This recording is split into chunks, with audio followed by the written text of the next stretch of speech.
This guy is an F-rank hunter who had 0 skills. But that changed when he discovered the global top 1 hunter's secret to being the absolute best. Unfortunately, Gongja also found out the strongest hunter's dirty secret. People call the Flame Emperor a genius, breaking every record while other talented hunters fail. But only the MC knows the dark truth behind his success. When the Flame Emperor realized he was exposed, he needed to eliminate the witnesses. So he slaughtered Gongja like it was just a fun game for him.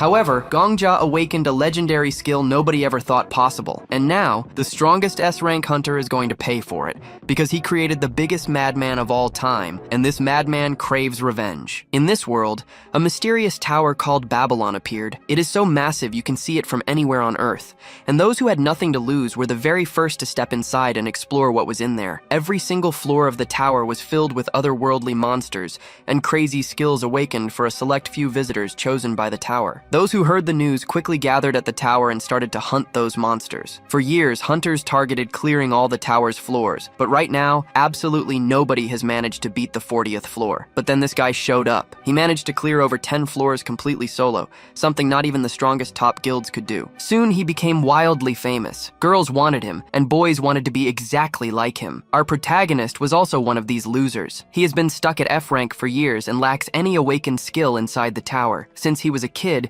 his ultimate dream was to climb all the floors. On the day the biggest guild failed a massive raid, and that lone hunter soloed it, the Emperor said in an interview that success belongs to those who deserve it, and for those who oppose him, death will be their final destiny. At that exact moment, the protagonist felt so much insane jealousy toward the Flame Emperor that the system appeared for him too. It finally happened. I awakened a skill, Gongja thought. The system stated that between heaven and earth, he was the most envious human alive, and because of that, it would grant him a unique skill. Gongja remembered other hunters who filmed the exact moment they awakened, so he felt the system was being totally unfair to him. But that didn't matter, because he received a glowing golden card. It was S rank for sure, and that was totally true. Then, the system announced the skill name was I Want to Become Like You, an S+ rank. The crazy effect would activate automatically upon getting killed by an enemy, copying one of his killer's skills and stealing it for himself. It wasn't possible to copy twice from the exact same opponent, and the stolen skill would be chosen randomly. However, to actually use it, he would have to die. The protagonist yelled, "What the hell is this trash skill?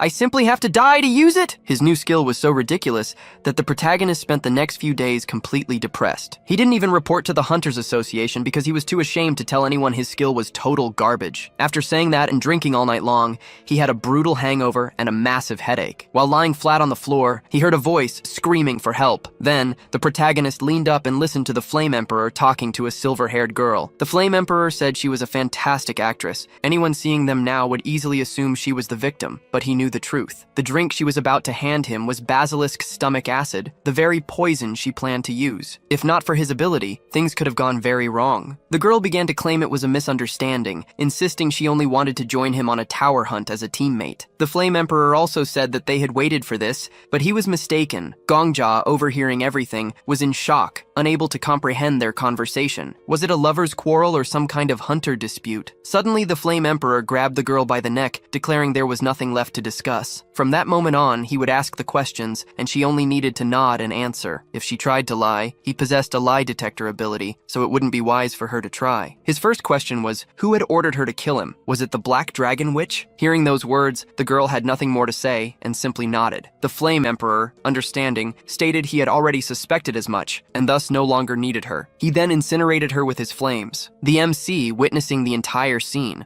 wondered if this was the hero everyone claimed him to be. What he saw, however, was not a hero, but a psychopathic killer. Gongja then started to run, accidentally stepping on a glass bottle. In that instant, the Flame Emperor found him. He even joked that he had gotten rid of all the rats in the vicinity, but it seemed he had forgotten one. The MC realized that look wasn't from a normal person, but a killer. And by the way he spoke, the saint, that silver-haired girl, wasn't his first victim. He must have killed a dozen, or perhaps even more. As he thought this, the MC fell to the ground. Looking back, he saw his shoe, or rather, his foot. Slowly, the Flame Emperor approached him, while the MC trembled in fear. He simply kicked his foot towards him, and Gongja began to beg for mercy, pleading for his life. However, the Flame Emperor ignored his pleas and simply asked if he had seen that. The MC, in shock, said he hadn't seen or heard anything. The Flame Emperor asked another question about what he hadn't seen, then suddenly grabbed Gongja by the neck and questioned how that was possible, as he was at the right time, in the right place, and he wasn't foolish enough to believe that. He declared that if the MC didn't want to end up like the saint, he should answer calmly. The MC realized he was a demon. His world, and even himself, had been observed by someone like him. However, the MC told the Flame Emperor about his lie detection ability, stating that if he used it on him, he would realize that he knew nothing and was nothing. The Flame Emperor looked at him with an uncertain expression, and seeing this, the MC wondered if he had killed the saint without any certainty, just because she was a little suspicious. The Flame Emperor said he wasn't that kind of person. Who did he think he was? Because the saint was truly going to kill him, and if he didn't kill her now, he would have been poisoned tomorrow. The MC asked how he knew that, so the Flame Emperor simply replied that he had his contacts,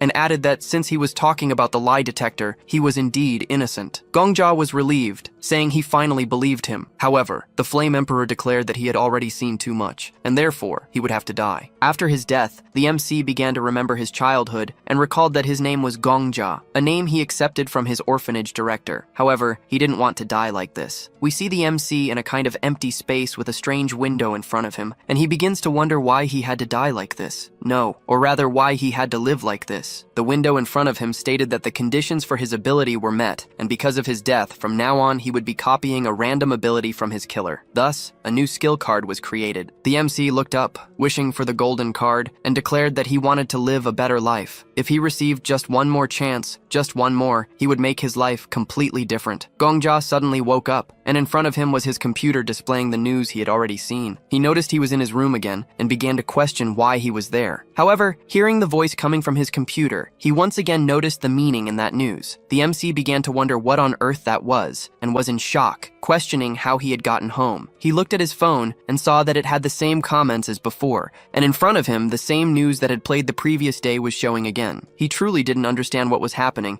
and began to recap that a moment before he was killed, he had obtained a golden skill card. Recalling this, he told the skill card to open, and saw that his envy skill was there again. However, there was an additional skill in the middle, and it was the ability he stole from the Flame Emperor, which he copied when he died. It was called Returner's Clock, and its rank was X. This skill had a very simple effect. At the moment of his death, he returned 24 hours in time, and his memories and experiences were preserved. Seeing such a description, the MC realized that everything clicked. He noticed that this was the true formula to become the legendary hunter. That's why the Emperor was so sure the saint would kill him the next day, but he also killed the MC, who was innocent. Again, the interviewer asked the same question about the secret to success in becoming a legendary hunter, and the Flame Emperor said the same thing he had said the previous day, exactly the same words, that if anyone sought trouble with him, everyone would die. Hearing these words, Gongja began to get nervous and declared that now they would see who would die first. Suddenly, he heard someone shouting that something was on fire, and looking out the window, he noticed that a building was in flames. Outside, several people were gathered, trying to run and put out the fire. It is explained to us that this place where the MC lives is different from the outside world. It is a city made for people who entered the tower to become hunters, and the location he was in was the first floor of the tower. Gongja was running among the people, wondering what time it was, and noticed it was the same time he had gotten drunk yesterday. It was also the time the Flame Emperor destroyed the evidence of his homicide. Among the people trying to put out the fire was the rank 2 Black Dragon, the master of the Black Witch Guild. Further to the side was the rank 5, the master of the Healers and Pharmacists Guild, the Alchemist Master, and the one calming the people was the rank 10 and leader of the city's surveillance corporation, the Paladin. The MC remembers some people call his city the City of Ascension,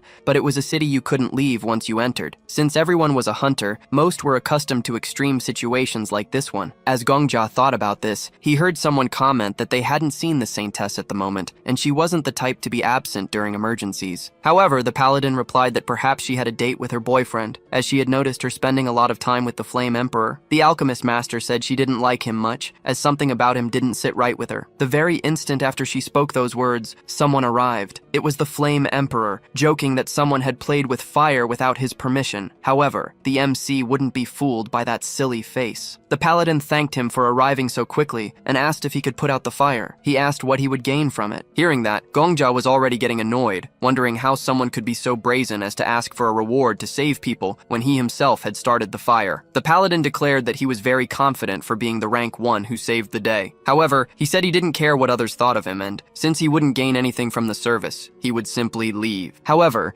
the MC knew something no one else did. Everyone thought the Flame Emperor was just a slightly eccentric hero, yet he was the only one who knew his true nature as a bloodthirsty murderer. For that reason, he had to kill him. So the MC turned and started walking towards the Flame Emperor. People tried to stop him, but he refused. In his thoughts, he declared that for humanity and the honor of hunters, he had to eliminate him, and regardless of the method, that psychopathic killer needed to be exterminated. Suddenly, the MC ran and entered the fire. He noticed people's gazes on him and felt nothing but pain. However, this was the only way to kill that monster. Again, Gongja went back 24 hours in time and once more woke up in his bed in his tiny, messy, and smelly apartment. The system window announced that he was currently a rank F hunter, and therefore, he would incur no penalty for using his skill. The MC remembered that killing the Flame Emperor in his current state was impossible. Even if he was lucky enough to kill him, it would only send him back 24 hours in time, as the Emperor also possessed that ability. So there was only one way for a weak hunter like him to kill him. At that very moment, while thinking about this,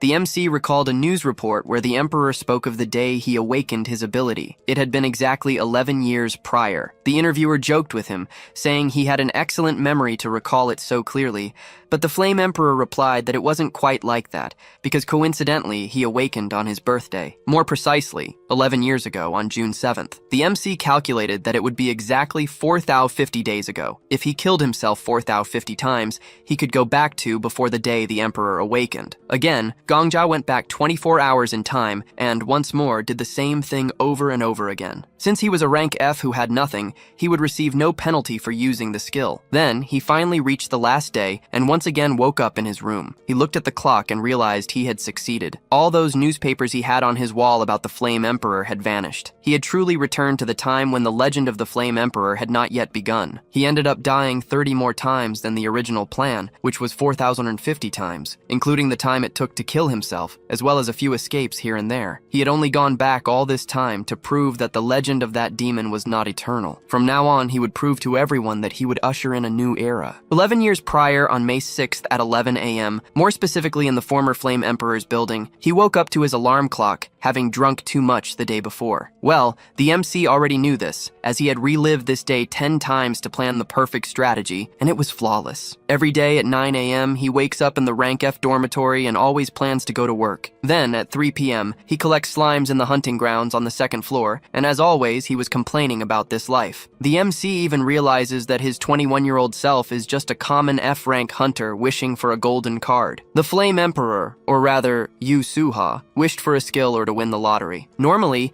his wishes would come true within a week, but that wasn't going to happen, as such a future wasn't meant for someone like him. At 5:31 p.m., Yu Suha said he wouldn't get anywhere just hunting slimes, so he headed to a higher and more difficult area than where beginner hunters usually go. A place where, for the next 36 minutes, he would be alone. This was the perfect opportunity. Gongja approached him, asking for help, claiming he had been attacked by a wolf, and asked if he had any kind of potion to heal him. Yu Suha became indignant, asking if he had already dealt with the monster in that area. It would be bad, as he wouldn't be able to meet his daily quota. The MC asked him to give him a potion, and Yu Suha replied that he didn't have any, as he couldn't even complete his daily mission. However, if the MC had something to trade, he would offer the potion. The MC asked why he was asking for something in return, and Yu Suha replied that his hunt had been ruined, and yet he was expected to give a potion for free. The MC said he would pay for the potion, but needed to use it quickly before he died. However, Yu Suha stated that he wasn't understanding the situation. The MC was on the verge of death, yet he didn't want to pay the potion's value. Did he think his life was worth so little? Then the MC said he would pay 20 gold for the potion, but Yu Suha didn't accept. He wanted everything the MC had. The MC already knew this. He knew what kind of person Yu Suha was. Yu Suha said the MC was quite poor for having only 60 coins at most, and Gongja replied that those were all his savings. Yu Suha said he didn't need to worry, as he would spend them very well, because that's how life works. The MC asked for the potion since he had handed over the money. However, Yu Suha said he had thought about it for a bit, but if he let the MC go, he might come back for revenge later. And of course, Yu Suha needed to live a worry-free life. Since the MC had had seen his face, he should just die. At that very moment, the MC ducked down and delivered a kick right between Yusuha's legs, declaring that he would live a worry-free life. Instantly, he drew his sword and slit Yusuha's throat. The MC began to attack again and declared that, to prevent the 1-in-a-million chance of Yusuha awakening and threatening his life, he would make sure to finish him off properly. At that moment, the MC killed Yusuha and began to wonder. Killing him was expected, but something bothered him. Why, in that moment before killing him, did he say his name? However, the MC understood after 4,090 deaths. He realized that despite being a cold-blooded killer, he wanted to pretend to be a holy knight in a sacred duel. Given his actions, this was not justified. Acting righteously after killing all those innocent people was simply hypocrisy. As the MC was saying this, wolves appeared behind him. Gongja realized the wolves wanted to eat Yusuha's corpse, and since his work was done, it no longer mattered. The MC walked to a strange sand mound and began to dig it. When he opened the hole, there was a backpack and 3 bottles inside. He changed into cleaner, blood-free clothes and began to wonder if it was finally over. He was then teleported to the first floor and noticed there were people from the Vigilante Corporation. However, he was afraid to pass them because of the smell of blood. Yet, he walked past calmly, and no one suspected him. He realized it was finally over, and no one knew what had happened. And of course, to celebrate, he went to the bar and was drinking heavily. In his thoughts, he was happy because the Flame Emperor Yusuha no longer existed. People were saying he was quite happy that day, and he replied that he had to celebrate, as all the problems in his life had finally ended. At that very moment, he opened his status window. However, looking at it, he realized he had no combat skills, but he was happy because he realized that this was nothing more than greed and shamelessness. Since he had a time reversal ability, he could win the lottery or sell the method for clearing the upper floors that no one else knew yet. While the MC was thinking this, someone arrived. An old man in a suit wearing red sneakers. He ordered the waiter some milk mixed with a little vodka and sugar. The MC noticed this guy was quite strange. However, the people in the bar started whispering among themselves, wondering how he was there. Looking closer at the old man, the MC realized who he was, the #1 ranked hunter of that era, known as the Sword Saint. Let's get to know this Sword Saint. His real name is Marcus Callenberry. Many people had forgotten him after 11 years,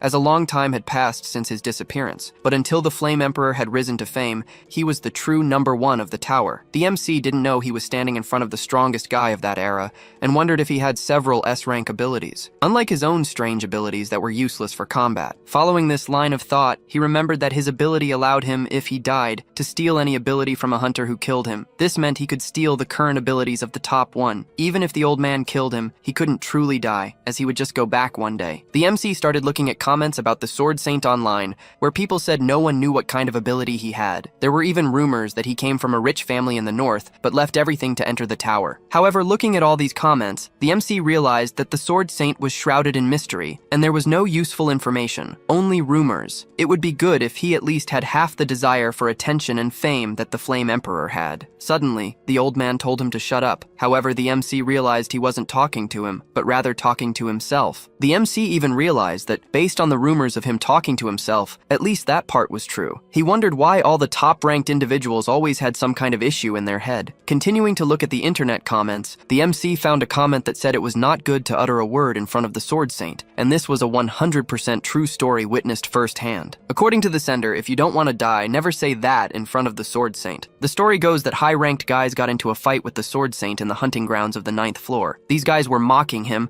telling him to use a hearing aid since he was becoming a senile old man, and that based on his face and personality, his grandchildren would also be terrible people. After those words, the Sword Saint simply split the man in half. Everyone might think this was nonsense, but either way, it was not good to talk about the Sword Saint's grandchildren in front of him. The MC realized that could be tested to see if it was true. The Sword Saint was a bit agitated, so he paid for his drink and left. Everyone in the bar, who had been silent, started declaring that he had finally left, saying he was an old man with weapons and muttering to himself. The MC did the same and left. From that moment on, he went in search of the #1 ranked individual. The MC started wondering where he had gone. Since he followed him as soon as he left, he couldn't have gone too far. Looking ahead of the people, he found him and started following him. This was easy, as the only person who dresses like that in all of Babylon is easy to find. The MC started wondering what kind of ability he would have. Is it like the Flame Emperor, whose rank X abilities allowed him to go back in time? So, The Sword Saint was successful even before the Flame Emperor. He must have something much better. Could he have some kind of ability even stronger than going back in time? Suddenly, the Sword Saint stopped and said that this place should be suitable. The MC was surprised by his words, and the Sword Saint told him he could come out from behind the trees,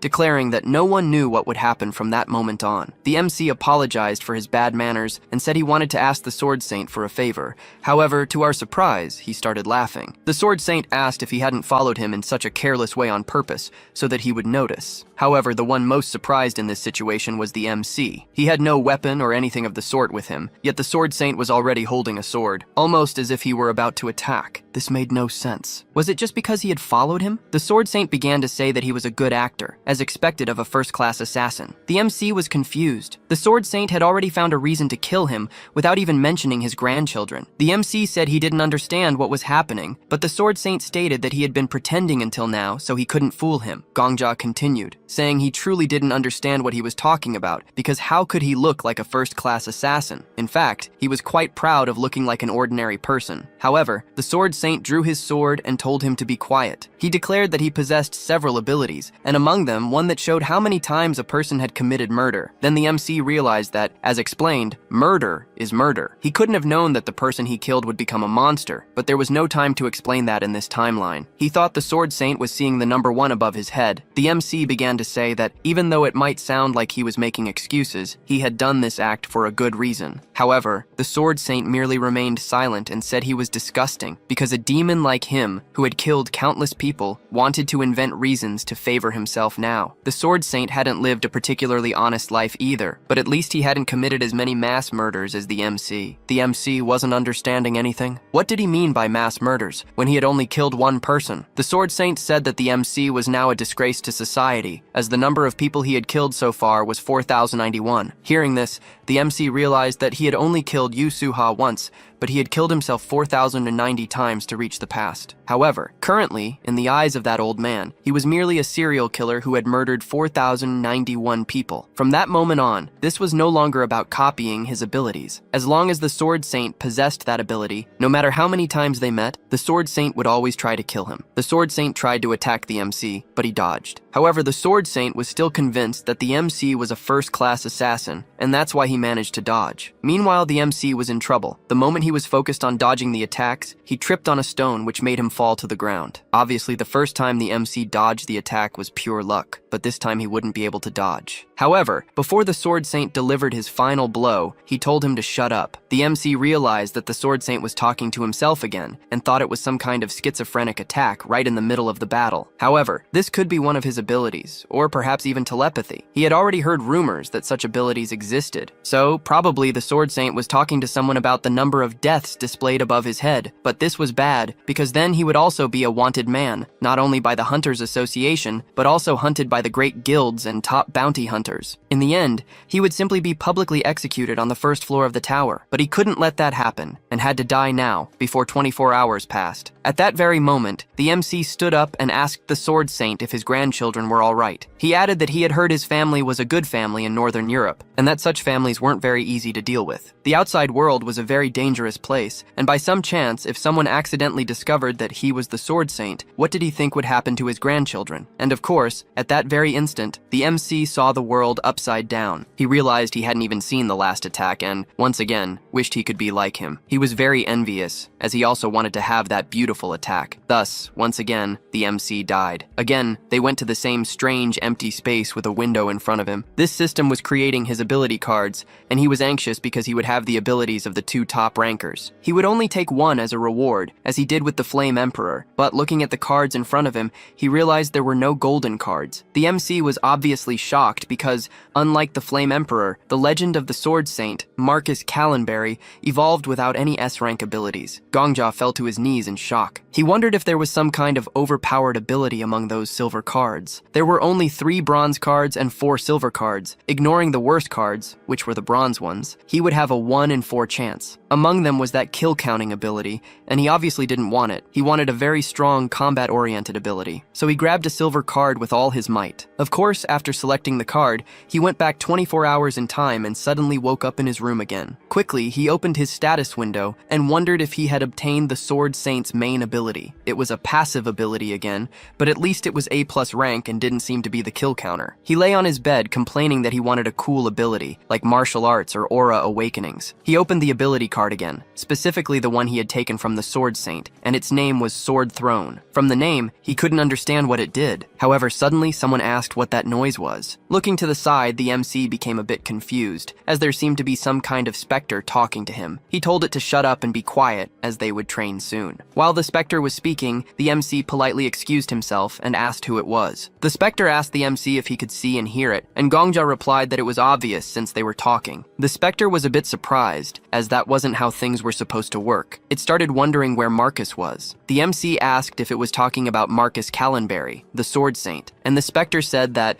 although that title was an exaggeration, he was indeed talking about him. It asked the MC if he knew where he was, because since the MC was there, the old man was probably nearby. The MC started wondering what on earth that specter was, and looking at the ability he had taken from the Sword Saint, realized that this ghost was, in fact, a being from another world who had completed 99 stages of the tower but failed the 100th. The MC asked the ghost if it was the Sword Saint's guardian spirit, and the ghost replied that it probably was. The MC, somewhat shocked, said that unintentionally, he had accidentally stolen it from the old man. Hearing this, the ghost was obviously shocked. It started crying, complaining that since the MC had copied the ability, he could also cancel it, and asked if he didn't know how to reverse it since nowadays, when you take something wrong, you can return it. But the MC was also shocked by the whole situation. He didn't know what to do, and said that his ability wasn't something he could control. The ghost was almost falling into depression because it had been stolen by a loser. It started spouting a lot of nonsense at the MC,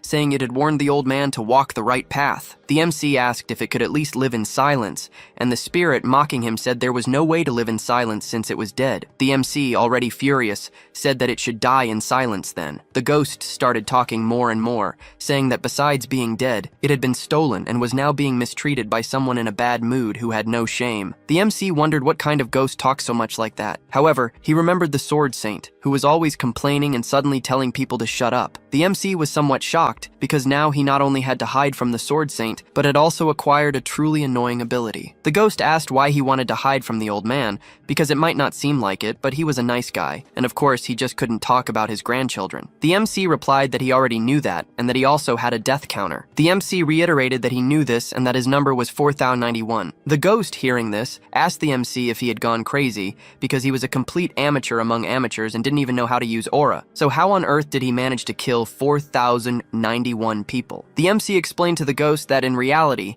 he hadn't killed 4091 people. He had only killed one who would become a tyrant in the future, and the truth was that he had killed himself 4090 times and ended up going back 11 years into the past simply to kill that guy. He had a copy ability, which allowed him to steal any ability from anyone who killed him, and coincidentally, he ended up receiving the power to go back in time when he was killed by that guy. Every time the MC dies, he returns 24 hours in time, starting from the moment of his death. Technically, he was immortal. He wanted to get back at him, but this guy was rank 1 and couldn't be killed due to his resurrection ability. That's why he ended up going back to the time before abilities awakened. The ghost questioned, asking if he had traveled back in time just to get revenge on one person, and for that feat, he simply committed suicide for 11 years. The atmosphere between them grew tense. The ghost asked the MC his name, and he replied that it was Kim Gongja. He asked another question. Why had he decided to provoke the old man, and why had he stolen his ability right after his revenge? The MC simply replied, because he was number 1, and the fastest way to get strong is by taking the abilities of the strongest. The ghost looked at him and said that the reason he was being honest was because no one else could hear the information about the ability he had just spoken of, as no one could sense or see him. The MC simply confirmed his answer. At that moment, the ghost asked him to stand up and began to observe the MC, realizing that his body was quite good and only needed some exercises here and there, and that he was also very ambitious. In the end, he realized the MC wasn't so bad and wanted to make a request. He wanted him to hunt some monsters for him. Transitioning to the tower, the MC asked the ghost if he only wanted him to kill slimes, and the ghost confirmed. At that very instant, the MC cut the slime, but it grew even larger and enveloped Gongja's body. However, he remained very calm and quickly got out of the slime's body. The ghost said that was what he had truly seen. The MC asked what he was talking about, and the ghost began to explain that when he was alive, he was known as the Sword Emperor. He had been born in a different world, and a tower also appeared in his world, which he quickly ascended to the top of. The MC realized that this ghost was truly insane, because the Flame Emperor only reached the 40th floor, while he had managed to reach the 99th floor. The ghost added that upon reaching his level, he could see a person's talent just by looking at them. For this reason, he wanted him to hunt to observe his abilities. Hearing that, the MC was somewhat disappointed, saying that he had wasted his time and had no talent for fighting. The ghost asked what nonsense he was talking about. He did have talent, and a very significant one, in fact. The MC questioned if he was joking, but the ghost added that of course he had no talent for martial arts, because his movements were clumsy, his body wasn't trained, and he wasn't even close to sensing his aura. However, he possessed a talent that no one else had, the fear of death. People usually protect themselves instinctively when fighting, but the MC was the opposite. He had probably lost that fear after dying over 4,000 times. The MC questioned if that could be considered a type of talent, and the ghost confirmed it. For him, the definition of talent wasn't something like immeasurable power. In fact, anyone could gain talent during their life, and one of the most difficult to obtain was overcoming the fear of death. That alone was incredible. The MC noted that no one had ever told him that, not even himself. Gongja couldn't stand being treated like an insect by the Flame Emperor. He couldn't bear it to the point that he killed himself 4,090 times, and in the end, death, something everyone fears, ended up becoming his talent. The ghost asked the MC something. Since he had stolen the old man's ability, that meant he had died to him, and he wanted to know what he thought when the old man killed him. The MC replied that the moon and that cut were very beautiful. At that moment, the ghost began to laugh incessantly and said that the MC was very interesting. He added that if his ability was copy, then that meant there was another version of him as the spiritual guardian of the Sword Saint. Therefore, he wanted to see which of the two would become the best hunter. To find out the result, he would help him. He would help him to the point where he could defeat the old man, or rather, to the point where he would be above him, and also conquer all those floors of the tower. The next day, the ghost was nagging the MC to wake up. He should wake up soon, as the old man was probably on the 10th floor while he was sleeping. If he didn't wake up, he would sing a song for him. The MC got up, a bit annoyed, questioning if he didn't know the time. It was only 4 in the morning. The ghost replied that even insects start crawling at 4 in the morning, but the MC retorted that it was no excuse, as the ghost was only doing this because he couldn't sleep. Gongja added that he now understood why the Sword Saint trained at such crazy hours. It certainly wasn't by choice, but out of sheer exhaustion. The ghost then told the MC he should be grateful and kneel. The MC declared he would kill him, but the ghost just laughed, saying he was already dead so the MC couldn't kill him. Since the MC was so angry, he just needed to kill himself as he couldn't kill the ghost. However, he couldn't even do that, because he would simply return in time. The ghost then declared that the MC's nickname from now on would be Zombie. Outside, the MC was doing his daily run when the ghost began to comment that, besides his perseverance, the MC had no other talent. He'd prefer to start teaching him the basics, but even there, the MC was inferior. For some reason, his level was below basic, yet in terms of potential, he was like a limitless black hole, which meant he needed special assistance. To achieve this, he would need to pay for some high-level torture. The ghost then declared it was time for them to win some money in the lottery. You might be wondering where they'd win this money, given they were inside the tower. In fact, there was a guild called Sang Ryun, though its official name was the Merchants Union. The master of this guild was the rank 3 hunter, known as the Countess, and she was the only one with an ability to conduct exchanges with the outside world. Thanks to this ability, the Sang Ryun Guild held a monopoly on the tower's economy, and, as a result, became the only place in all of Babylon where one could bet on the lottery. The MC arrived and placed his coupon on the counter, stating he had come to collect his winnings. The clerk congratulated the MC for finally winning their guild's lottery. The ghost, somewhat curious, asked if the MC knew why they always wore cat ears, and Gongja replied that he'd heard their guildmaster was a catwoman. The clerk questioned the MC if he had checked the date, as it wasn't possible to collect a prize from a ticket purchased over 2 years ago. The MC replied that he had bought this one last week. After that, the clerk examined the ticket and was shocked, as the MC had won the first-place lottery prize. Everyone behind the MC was surprised. The clerk, somewhat confused, said he would confirm the number and call the manager immediately. The ghost questioned the MC if he wasn't afraid of being robbed in an alley, or something similar with that amount of money. Gongja replied that before he returned to this time, Yu Suha had used this ability to win the lottery several times, so he had learned a few things. It wasn't something that could be hidden, even if he tried. Even if it were revealed, it was better to have everything explained. If a winner were attacked, the Sang Ryun Guild would suffer the worst consequences. At that very moment, the guild manager, Arthur Tyler, arrived. He was also known as the Vault Guardian. The MC joked with him, saying his nickname suited the guild. Normally, an F rank like Gongja could never associate with someone of high rank, but today was different because he was now a client worth 50,000 gold. The ghost began to mock the MC, saying he was easily swayed, getting impressed by mere treatment, and embarrassed when his talent was mentioned yesterday. In his thoughts, the MC wanted to kill the ghost. The ghost declared that the MC shouldn't be so easily influenced. He should believe that everyone in the world existed to be trampled upon by them. In his thoughts, Gongja mused that anyone with Emperor in their name was a psychopath, and he never wanted to be like them. Arthur questioned the MC if he was having any problems, and the MC denied it, saying he was just a bit unfocused. Arthur said he was relieved, as he had been wondering if someone had treated him poorly before he arrived. The MC began to wonder in his thoughts if Arthur was some kind of angel. A short while later, they arrived at the VIP room, and the prize before the MC was what he had won, 53,000 gold. Seeing such a large sum, the MC couldn't help but swallow hard, as where he came from, all that gold was equivalent to about $5 million.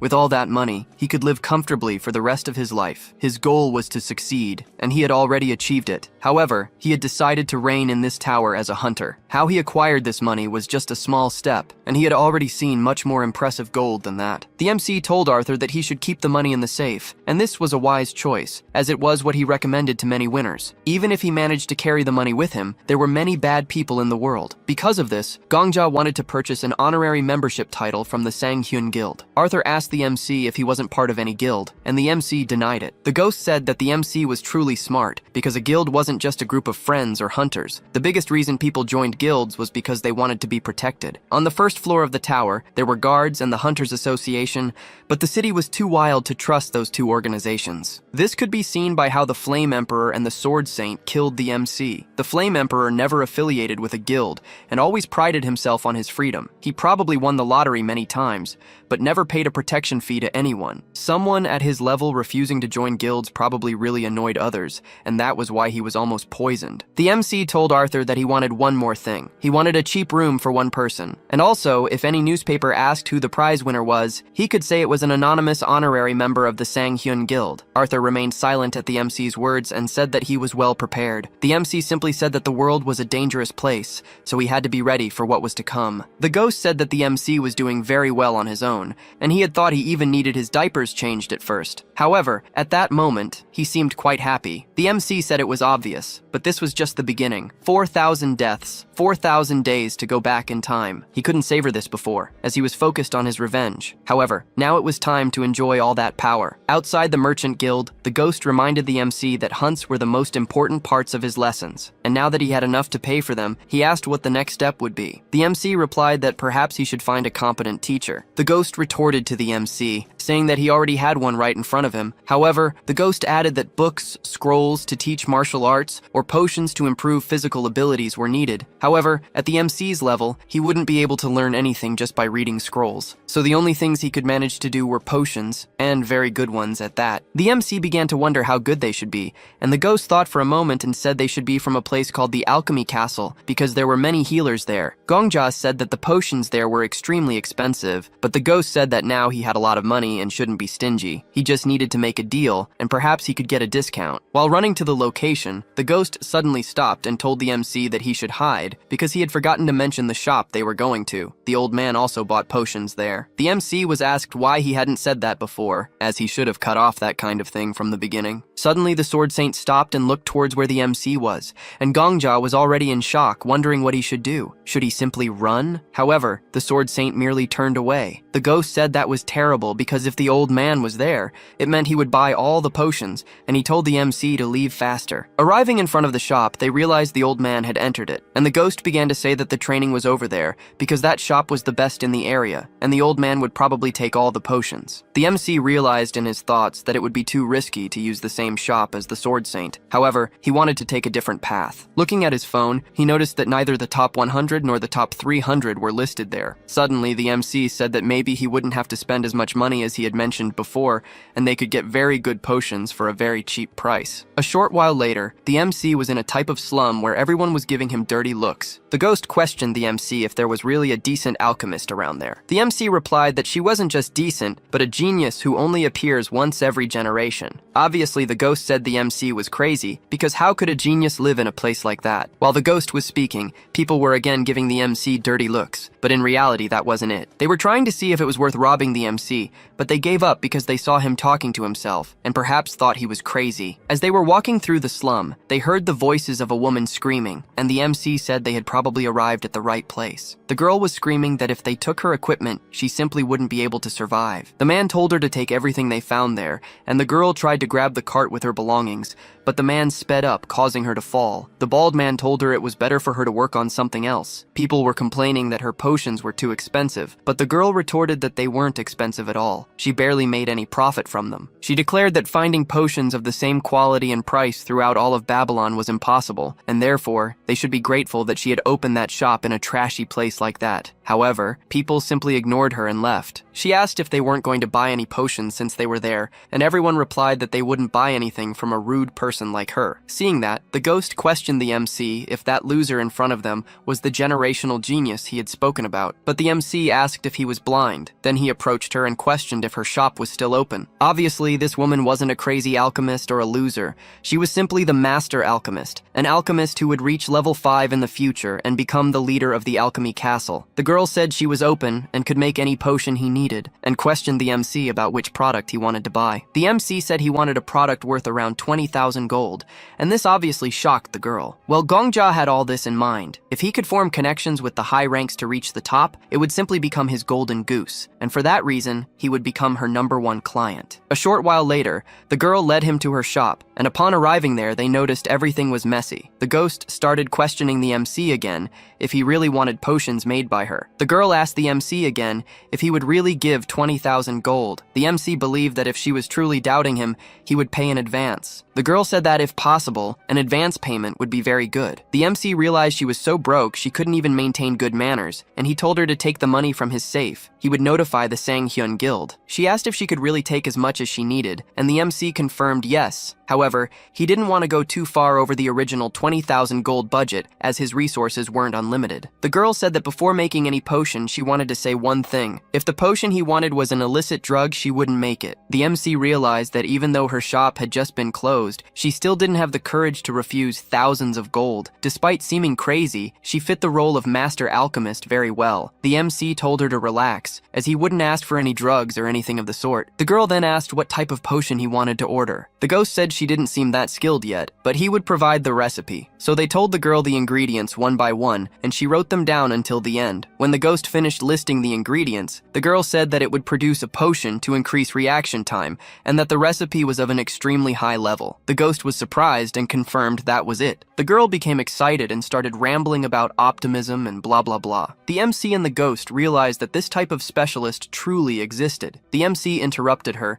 asking how long it would take to make everything, and the girl replied that it would be about 4 days. She started to explain the reason. However, the MC recalled in his thoughts that, in his previous life, getting a potion made by her and her guild would take months or even years to receive. He told the girl that 4 days was nothing. As they were leaving, the ghost said he still didn't approve of the girl, as she might only be good with words and perhaps a swindler. However, the MC didn't mind, and asked where he had gotten that recipe. The ghost explained that it was a potion he had created himself, the best recipe he managed to devise after consuming all sorts of potions. The MC started to tease him, saying that she had praised his recipe as extremely high level, and added that even if he didn't trust her now, 10 years from now, she would be the head of the alchemy castle. The ghost didn't believe it, and said she would probably take his money and run away. 4 days later, he was there with all the ingredients and the potions he had ordered. She then handed 3 boxes to the MC, with 30 potions in each. The MC stated that that quantity of potions would be worth 30 days of work, but in his thoughts, he realized this was 15 times more efficient than buying from the shop suggested by the guardian spirit. However,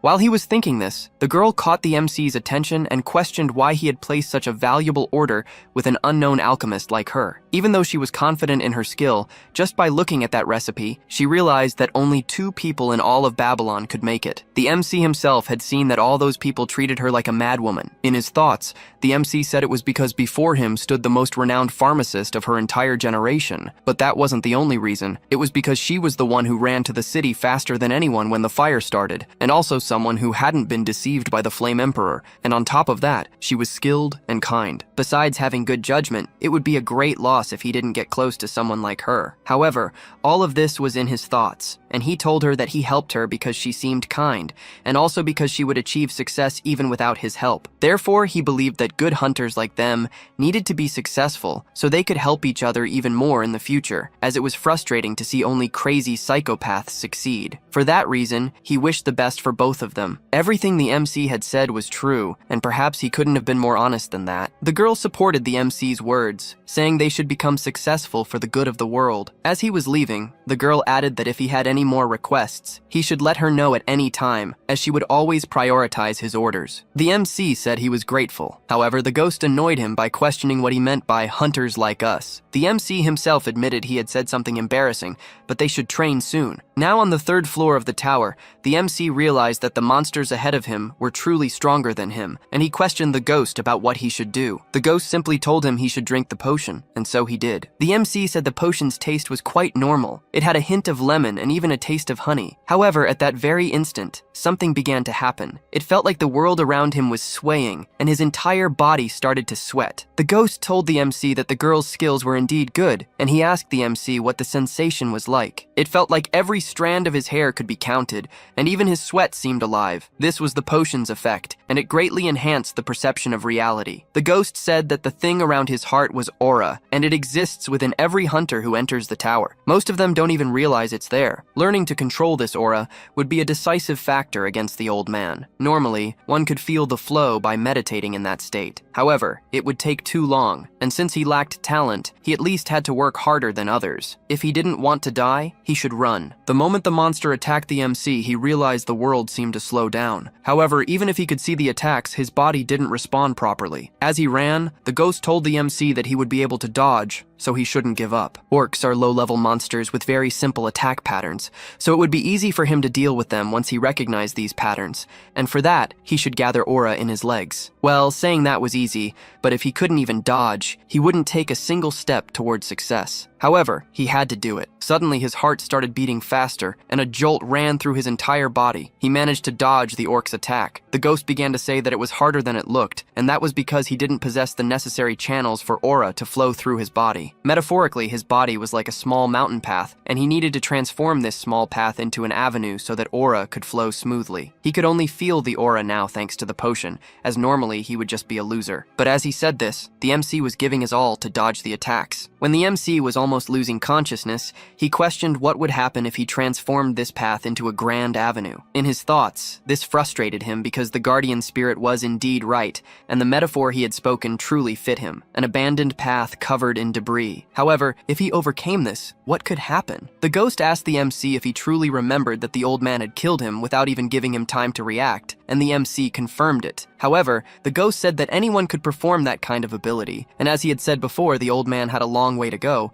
while for the MC, he didn't even need to comment. Hearing that, the MC began to grow even more frustrated. However, at that very moment, he dodged the orc and lowered his head. He positioned himself quickly, and the ghost was somewhat surprised, as what the MC had done was truly creative. At the same moment, the MC drew his sword and charged at the orc, attacking it in the next instant. The ghost told the MC that he shouldn't let his guard down, as orcs have very tough skin, so he should concentrate his aura at the tip of the blade. But that would be difficult for him. However, in a very simple explanation, he just had to try to channel all his aura to the tip of the blade. So, little by little, the MC infused only the blade, and in the end, he managed to cut the orc and attacked it again and again. After the MC had killed the orc, the ghost asked him if it wasn't hurting. It probably was, since he hadn't even created a decent channel for it and still used aura in that way. He must have been feeling a pain that likely felt like he was going to die. He had ruined his entire body simply trying to take down just one orc. However, despite that, that final move was very creative, and he praised him for it, as a hunter should always use their head in battle. While the ghost was saying this, the MC was writhing on the ground. The ghost questioned the MC if he felt like he was going to die, because that's exactly what was going to happen. For starters,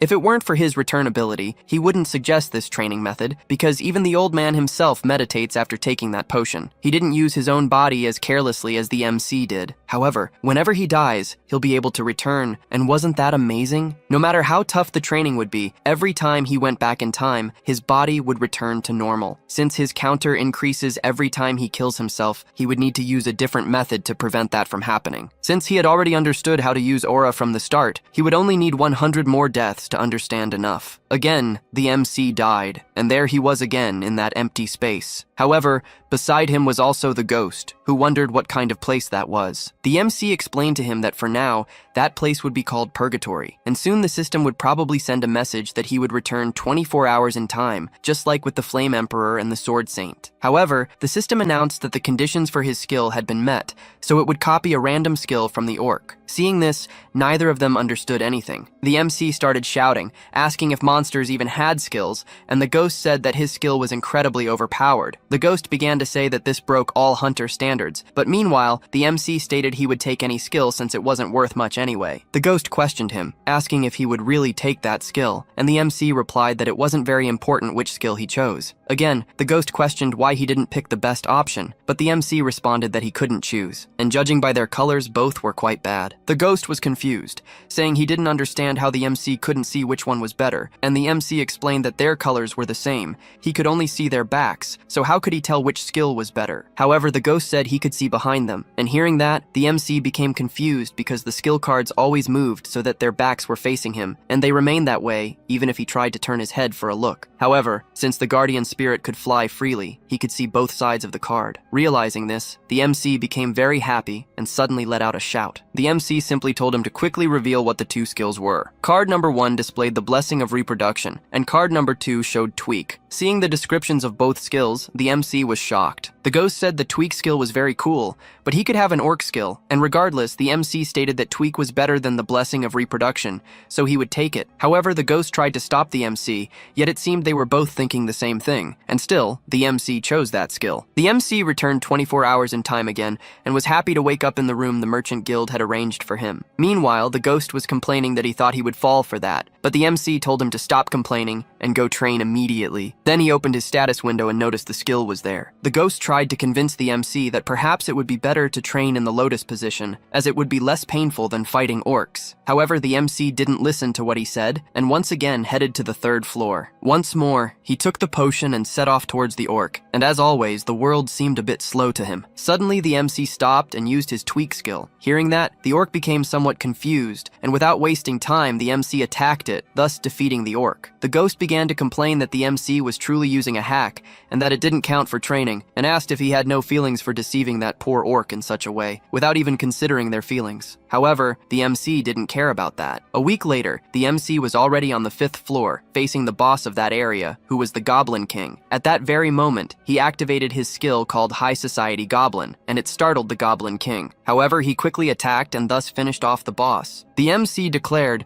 that he had been the strongest enemy he had faced that week, and wished him to rest in peace. But the ghost told him to stop lying, and stop being so overly emotional about defeating a single monster. The MC said he had managed to defeat this boss after 6 coins. To explain, 1 coin meant 1 life. The ghost added that he was a liar, and that was a proven fact. Furthermore, he couldn't say that battle had been honorable, as he had used the High Society Goblin skill, which only high-ranking goblins could utilize. However, the MC was surprised that goblins cared about useless things like hierarchy. Suddenly, the MC received a system message stating that his existence was much more defined, and for that reason, he would level up. As a reward, he received 2 more skill slots and became an E-rank hunter. The MC was happy about this. However, the ghost was wondering if those were sparks or drops of blood. The MC asked if that wasn't an effect of leveling up, and the ghost confirmed it was. But it wasn't just to make him look pretty. It was a kind of hint, because it's possible to discover the form of your aura according to the effects that appear when you level up. For example, the Flame Emperor he had killed probably had a fire-based aura. Any hunter's aura takes shape after some trauma, but not always a bad memory. However, it is always based on a life-defining moment or event, and this reflects in the form of their aura. It's more like an effect of one's own subconscious. From what the effect showed, the MC's aura was likely fire or blood. The MC asked the ghost what the Sword Saint's aura looked like, and the ghost replied that his aura was like moonlight. When he was a small boy, he got lost in the mountains and didn't want to die. So he climbed to the top of one of them and said the light from the illuminated sky was absolutely beautiful. The moon doesn't shine with its own strength,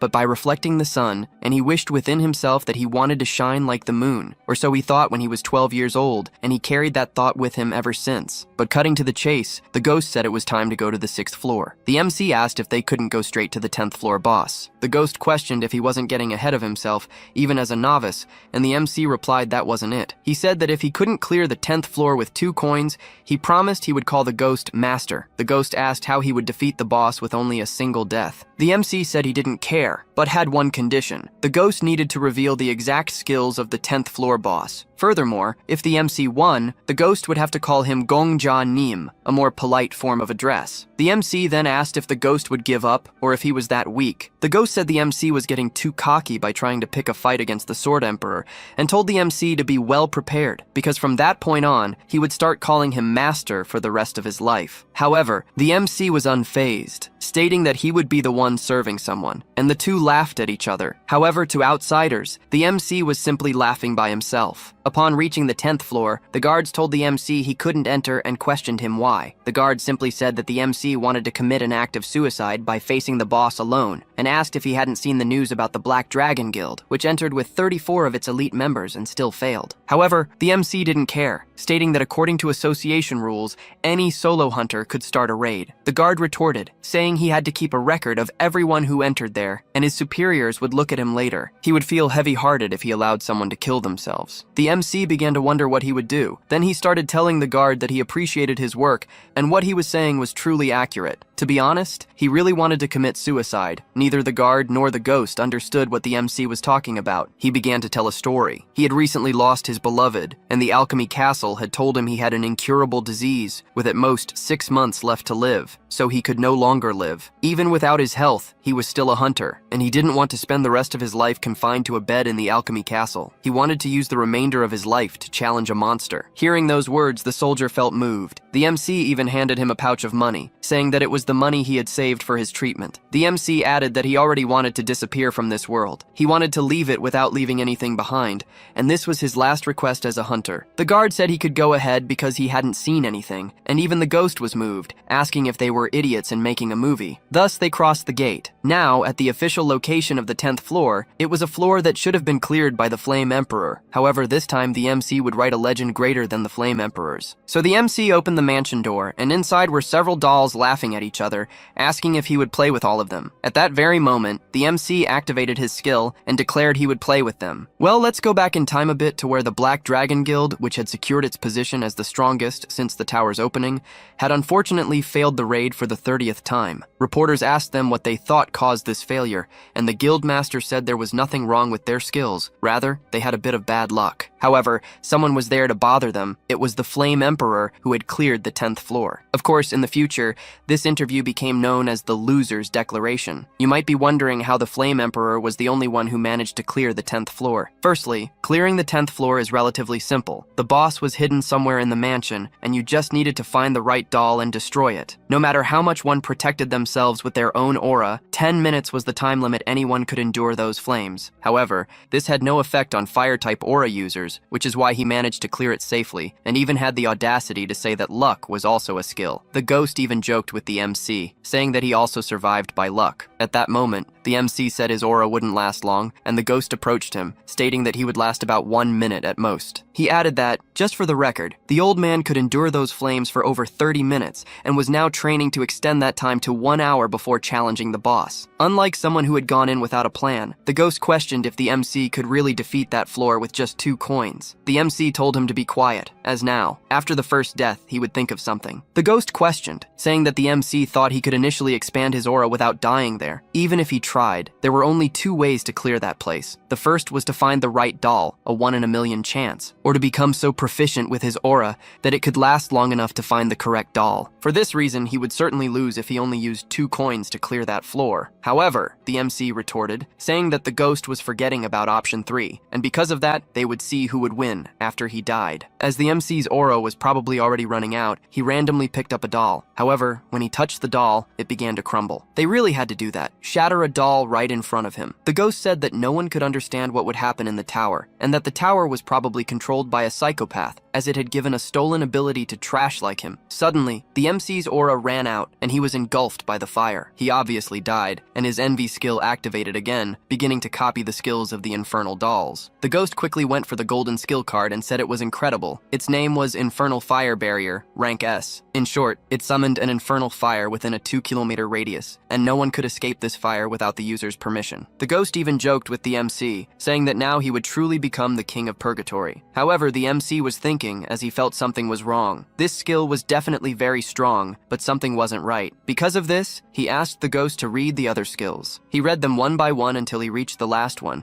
and at that very instant, he was shocked. Even without hearing the skill's description, the MC said he had found the answer he was looking for. Again, the ghost was shocked, saying that the MC had understood what kind of skill it was. However, he should choose the golden card. It was extremely powerful. If he used it, suddenly a lot of fire would appear and kill everyone around. In his thoughts, the MC really wanted this golden card. However, he felt there was something strange, because among the tens of thousands of dolls, there was only one true one, and the true one wouldn't burn, as it possessed a fire aura. However, why weren't the fake skills burning either? He only had one answer for this. They probably had a skill that would help the summoner select targets so they wouldn't burn themselves. Again, the MC went back 24 hours in time, but currently, he was an E-rank hunter, and because of this, he would receive a penalty for using the skill. He would receive a trauma from the opponent by whom he had been killed, and the trauma of the infernal dolls monster was recreated. The trauma began with a small child asking for a piece of bread, even if it was just crumbs. However, people always refused his request. Wherever he went, people always complained about him, and many wondered where so many homeless children like him came from. While walking, he ended up bumping into an old man. He started apologizing, thinking he was going to get hit, but the man merely stroked his head and asked if he had no peace, and that he seemed hungry and suffering, his body appearing to be in pain all over. He asked the child to come with him, saying he was a doctor and had many friends at home for the child to play with. However, that was what the child thought it would be. While inside a kind of cage, the child asked the man when they could go out to play, feeling very hungry. The man simply told the child to have a little more patience, adding that only animals succumb to their own desires. Just because he was born a beast didn't mean he had to be raised like one. He knew very well, orphans like him didn't work, claiming they were too young and spread diseases from village to village. He was a good man who had a duty to get rid of children like them. Suddenly, the scene cut to a type of slave auction, where people took these orphan children and sacrificed them,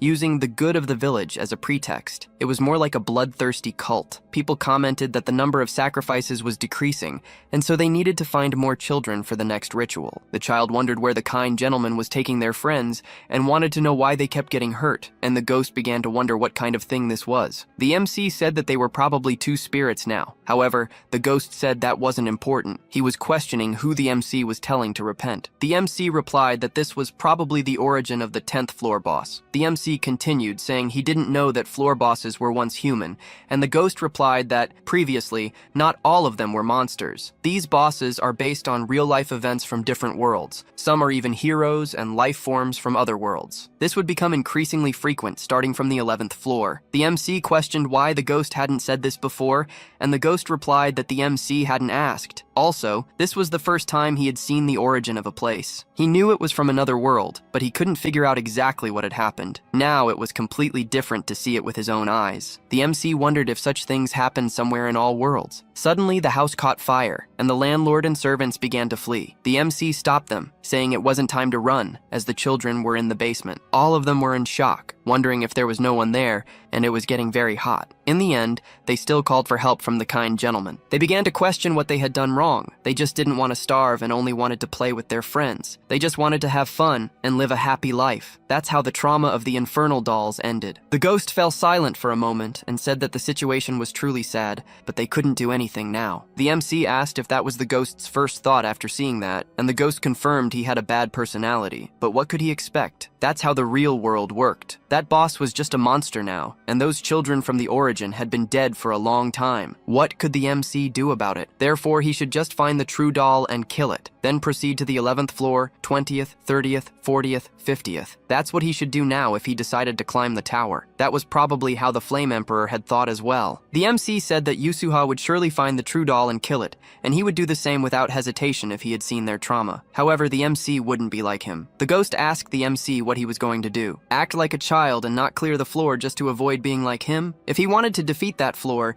he should kill the boss. The MC said that wasn't the only way to clear the floor and told the ghost he was stupid, as everything was right under his nose, and he hadn't even noticed. He asked the ghost if he remembered that S-rank skill he wanted him to choose. The ghost said he remembered, and the MC began to say, grudge, resentment, and regret as described in the skill referred to endless rancor. Their resentment would never be heard, and their desires never achieved. Burn everything. As long as you wish for it, an infernal fire will always appear within a 2-kilometer radius, and no one could leave this hell without your permission, no matter who they are. This was the description of the S-rank skill. The MC asked the ghost if he didn't think something was wrong. The ghost questioned what he was talking about, and what was wrong with the skill. However, the MC was referring to the final part. No one could leave hell without permission, no matter who they were. The MC even asked, so how did the Black Dragon Guild manage to escape without killing the boss? There was only one answer to that. The boss probably allowed them to leave. This was a floor that humanity had not yet cleared, and there was only one thing the boss wanted from its visitors. At that very moment,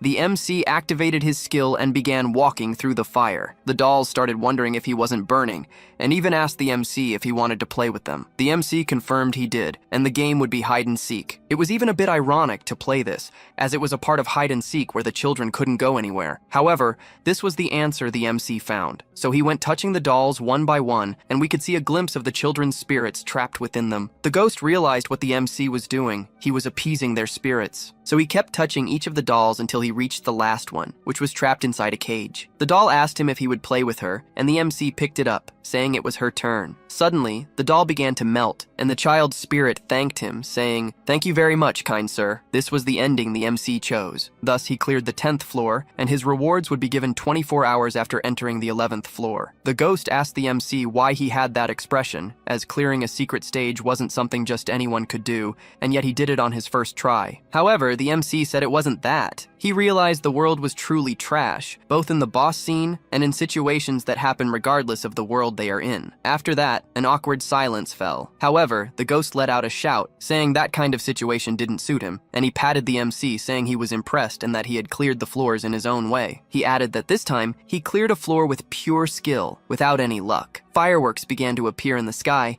and an announcement was made. The 11th floor would open in 24 hours. People started wondering what had happened and what those fireworks were. These fireworks were visible on all 10 floors of the tower. They realized that someone had probably cleared the floor and wondered if it was the Black Dragon Guild. However, they noticed it wasn't them, because the Black Dragon Guild was on the first floor having coffee, and the others were also in completely different locations. People wanted to know who had cleared this floor. Of course, the ghost wouldn't miss this opportunity, and asked the MC how it felt to be a main character while being a Zenigame. The MC replied that it felt very good, almost as if it wasn't him. However, the ghost told him not to get too excited, as he had only cleared the 10th floor. But he was the closest person to the top, and the MC knew it. At that very moment, the guard arrived, shouting at the MC and questioning if he had done that, as he was the only one entering the floor that day, and now all his bosses were calling him, asking what was happening. However, the MC just patted him and told him to relax. The guard asked for his name or a nickname so he could tell his superiors. However, the MC didn't want to say, not because he didn't want to, but because he didn't have a nickname. The ghost said the MC did well, as it's better to train in hiding than to show off to others, but we already know what the ghost meant by that. The MC said he realized something, that now the ghost had to call him Gongjanim and even teased him, saying he thought he really couldn't clear a floor with 2 coins. The ghost tried to reason with him, saying they were friends, comrades, brothers. However, the MC didn't care and said that now he should use the suffix nim if he wanted to speak with him. Soon after,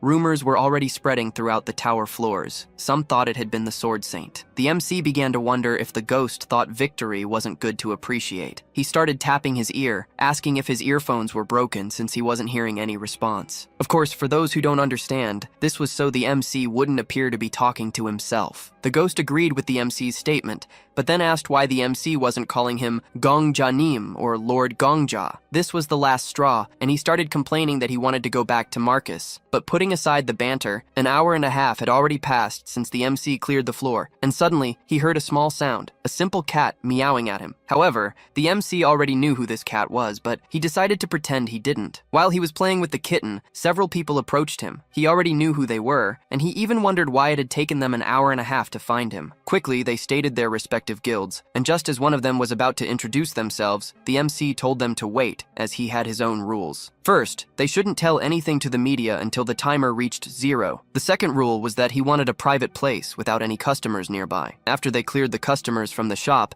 they would begin negotiations. The MC asked them to start giving their offers, and they all began to say the same thing. However, the MC knew the reason for their desperation. The Sword Saint was a lone wolf, an isolated rank 1 who belonged to no guild, an existence that made people question the importance of guilds. If someone of his same caliber appeared, everyone would be desperate to recruit them. Suddenly, at that very moment, the cat spoke, offering 500,000 gold. That cat was none other than the master of the merchant union, rank 3, the Countess. She began by saying that the MC was quite brave for not being surprised by a cat transforming into a woman. However, the MC replied that he had seen many strange things lately, even dead people. An executive tried to assert himself against the Countess, stating that 500,000 gold and the position of vice leader was too risky. Even if the MC had cleared the floor this time, they didn't know his ability. However, the executive yielded to the pressure and said he was done speaking. The Countess said they should speak with their respective leaders, but those leaders would come to make the offers personally, as the current representatives were not on the same level. Quickly, everyone in the cafe disappeared,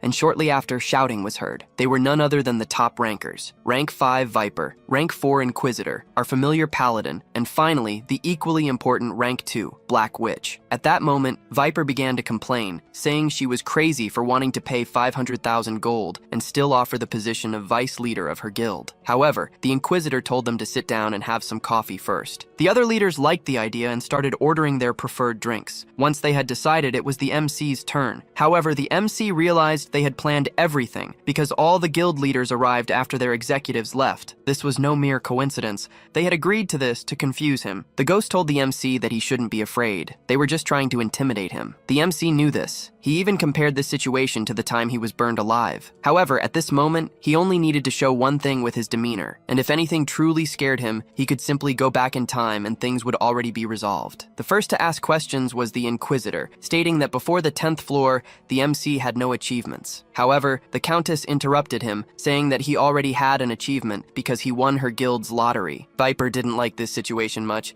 and said they should stop the charade and recruit him immediately. The Black Witch agreed with him and added that if he didn't plan to join any guild, he should let them know, as they needed time to prepare the announcement for the media. However, the MC posed a question. What if he did want to join one? She replied that if he wanted to join one, all the guilds would start a bidding war, as they had already lost too much time on the 9th floor. But because of the MC, they had a good reason to inform the rest of the world about the tower's value, a chance to gather people from all parts of the world, and also a motivation for the hunters who were stuck on the 1st floor. The MC states that bringing all these people from the outside world would deplete the food inside the tower in an instant. The Countess agrees with the MC, saying that even though she has connections to the outside world, it wouldn't be enough for them to produce new products and food. The Black Witch adds that they needed to encourage the hunters towards the new world, motivating them to explore and find new valuable things there, and for that, they needed an icon representing the era of revolution. However, the MC is hesitant because the Black Dragon Guild itself tried to kill this icon in his past life, and he didn't know why. Nevertheless, the MC would probably get along well with the Black Dragon leader, and he said he understood, as the guild he joined would represent the new generation of hunters, and the other guilds couldn't do anything against it, which would make him feel bad. They would decide the future with a simple card game, specifically a game of poker. The MC would join the guild of whoever won. However, if the MC won, he would ultimately join all guilds simultaneously, appearing as a normal guild member to outsiders, but receiving the same treatment as the leaders. Since they had nothing to lose, they all agreed. As the MC is not seen or anything, he asked the ghost if he didn't want to stop calling him Gongjanim, and that he could call him that after the game ended. However, he wanted the ghost to reveal everyone's cards, and obviously, hearing such a wonderful proposal, the ghost was extremely happy, and so the MC played, with the ghost feeding him tips. After a while, Viper was the first to complain, saying that the MC was definitely cheating because even after 30 rounds, he hadn't lost a single time. The MC replied that he was just a genius at poker, and therefore it wasn't good to accuse him without proof. Viper said that the MC was definitely not rank F. However, the MC stated that he had risen to rank E, so he was no longer rank F, and added that he had also run out of chips, so he lost. Shortly after, the Paladin was the next to lose, and the MC provoked her to try and guess if she was cheating or not, but she merely replied that young people nowadays are very difficult to deal with. As she approached the losers' tables, Viper started shouting that she was giving up too easily, that she should have tried until the end and shouldn't have let that thief win. However, she simply said that he shouldn't call their hero a thief. Regarding them possibly cheating, they all knew from the start, and it would be very strange if they didn't, because how could a rookie challenge them in a game of chance? The MC indirectly implied that he was confident enough to beat them without revealing his abilities, and they ended up accepting the challenge. She also told Viper that he should train his mind a bit more instead of just his muscles, and that they had nothing to lose with this game. Winning would be great, but there was nothing to lose either. However, Viper retorted, saying that they had to protect their pride, because how could they let a rookie of his level defeat them? However, the paladin simply said that pride wouldn't help them advance in the tower. Returning to the poker game, the Black Witch said she was happy that at least the MC was a sensitive person, and she began to say that she originally came from Ukraine, or to be more exact, a place called Ukraine. Because of the long civil wars, she ended up losing her parents and became a wanderer, living alone, and that was very boring whether inside or outside the tower. However, the MC questioned her, asking what she meant by that, as everyone who came to the tower, especially the first generation, had a very sad story, and the MC was no exception, as he was also an orphan. The Black Witch added that the tower was basically her home, because there, no one asked where you were from, whether it was Korea or Ukraine, the celestial arts knowledge from China, or whatever place. None of that mattered inside the tower. They could understand each other thanks to the tower's blessings, and all food and challengers were equal, at least compared to the outside world. There it was at least a bit fairer because, according to the witch, people outside treated the tower like a trash can. Just because many people say something doesn't mean it's true. Besides, when that counter in the sky reaches 0, the MC's life would change completely, and she believed that the MC would certainly handle it wisely. The MC said he would give them what they wanted. Moreover, he liked being the center of attention. He wanted everyone to admire and respect him, nothing more. As the game progressed, the MC knew she had an advantage, and he was at a disadvantage now, but he would go all in because he was simply confident. He told the Black Witch he wanted to make one thing very clear. He didn't expect to be treated that way just because he had cleared the 10th floor, because he would still clear the 20th, 30th, 50th, and even the 100th. No matter how long it took, he would conquer this tower, and he respected that the Black Witch had strength and feelings. He also had no intention of fighting them. However, he would consider her his rival. His goal wasn't to see the world inside the tower, but the world beyond it. She could use his name whenever she wanted to solve problems of hunger or anything else within the tower. However, he would need her help to climb the tower. The Black Witch remained silent for a while, but she realized he was exactly like the Sword Saint. Oh, and about the game, rest assured that the MC won. Before leaving, the MC said he was looking forward to the equal treatment he had been promised. However, the Black Witch questioned if he could maintain the level of responsibility. But a hunter's responsibility was merely to climb the tower, and regarding that, the MC was very calm. The Black Witch realized the MC was very confident. The MC then began to say that the 11th floor would open soon, so he had to prepare not to be left behind. But the Black Witch questioned how he would be preparing if he didn't even know what was there. He then gave them a hint that the theme of floors 11 to 20 was performance. And of course, he wasn't going to say where he got that information. He merely said he received this extra hint upon clearing the 10th floor. A short time later, the MC was among the people, where they were commenting on who this guy was who had completed the 10th floor. However, they didn't know, as there was no information available online. Then the timer reached 10, and people started counting along with the time. Meanwhile, our MC was looking at his phone, more specifically at the search tab, where he refreshed it, and the information about who had cleared the 10th floor was released. An intense glow appeared in the sky,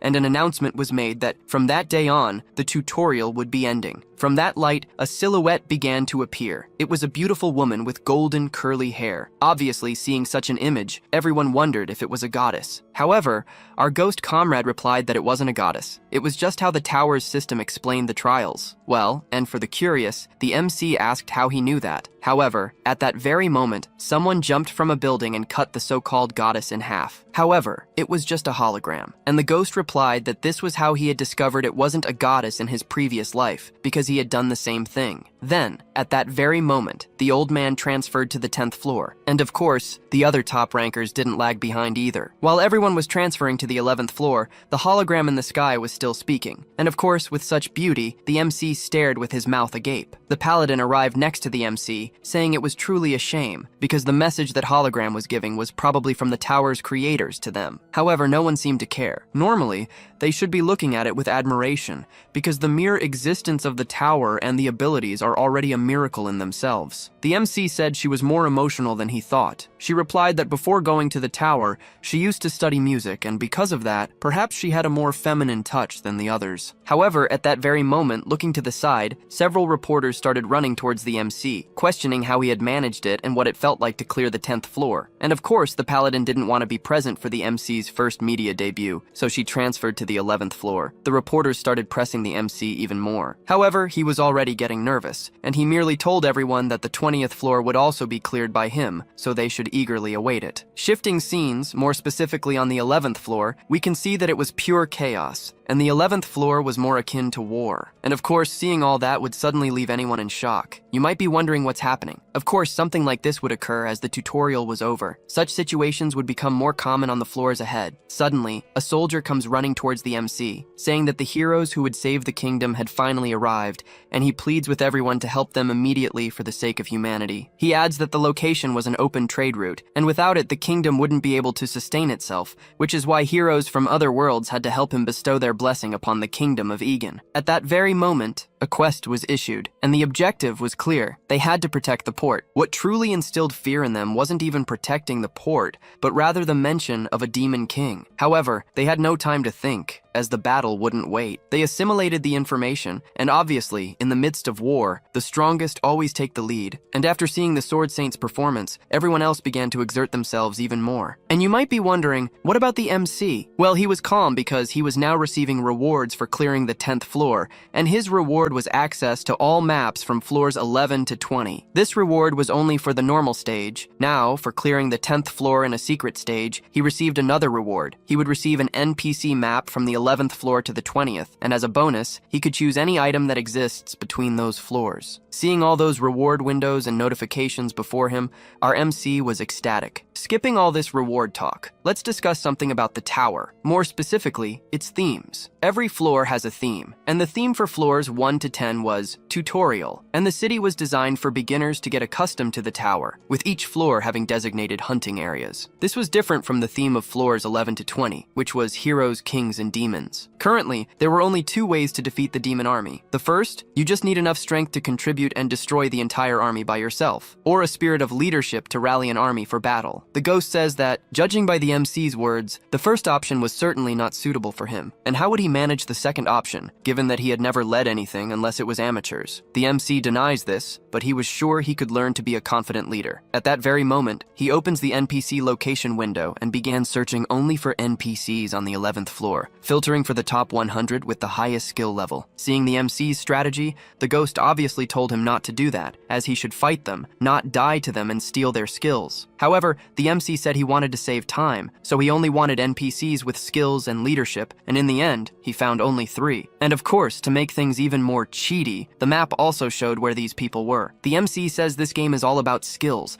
which is why he transformed his already good and incredible skills into even better rewards, all thanks to his abilities. But from the ghost's perspective, this was just hacking. However, this was also part of the MC's abilities. Following the blue dot on the map, the MC found the first NPC with the highest skill and leadership, and it was none other than the general, the one who had greeted him when he arrived on the floor. The MC quickly said he had a request for him, and he asked him to kill him because he had a secret last resort, and when his heart stopped beating, the goddess of war would bless the battlefield. In essence, it was like a self-destruction skill, and if they could activate this blessing, they would win the battle. However, the general didn't want to do it because he couldn't take the life of an ally. Yet the MC insisted, saying that he should consider what was happening, because if the general didn't kill him, he would take his own life, as he knew this was the best way to help the kingdom. For this reason, he was asking the general to kill him, because he was responsible for the battle at the port, and instead of dying by his own hands, or in the clutches of enemies, he wanted to entrust his life to a general who was risking his life to protect the kingdom. And of course, hearing all these cunning words from the MC, the ghost was dumbfounded, because the general was actually believing him. The general began to lament, regretting that he had to take the life life of a hero simply because he couldn't win a war against the Demon King,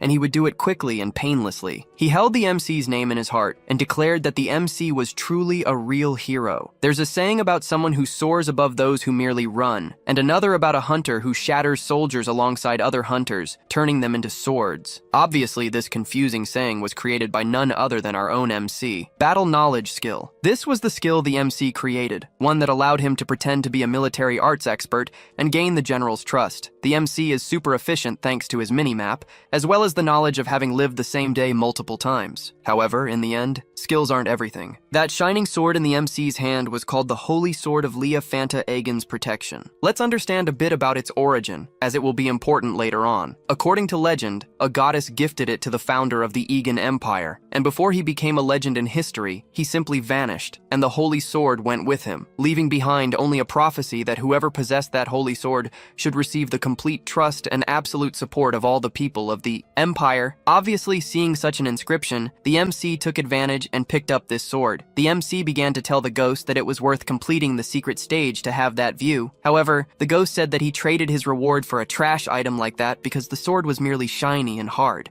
and among the many epic items available, he chose that one. However, the MC said that it had high durability and was shiny, making all NPCs from the 11th to the 20th floor go crazy for it. Also, NPCs aren't just tools to give quests, they are also entities that should be used to complete those very quests that they themselves cannot. While all the soldiers were running under the MC's command, most of the hunters were wondering why he was the army's only general. However, hearing their envious remarks, the MC became even more ecstatic, and the ghost told him to stop being foolish, as he should only be improving his swordsmanship and aura, yet he was simply using his aura to enhance his hearing to listen to what others were saying about him. But cutting to the chase, they realized that the eastern flank of the demon army had been annihilated, and the MC gave the order to continue advancing towards their main forces. The more they pressured them, the more likely they were to win. They killed so many goblins along the way that they ended up encountering their leader, who was the boss of the 11th floor, the Emperor. Of course, to top it all off, the MC was going to make a grand scene, finishing off the boss himself. After the boss had fallen to the ground, the entire army began to shout that they had finally defeated the evil army, and of course, seeing their leader's defeat, the goblins began to retreat. As they were merely retreating and everyone was afraid, most of the hunters became very disheartened and quickly charged at them, thus finishing off all remaining monsters and clearing the floor. The tower began to tally each participant's points. However, there were too many people, so it only managed the top 10 contributors to the raid. Looking at the scoreboard, everyone realized that the MC was in first place. Looking at the name on the screen, they realized it was the same person who had completed the 10th floor and began to question among themselves. Could it be some kind of secret master? However,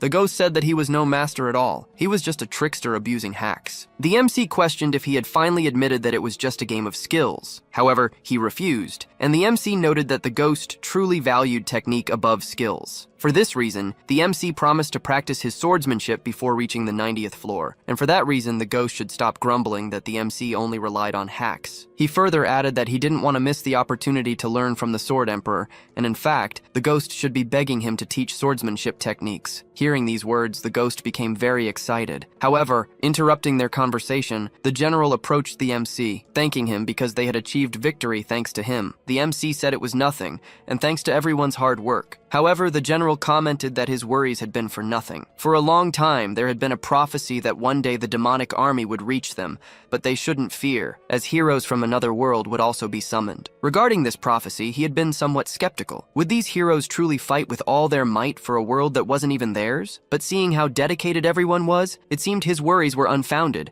and that's why he wanted to thank them properly. Well, even though they were from different worlds, the act of shaking hands still held the same meaning. Was it because, regardless of which world they were in, humans still had two hands? And so, the two shook hands. The system finished analyzing the floor rewards. The first reward was for the raid's top contributors. All 10 contributors would have early access to the 12th floor, and until all 10 received their rewards, everyone else would be prohibited from accessing the floor. In the last scene before the MC ascended to the 12th floor, the general said he was leaving the Empire's fate in his hands. While being transported to the 12th floor, the ghost asked the MC if he would be alright with the Sword Saint being there with him. The MC told him not to worry, as the worst that could happen was him getting killed. Thus, the MC arrived on the 12th floor, more specifically, at the palace of the Aegon Empire. Suddenly, the Inquisitor approached the MC and praised him for his performance on the 11th floor. The Inquisitor asked if the sword he used was the reward for from the 11th floor, and the MC confirmed that it was. The Inquisitor added that he was impressed by the efficiency with which the MC used the things at his disposal,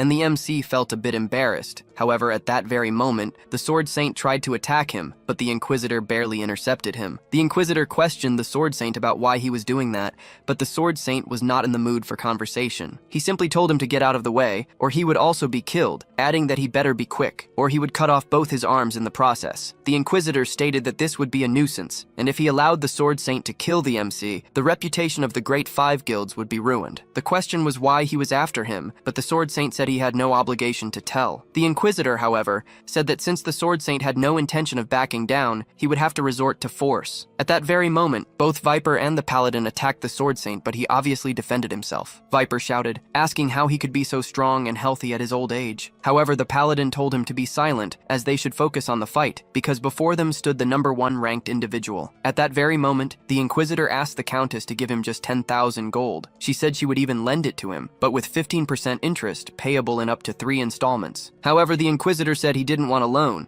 He was asking her to give him the money. She questioned if he thought her money was for some kind of charity, but the Inquisitor merely retorted that her money was dirty, and if she donated it to the temple, she could happily go to paradise. She didn't want to argue against that, and a bag of coins began to fall on the Inquisitor. Then he activated his ability, more specifically a buff, and all the coins around him had already vanished. The Inquisitor declared that both Viper and the Paladin would be completely different, and even if the Sword Saint was #1, he would still have difficulty against the 3 of them. However, there were 4, as the Black Witch would also join them. This was because the day before, the MC had made an official agreement with all 5 great guilds. Currently, the hunter Kim Gongja had joined all 5 guilds, with a status equivalent to that of a master. Therefore, if the Sword Saint pointed his sword at him, it would be the same as pointing his sword at all of them. But the MC already knew this from the start, and in fact, he had already planned it. He asked the ghost if he didn't remember the words he had said before, that there were 2 ways to fight a strong opponent. One was to have enough strength to defeat an entire army alone, and the other was to raise and command one's own army. An isolated hunter was useless against a hunter in a powerful alliance.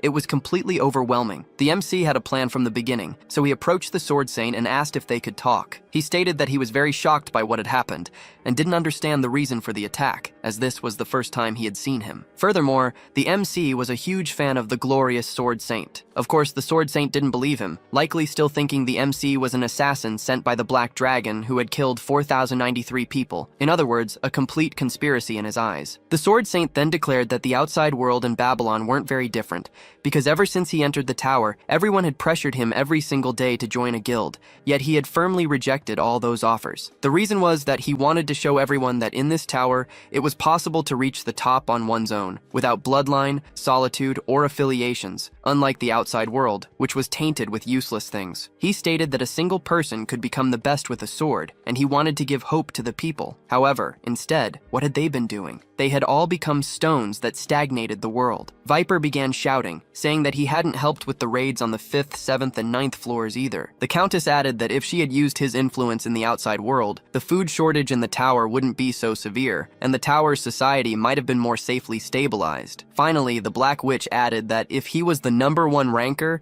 then he should take on his responsibilities as the #1 ranker. However, the Sword Saint told them to shut up and questioned if they were adults, as they were constantly crying, and if by any chance he was their grandfather. If they had so much nonsense to say, they should talk to their swords. Hearing these words, the MC began to question them, as they were still fighting even with only 10 people around, because even the NPCs on the 11th floor had gathered to save their own country. But as hunters, they should focus on clearing the 10th floor instead of pointing fingers at each other and holding grudges. Wouldn't it be better for them to focus on their objectives? If this continued, they would be worse than the NPCs themselves. All of them were asking for their help. Even if he was perhaps just a hologram created by the tower, they still said their nation was on the verge of collapse. How could they, as summoned heroes, put the Empire second? Because if you solve problems others can't, then you are a hero. For this reason, they should focus on clearing the rest of the floors, just as they did with the 11th. The Paladin was the first to sheath her weapon, agreeing with the MC's words, and even if she didn't understand why the Sword Saint attacked, it was clear that this wasn't the time for them to be fighting each other, and so she would make a small sacrifice. She then showed everyone that she possessed a lie detection ability,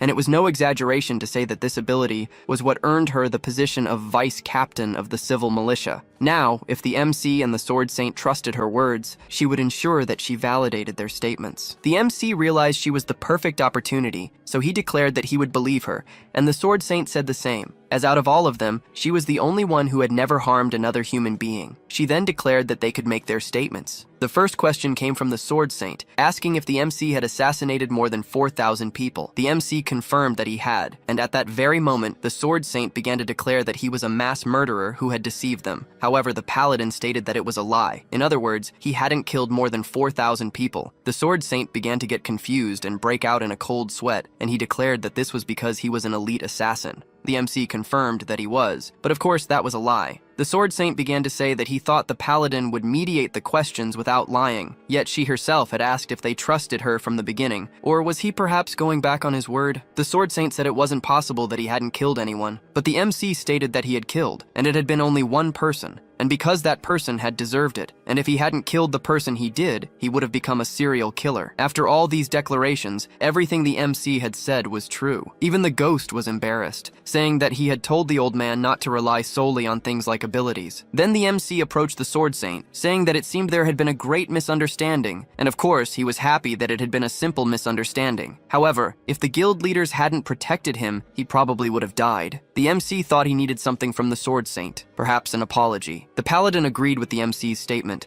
as the Sword Saint was completely wrong. The Sword Saint began to stammer. How would he act? Despite her reputation as a pure person, the Paladin was still part of the 5 great guilds. Would he lie, or reveal his ability to explain his actions? He could silence the MC by killing him, just as the Flame Emperor had done. Sometimes when people are in the wrong, they blame or distrust others, much like the Flame Emperor revealed his evil nature by trying to silence the MC. For this reason, the Sword Saint's true character would be decided by his choice. He then apologized, admitting he was wrong. He had thought carelessly, leading to presumptuous actions that almost caused him to kill someone for no reason. Until now, he had always based someone's death on his own judgment, believing that anyone who deserved to leave the world should die as soon as possible. The MC noted that instead of doubting the Paladin, making excuses with his ability, or even killing the MC to silence him, the Sword Saint chose to accept his guilt, and for that, he unhesitatingly begged a rookie hunter for forgiveness. And the phrases that came to the MC's mind were, "I'm sorry for being wrong. From now on, I would never kill anyone because of my ability. I want to live. Please forgive me." And all of it was true. Seeing such sincerity from the Sword Saint, the MC said one thing. He asked if the Sword Saint could teach him the art of swordsmanship. To be more precise, he needed a sparring partner. He had a teacher, but no one to duel against, and he wished the Sword Saint could be his partner. However, he corrected himself. In truth, he wanted to forgive him without receiving anything in return, but he would feel embarrassed, as it would make him seem superior, when in fact he wasn't even that impressive. For the MC, having the Sword Saint as a sparring partner would be enough. Since their swords had already crossed, he felt somewhat awkward having to apologize to someone as if he were superior. For this reason, he wanted the Sword Saint to teach him his best swordsmanship technique. Hearing everything the MC had declared, the Paladin affirmed that everything he said was true. Witnessing all of this, the Inquisitor was the first to rejoice, exclaiming that he had never seen such a sincere apology in his entire life, calling it almost a divine miracle. But the Countess immediately began to complain, asking them not to ruin the happy ending, even though her money didn't mean it was all in vain. However, no one paid attention to her. The Sword Saint began to declare how he could have judged such a kind person so wrongly. He said that if the MC wanted a sparring partner, it would be his pleasure. He would be ready whenever the MC wished. He even said the MC could call him Grandpa Marcus, and started spouting a lot of nonsense, saying he wanted the MC to meet his granddaughter, or perhaps even marry her. However, the MC remained calm. The Sword Saint's expression quickly changed, asking if the MC wasn't interested in his granddaughter. Gongjia corrected himself, saying it wasn't that. He simply wasn't interested in dating anyone. A commotion of shouts erupted, and the ghost began to say that, as he had mentioned before, the old man was very annoying. So annoying that he never listened to others, and it wouldn't be surprising if he ended up earning a title called God of Annoyance. The MC declared in his thoughts that he wished he hadn't discovered that. But at that very moment, the system announced that the MC had finished the 11th floor in first place, and from now on, he would receive the completion rewards. Since he had finished first, the reward would be delivered to him first. They had already heard about the completion conditions for floors 12 to 20 before returning, but he wanted to know what kind of reward this would be. A window appeared before the MC, and in short, the MC had managed to choose one of the Empire's positions and would receive corresponding skills and attributes. The choice he made now would decide his path up to the 20th floor. As the MC had said before, from the 11th to the 20th floor, the theme was the staging of heroes and the Demon King. Hunters would assume positions within the Egan Empire, receiving skills and attributes, and the top contributors from previous floors would have the privilege of choosing these special positions before anyone else. The MC had a position in mind, but he wanted to see the Demon King's reward. The objective was clear and simple. He had to kill all of the top 10, excluding himself. If he did so, the Demon King's authority would immediately send the MC to the 99th floor. Seeing this option, the MC was shocked. Now, which one should he choose? Obviously, the ghost said this was a trap, and the MC knew it because there was no way the Flame Emperor wouldn't have chosen this reward, since in his previous life, instead of being on the 99th floor, he stopped at the 40th floor. Therefore, this reward was nothing more than a trap. He probably chose this reward, realized it was a trap, and returned to the past. However, it was tempting. What if he went to the 99th floor? But the ghost told the MC not to do it, as he had spoken with someone who experienced the 99th floor and failed. This option was one of the worst traps. The MC questioned if the boss of that floor was really that strong, and the ghost said that wasn't it, or rather, there was no such thing as a boss. It was something far more sinister. Anyway, he had warned him as a friend, and he didn't want to admit it, but the MC was doing very well and would eventually clear the 99th floor. Then Gongja said he would do things the right way. He would follow the safest route and even ignore the rewards, as he wanted to see how things would unfold. At that moment, he declared to the others that a reward window had appeared for him. The Black Witch said she was truly bored because it was taking too long, and the MC stated he wouldn't select any reward. The Paladin questioned the MC why he had done that, but at the same moment, the Sword Saint said he understood why the MC had made that choice. However, he questioned if it was truly necessary to ignore the rewards. Nevertheless, the MC simply said he regretted nothing. Then the Sword Saint chose the goddess's reward, and his position would be that of Chief of the Egan Empire Knights. Immediately, several knights appeared. The next to receive a reward was the Inquisitor, and he said it seemed like a game of cops and robbers, but for everyone to understand what he was talking about, he would show them. Everyone was surprised. It truly was a game of cops and robbers. The Inquisitor said they should call the goddess's allies cops, and those who sided with the Demon King robbers. It seemed that siding with the robbers would certainly have disadvantages, as the Paladin would quickly discover them. He added that the MC's choice wasn't all that great, but he would respond, so he chose the position of Grand General of the Empire. Viper ended up choosing the position of Chief of the Royal Bodyguard, the Paladin chose Minister of Foreign Affairs, and the Black Witch chose the position of Chancellor. Lastly, the Countess chose Minister of Finance. Thus, everyone chose their respective positions. At that moment, the system began to report who had claimed the rewards. One person had not claimed a reward.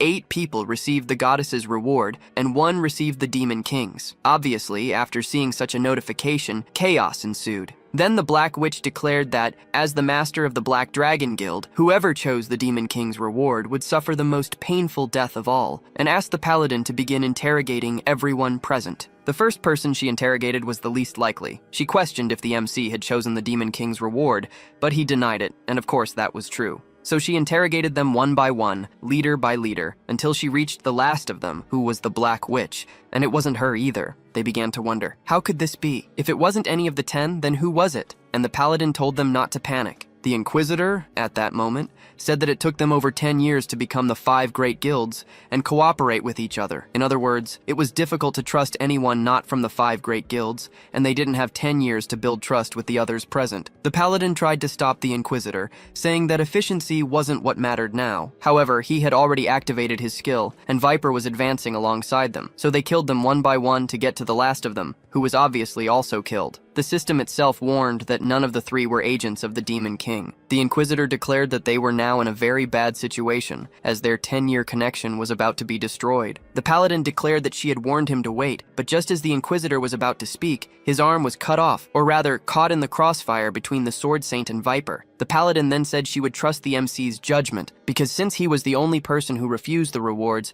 he was certainly the only one who couldn't be the traitor. Seeing that madness before him, the MC wanted to ask the ghost if all the people he attracts are psychopaths. However, the ghost merely said that the MC hadn't given up the reward just knowing this would happen. However, the MC said there was tension among the top rankers, and he presumed a fight would start if there was a traitor. For this reason, he gave up the rewards, but he didn't imagine it would be this bad. So the MC approached the Paladin and asked if she could tell him a little about the Inquisitor. She replied that he had always been like that. More specifically, when they entered the tower, religion was a big problem, and the various religions were always fighting each other. It was at that point, when the Inquisitor appeared, that he killed everyone. The MC remembered that, in his past life, the religious groups had indeed reached a peaceful agreement, but it was probably the media covering them. The Inquisitor said he regretted his judgment and knew that what was happening was because of his actions, but to stop all that fighting, he needed the MC to ask the Sword Saint to stop the battle. The MC tried to get the Sword Saint's attention, saying they should resolve this fight through dialogue. He was asking in the name of his granddaughter, and if she ever entered the tower, he would surely meet her, so he couldn't ignore the words of his future great-grandson. The Sword Saint said he still hadn't forgiven them and wouldn't stop this fight just because he heard the MC. However, he realized that when they crossed swords, he could kill them at any moment, so once they found the traitor, he would certainly kill him immediately. The MC continued, saying he could kill him later. Then he began to say that they should calm down, because as long as they didn't know who the traitor might be, they might never find him. However, this wasn't the most important thing, as they could resolve this crisis without finding the traitor. The Paladin questioned the MC about how this would happen, since whoever chose the Demon King's reward aimed to kill all of them. However, the MC told them to look more closely at what was written in the quest. According to him, the Demon King's core was on the 20th floor, and that's why they shouldn't focus on the traitor. He would probably be covered in fear, or perhaps the system itself had forcibly created a traitor to achieve its objectives. If they got rid of him, the rewards would also disappear. So it was a very simple and easy problem to solve. They should climb the tower and break the Demon King's core. When the MC opened the door, a sound of rain was heard. But it wasn't normal rain. It seemed to be similar to blood. The soldiers, seeing that rain, began to fall into despair, and no one understood what was happening. However, the MC calmly walked among them and broke the glass. That rain was the result of the Demon King having manifested at that instant. He began to speak, questioning if the Empire really thought they could defeat him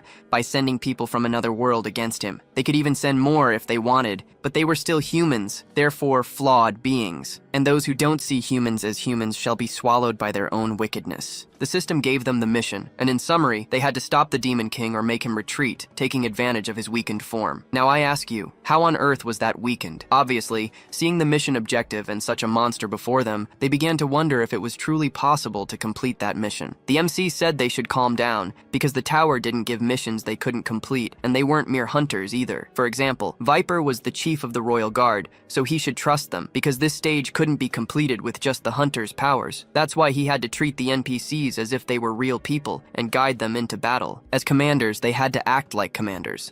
Since the Paladin was the Minister of Foreign Affairs, they needed to find the Emperor, because an army without its leader nearby would have its morale crushed. As for the Inquisitor, the MC didn't like him much, but it wasn't the time for conflict. Unlike the MC, the Inquisitor said he liked him much more now. However, the MC simply stated that the soldiers were in front of the castle walls, so the Inquisitor should control them on his own, and no matter what happened, he had to defend the castle walls, because if their defenses fell, the stage would be over. The Inquisitor declared that he would protect them with his own life. Thus, everyone went to their respective positions, and since the top 10 had already received their rewards, the other hunters were able to enter the floor. Cutting to another scene, the Black Witch approached the MC, and he questioned how she had reached him so quickly. She replied that it was her unique skill, called teleportation, which allowed her to teleport anywhere within her field of vision. Obviously, such an overpowered skill had to be copied, and even the ghost agreed that the MC could use his hack to steal this ability. However, continuing the conversation, the MC questioned what she was doing there instead of going to the castle walls. She replied that she obviously came to take him with her, because the MC possessed a sword that made all the NPCs on the 11th floor admire him. Like it or not,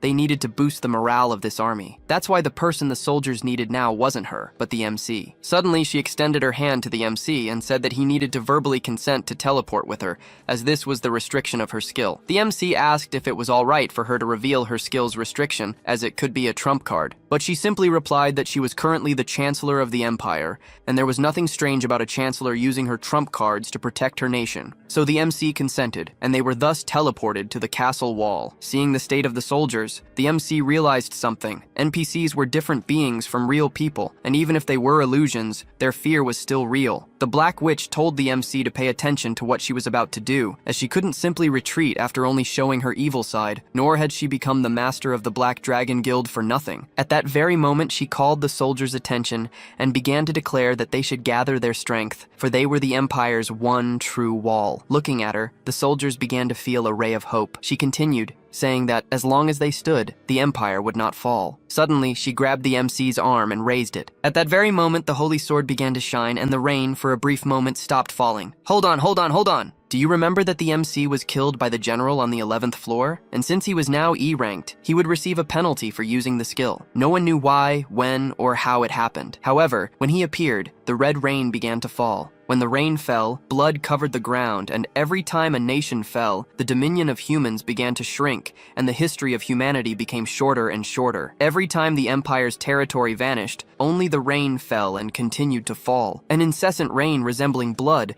and this was the cause of everyone's despair. Royal historians solemnly used their ornate quills. They accepted their fate to write, and thus, humanity was extinguished by its own hands. The master of nightmares, king of all demonic creatures, historians named him as follows: the Demon King. When that intense glow appeared above the castle walls, people began to feel a ray of hope, as they thought the goddess was protecting them. But that was wrong. It hadn't been such a great authority, and the rain had only stopped where the light of the holy sword reached. However, small things are sometimes enough, and for humans who had nothing, far from being small things, this was already enough to rekindle their strength. Initially, the reason there were no NPCs in the royal chamber was because each of the dignitaries had abandoned the empire, and it was probably for this reason that the tower chose the empire as a stage, just like the abandoned children in the mansion on the 10th floor. At that very moment, the Black Witch finished her speech and questioned the MC why he was looking at her that way. Was a Ukrainian speech really that bad for him? She says her old country was full of communists,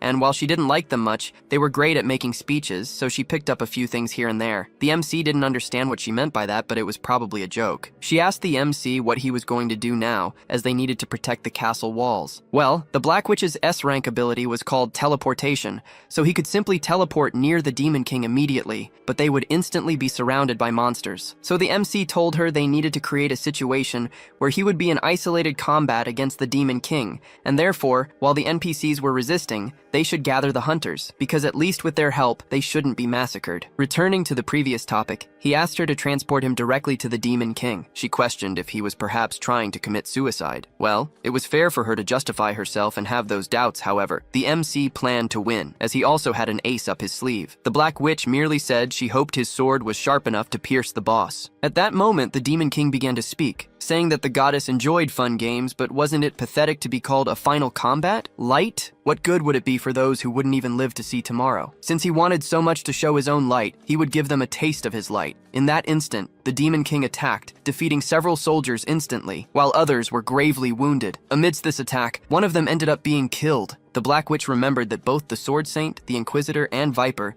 should be on their way with their troops, and the Paladin was probably looking for the Emperor as the MC had requested. So the only person remaining was the Countess, and in the end, she wasn't the traitor either. However, this was concerning, as the Countess was the only one who had connections from the tower to the outside world. But the Black Witch said they had no time for lamenting, because they should focus on what was before them. Looking at the map, the MC realized that the demonic army had changed formation and were probably attempting a charge. In that instant, they teleported to the front line of battle. Arriving there, the ghost wanted to tell the MC something, that from that moment on, a new training would begin, and he should last at least, at minimum, 30 seconds. Because to win that war, he needed to become the people's hope, and no matter how long, he just needed to show the scene that he was holding off the monsters on his own. No one becomes a hero by living 30 years, but when everyone desperately needs 30 seconds, giving them those 30 seconds is what makes someone a hero. That's why he should become one. The ghost wanted to teach the MC a few things when he reached the 20th floor, but it was time to practice a bit. He should pivot his back foot, plant his front foot firmly on the ground, and calmly look forward. He noticed there were 2 goblins in front of him, and the ghost added that in a fight, what matters isn't an absolute second, but rather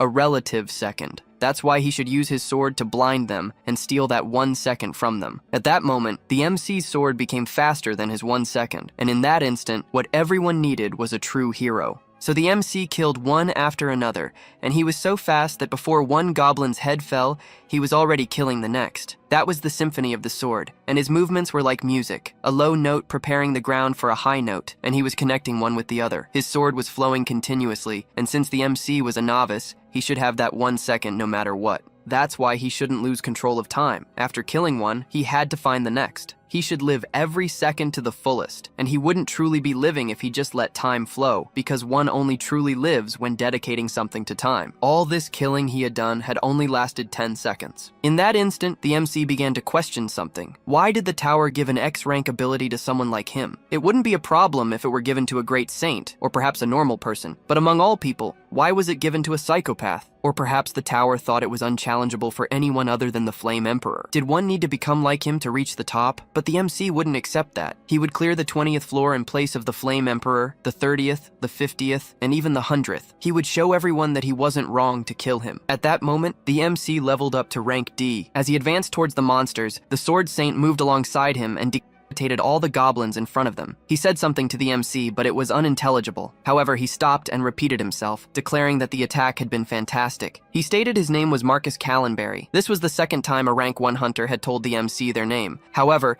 they were different names and different people. This is why he could now do what he could never have done in the past: proudly state his own name to people. Thus, the rank 1 hunter, Sword Saint, chief of the Egan Empire Knights, re-entered the battle. At that moment, more people arrived. They were the knights led by the Inquisitor, and another one of them joined the battle. But the MC noticed that everything around him was silent, and only one thought crossed his mind: to move forward. He was focused on the battle and nothing else. Even Viper, who was following him, noticed his complete concentration. Then, the only thing he said was that his name was Liao Fan, and he declared that he would protect the MC as he was the rising star. At that very moment, the Demon King began to speak, asking if they thought they had any time. The goddess was very weak, and now, who would they rely on? Perhaps their own existence, and if so, he wanted to see it with his own eyes. When he attacked, the Black Witch stepped forward and repelled his attacks with her mirror, diminishing their force, and Viper and the Sword Saint managed to stop the assault. At that moment, the Black Witch called out to the MC, asking him to take her hand. However, he remembered that everything happening would soon vanish, as people wouldn't recall anything that had occurred. Just because they wouldn't remember didn't mean things would disappear. This is how a person who died on the 1st floor and a spirit who died on the 99th floor managed to get there. When he returned, nothing would have been resolved. However, he would be a little stronger and also do things a little better. At that moment, they stood before the Demon King, who declared that he had made it clear there was a traitor among their group, yet they clung to the trust they had in each other as if stitching together scraps. However, scraps could not become a real dress. At that very moment, the MC released the Black Witch's hand and, in his thoughts, apologized. Perhaps they wouldn't remember the events that happened today, but it would be for a greater good. Well, now it was time for the second round. At this moment, the MC had another thought. Why would the tower, after giving such power to someone like Yu Suha, give such an opportunity to someone useless like him? Perhaps the tower was disappointed with the attitudes displayed by the hunters. Perhaps the Flame Emperor used his strength to clear the 10th floor, and perhaps the tower didn't consider that a disgrace. Each floor had a secret mission, and the 12th floor was certainly no exception. The Demon King had 3 abilities that caught the MC's attention, but he already knew which one he would take. The ghost questioned if he was really going to take that one, and the MC replied that it would at least be useful until the 20th floor. The ghost didn't understand, but the MC probably had a plan. Then the MC asked the ghost if he could answer one thing, if he knew what the old man did every day. The ghost replied yes, he plans the entire day, from the moment he wakes up until the moment he goes to sleep. The MC told him to explain his routine, as he would need it for something. After choosing the skill card, and now that he was rank D, he ended up seeing the Demon King's trauma. However, let's talk about that nightmare another time. The MC went back 24 hours in time, reliving everything again. Well, the 11th floor wouldn't be a problem, but on the 12th, where the Demon King appears, they would all have a fight. The Black Witch questioned if the MC was all right, as he seemed strange. However, he simply replied that he was a bit emotional after thinking about being with incredible people like them. Then he declared that he knew the situation of the 11th floor, and not only that, he also knew its mission. Hearing this, they asked if he could share that information with them. The MC said it was possible. However, there was a condition. There would be a moment when he would ask them for a favor, and they should listen to that request. He couldn't say what it was yet, and it wasn't anything that involved someone's life or asking for money, and if they thought it was an impossible request, then they were welcome to reject it. The Inquisitor was the first to agree to the condition, and the Countess said that from the moment he stated they could refuse the request, she accepted his terms. The MC, hearing their responses, saw that the first step was complete, and with that, the 11th floor just became a little easier to clear. At that moment, the MC caught the Paladin's attention and asked if she could take a walk with him, as he had something to ask her. It would be quick, 30 minutes at most. As they walked, everyone was talking about who cleared the 10th floor. But this was no longer important to the MC because the old man was following him. The ghost told the MC not to look back, as the old man had an almost perfect stealth ability. So even if he looked, he wouldn't be able to see him. But there was one thing the MC realized in his last attempt. It would be too late to try and resolve things with the Sword Saint on the 12th floor. He needed to resolve this misunderstanding before continuing up the tower, because the Sword Saint had a really complicated relationship with the guild masters, and if he pointed his sword at the MC, he would automatically become an enemy of all guild masters, and adding a traitor to the mix. How would that turn out? The paladin questioned the MC about where they were going, and he simply replied that he had a shop he wanted to show her. But, in reality, what the MC had been doing so far was provoking the Sword Saint. He had been deliberately luring him, using the information he had received from the ghost, and the Sword Saint started following him as soon as he saw him. Of course, the paladin knew nothing of this. The MC began talking about the shop he was taking her to, managed by an unknown but very skilled pharmacist, who would probably become famous in the future if she received some recognition. That's why he wanted her help with the business. She questioned if this was true, and the MC realized she had activated her ability. He simply said he was trying to get her help and was sure that this was probably perceived as true by her ability. A little later, they arrived at the shop, and the girl asked who the person next to the MC was. He simply said she was the vice captain of the civil militia, or perhaps better known as the paladin. The girl immediately became desperate, as the MC had brought someone very important to a humble shop like hers, and quickly knelt, thinking it was some kind of drug bust. She immediately declared that she had never once touched any kind of drug or created any harmful medicine. The paladin had probably activated her ability again and was certainly confused because all of it was true. The MC approached the girl, telling her to calm down, as he was the one who had brought her there. The girl asked why he had done that, but the MC said that despite her being so talented, she had no work to do. And for that reason, he wanted to introduce her to the paladin so she could give her some sample potions. Hearing these words, she became extremely happy, saying that the MC was an angel. However, at that very moment, another customer arrived, and the first thing the old man declared was that, with the exception of the MC, he would like both girls to leave, as he wished to have a private conversation with him. The paladin questioned if the Sword Saint wasn't being too aggressive. However, the Sword Saint told her to leave immediately. However, the paladin added that if he had lost his memory due to age, his reputation wasn't what it used to be. She also declared that the MC had just joined all 5 great guilds, and if she suffered any attack, it would be a declaration of war against them. She continued by saying that she had received several complaints about some human hunts the Sword Saint had carried out, and the civil militia hadn't had time to intervene in his personal execution of justice. However, the story changes if it happened right in front of her. The old man questioned if she really thought she could stop him, and she replied that she couldn't, but she would fight nonetheless, and would even die if it came to that. If she died by his hands, he would end up becoming the murderer who killed an innocent person. Well, this was a weakness MC Gongja discovered in his past life. The Sword Saint was vulnerable to innocent people. That's why the MC brought the only guild leader who hadn't killed anyone, and by the Sword Saint's moral standards, the paladin's kill count almost made her a saint. There was also another person there, and with both of them present, it was like a cheat code. Because even though they lacked the strength to face the Sword Saint, good people like them were the only ones who could stop him. At that very moment, the Sword Saint sheathed his sword, and thus the second step was complete. Then, the MC called out to the Sword Saint, saying he wanted to meet him in the northern field. He would go alone, and if the old man wanted to know what kind of person he was, he should go there tomorrow. The girl asked the paladin if the Sword Saint was known as a demonic assassin, and she explained that it wasn't common knowledge. However, at least among the leaders of the 5 guilds, they knew something. Apparently, the Sword Saint had lost his daughter and son-in-law to a heinous assassin, but the details were unknown because the old man didn't talk much about it, and for that reason, he harbored anger against assassins. Well, the paladin realized she had lost the focus of the conversation and asked how much the potions there cost, because if they were too expensive, the civil militia wouldn't be able to afford them as they were on a tight budget. The very next day, people were eager for the opening of the 11th floor, and the atmosphere was similar to what happened in his past life, except for a few changes. The Sword Saint remarked that the MC had indeed gone alone, and questioned if he was confident enough to face him by himself, or if he was perhaps proud of his skills after committing so many murders. The ghost asked if Gongja was alright, and he replied that his heart was beating a little fast. The MC told the Sword Saint that he knew why he so desperately wanted to kill him, stating that the reason was his skill, detective's eye. The old man questioned how he knew that, but the MC asked him to trust what he was about to say. Earning someone's trust was a very difficult task because everyone has their stubbornness,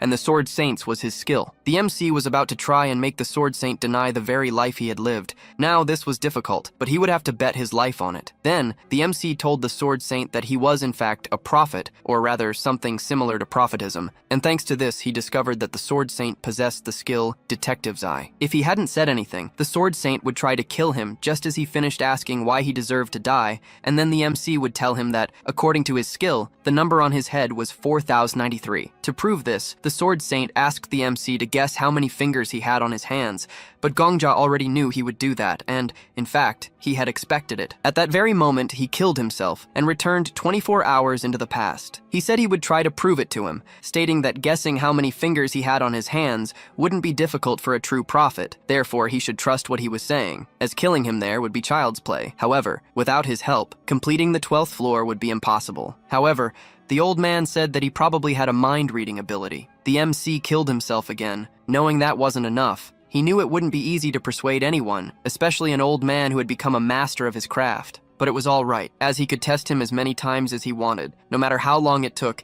he would eventually persuade him, since his death was longer than his life. Then the MC arrived at his answer, saying that he didn't need the Sword Saint to spare him forever. He would need 5 days, and within those 5 days, the Sword Saint could observe him on his own and judge with his own eyes whether he deserved to die or not. It didn't seem like the Sword Saint believed his words, yet Gongja had an ace up his sleeve. He said that the Sword Saint from a distant future told him that he would prove he was a true prophet. Then, the only thing he said was, Sword Emperor. He went on to say that he didn't know whose nickname it was, but his future self told him that he would only need to speak that name to him, and it would be enough. Once again, the Sword Saint questioned if he truly only wanted 5 days. If that was the case, he would pursue him for the next 5 days, observing him closely at all times, analyzing his words and behavior. After that, he would judge for himself whether the MC deserved to die or not. The MC thanked him from the bottom of his heart and realized what he had achieved. He had made a deal with the guild leaders, and at least for now, the Sword Saint trusted him. Thus, he had met all the necessary conditions to prevent unnecessary deaths on the 12th floor. Upon arriving on the 12th floor, the beginning was the same as last time. However, something was different. All the leaders were more united, and as a result, their subordinates were more ready for battle than ever. The fight was proceeding efficiently and safely. The ghost asked the MC if he was okay with this, as he wouldn't even be noticed that way, adding that Gongja was an attention seeker. If he kept standing still like that, he wouldn't get any attention. However, the MC replied that it wasn't bad either. Meanwhile, as the MC spoke with the ghost, someone was watching. Gongja quickly turned around, asking what he was doing there, and the Sword Saint replied that he was observing, because, as he had said before, he would be watching him for the next 5 days. The MC questioned if he planned to watch him 24 hours a day, and the Sword Saint replied that was his intention. Just as the MC was about to say that if he didn't join the battle, he wouldn't get any contributions, the Sword Saint instantly killed monsters and stated that he wouldn't forget to wield his sword. When the MC tried to approach the Black Witch, her subordinates stopped him. The Black Witch said she was a bit busy and asked if he could summarize everything he wanted to say in 30 seconds. The MC said that the reward he had earned on the 10th floor was a mini-map that could show both allies and enemies across the battlefield. She quickly approached him, saying he should have mentioned that sooner, and asked where the boss was, as they were running out of time. She asked him to verbally consent to use his teleport ability directly to the boss, and thus they arrived at the front line. With the second teleport, he was already on top of the boss. The MC leaped towards it and split it in half. From then on, everything happened the same way as in the previous cycle. The goblins began to retreat and the hunters killed them. However, one thing changed. The Black Witch was absolutely delighted, as they had managed to defeat the boss quickly, and probably fewer than 30 people had died. Seeing this, the MC was shocked. Perhaps the reason she seemed so sensitive in the last cycle was because many hunters had died at the beginning, and now she was celebrating because the deaths were few. Gongja noted that she was a very straightforward person, as she became happy or sad depending on the number of people who died. The MC told her to relax, as she was too excited, but she replied that no previous floor had been cleared with so few deaths. That's why she was proud of it. She added that he could have simply monopolized the reward from the previous floor, and if he hadn't shared the information, many deaths could have occurred. That's why she was happy that someone like him would be a new hero. The MC noted that being idolized or envied by normal people was great, but it was nothing compared to receiving recognition from those people. In his mind, perhaps they couldn't claim to be the best, but they were the ones who had the right to say they tried their hardest. The Sword Saint and the Black Dragon Master were undeniable, people who were giving their all in their lives. He wanted to live a life where he was recognized by these people and wanted to protect them. The MC didn't want them to fall into the Demon King's clutches, and for that reason, he wouldn't disrespect these people who worked so hard, as the Flame Emperor did. He wouldn't didn't stand by just watching or using deceptive schemes. He wanted to recognize them and be sincerely recognized by them. Even if it was an impossible dream, that's how he wanted to live. At the same moment, the Black Witch concluded that if they continued this way, clearing the 20th floor would be very easy, as she had predicted they would lose at least 5,000 people on that floor. However, these thoughts were wrong, because if the MC left them alone, they would suffer a great loss on the 12th floor. More specifically, they would lose the only person capable of communicating with the outside world, and if that happened, they would lose 50,000 people, or even 500,000. That's why the MC would carry them. When the Inquisitor began to approach, Gongjia asked them to wait a moment and declared that he had something to say to everyone. When he said this, the Sword Saint was merely observing, and obviously the MC was happy about that. He reminded them about the promise he had made with them and was now asking them to listen to his request. He asked for 5 days. They should do absolutely nothing for exactly 5 days,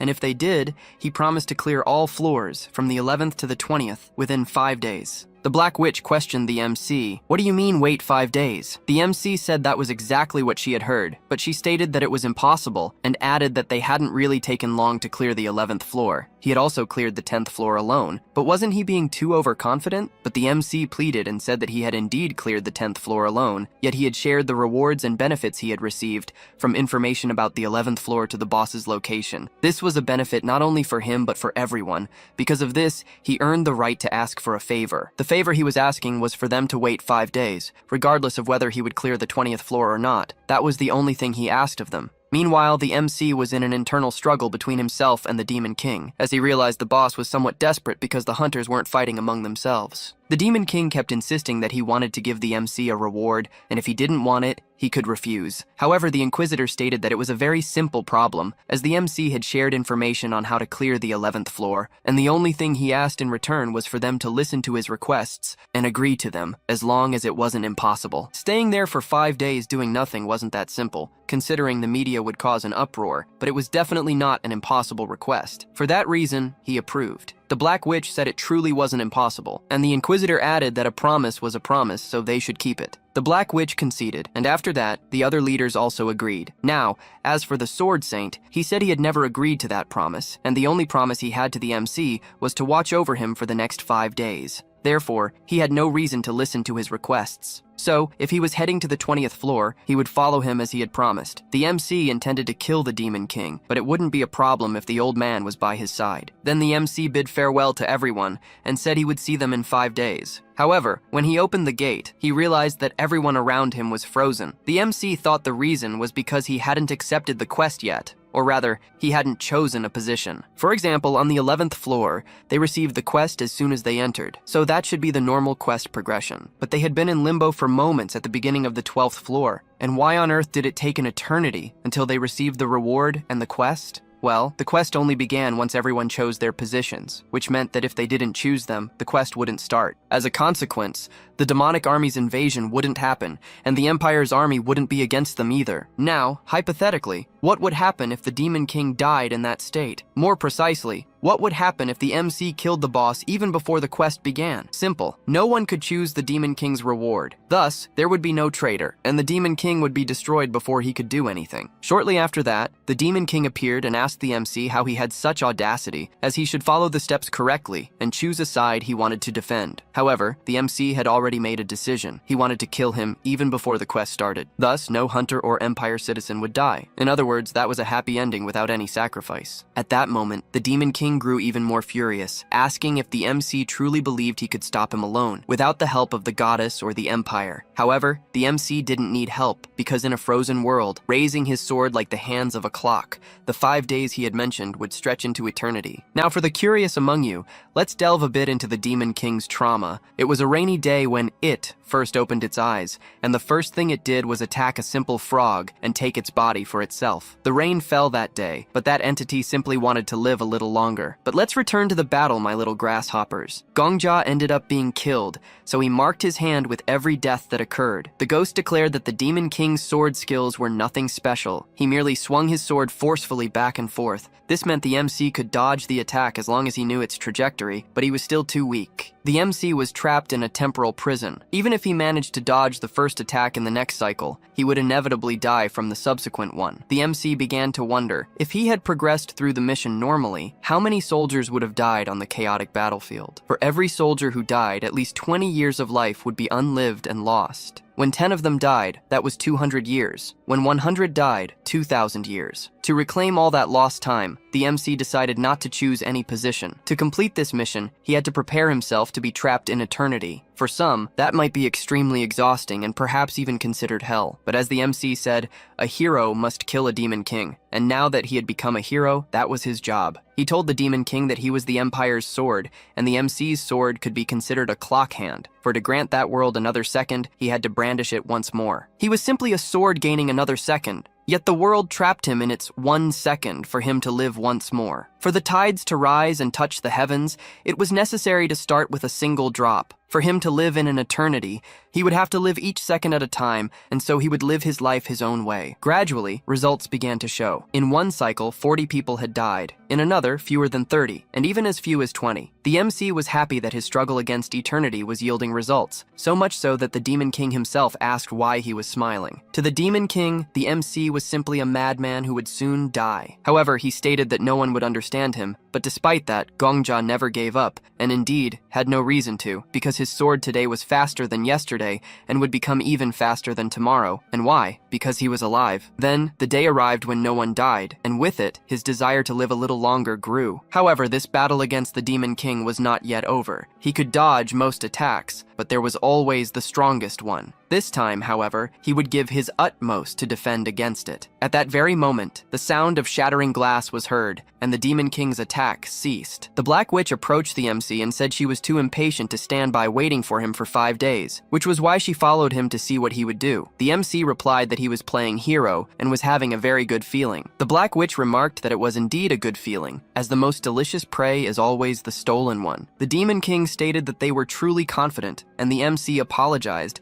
as he had said he would face him alone. But upon reflecting on tradition, heroes always team up to defeat the villain, so he was merely following tradition. At that very moment, the Demon King activated his subunit, and numerous monsters began to resurface. The Black Witch asked the Sword Saint to help them, as he had been standing there watching them battle, but they probably wouldn't be able to defeat so many monsters, so they should get out of there. However, the MC said that everything was fine, and at that very instant, he activated the Demon King's very same ability. Let's go back a bit to the Demon King's trauma. He was growing larger and larger, and each time he gained a new body, he also gained a new joy, the joy of slaughter. Obviously, he went after the girl with an incessant bloodlust, wondering where that aroma, that scent, was coming from. Every time he devoured his prey, it was as if he had possessed them. He swallowed them whole, even their memories, and they seemed to become his own. At that very moment, the girl's father arrived, calling her name Stelly, telling her she shouldn't be running around because her body was weak, and the doctor had said she was sick and shouldn't go out. However, the girl said she thought she was cured. That was the Demon King's first name. Turning back to the MC, he had activated his skill, and several skeletons began to appear. The MC began to explain that,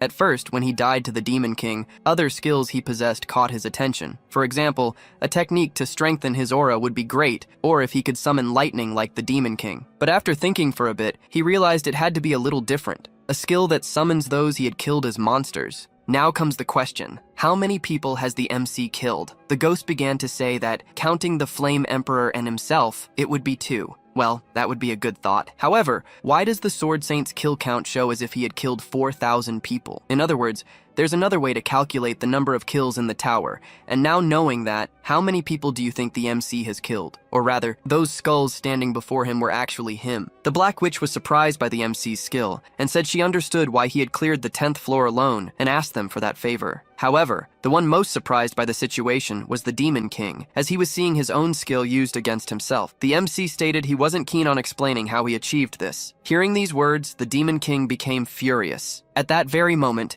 the MC called the Sword Saint's attention and told him he should fight alongside the skeletons because that way they wouldn't lose. With the Black Witch's help, she could stop his attacks, even if only for an instant. Then the MC ordered his skeletons to advance, and he was engaged in a fierce battle. It could be considered a battle of death because apart from the Demon King, the Sword Saint, the MC, and the Black Witch, everyone there was already dead, even if they lost their heads in battle. Seeing such a scene, the Demon King began to question how this was possible. A person from another world was using the same skill as him, and being another person who hadn't lived there and had no malicious intent of hatred for that world, why did he intend to block his path? However, the MC said it didn't matter where he came from, but the most important thing now was that he was there. Even if he didn't think that was enough qualification, the boss shouldn't mess with him, because the tower recognized his qualifications. From now on, his nickname would be the King of Death. And here we are again to understand a little more about this Demon King. He didn't age, and his beauty was maintained day after day. An intoxicating aroma emanated from her body, leaving people intoxicated. They began to call her the Saint of the Frontier and said she was capable of curing any disease. People had complete faith in her and were desperate to receive her blessing. Of course, people trusted her words, but even living for a long time within a human body, she was still attracted by the pleasant scent of human beings. Even if it was just a baby wrapped in rags, it smelled very good to her. Happiness was a joy in that world. As she swallowed the baby's flesh and bones, she received the child's memories. Of course, to her, she was saving the children. And the worst part was that even the parents themselves weren't understanding what was happening and thanked her from the bottom of their hearts. Or rather, they thanked the Saint of the Frontier. Many people said she performed miracles and was the savior of the sick and their true deliverer. However, this began to lead to something. Farmers and agricultural workers from other lands,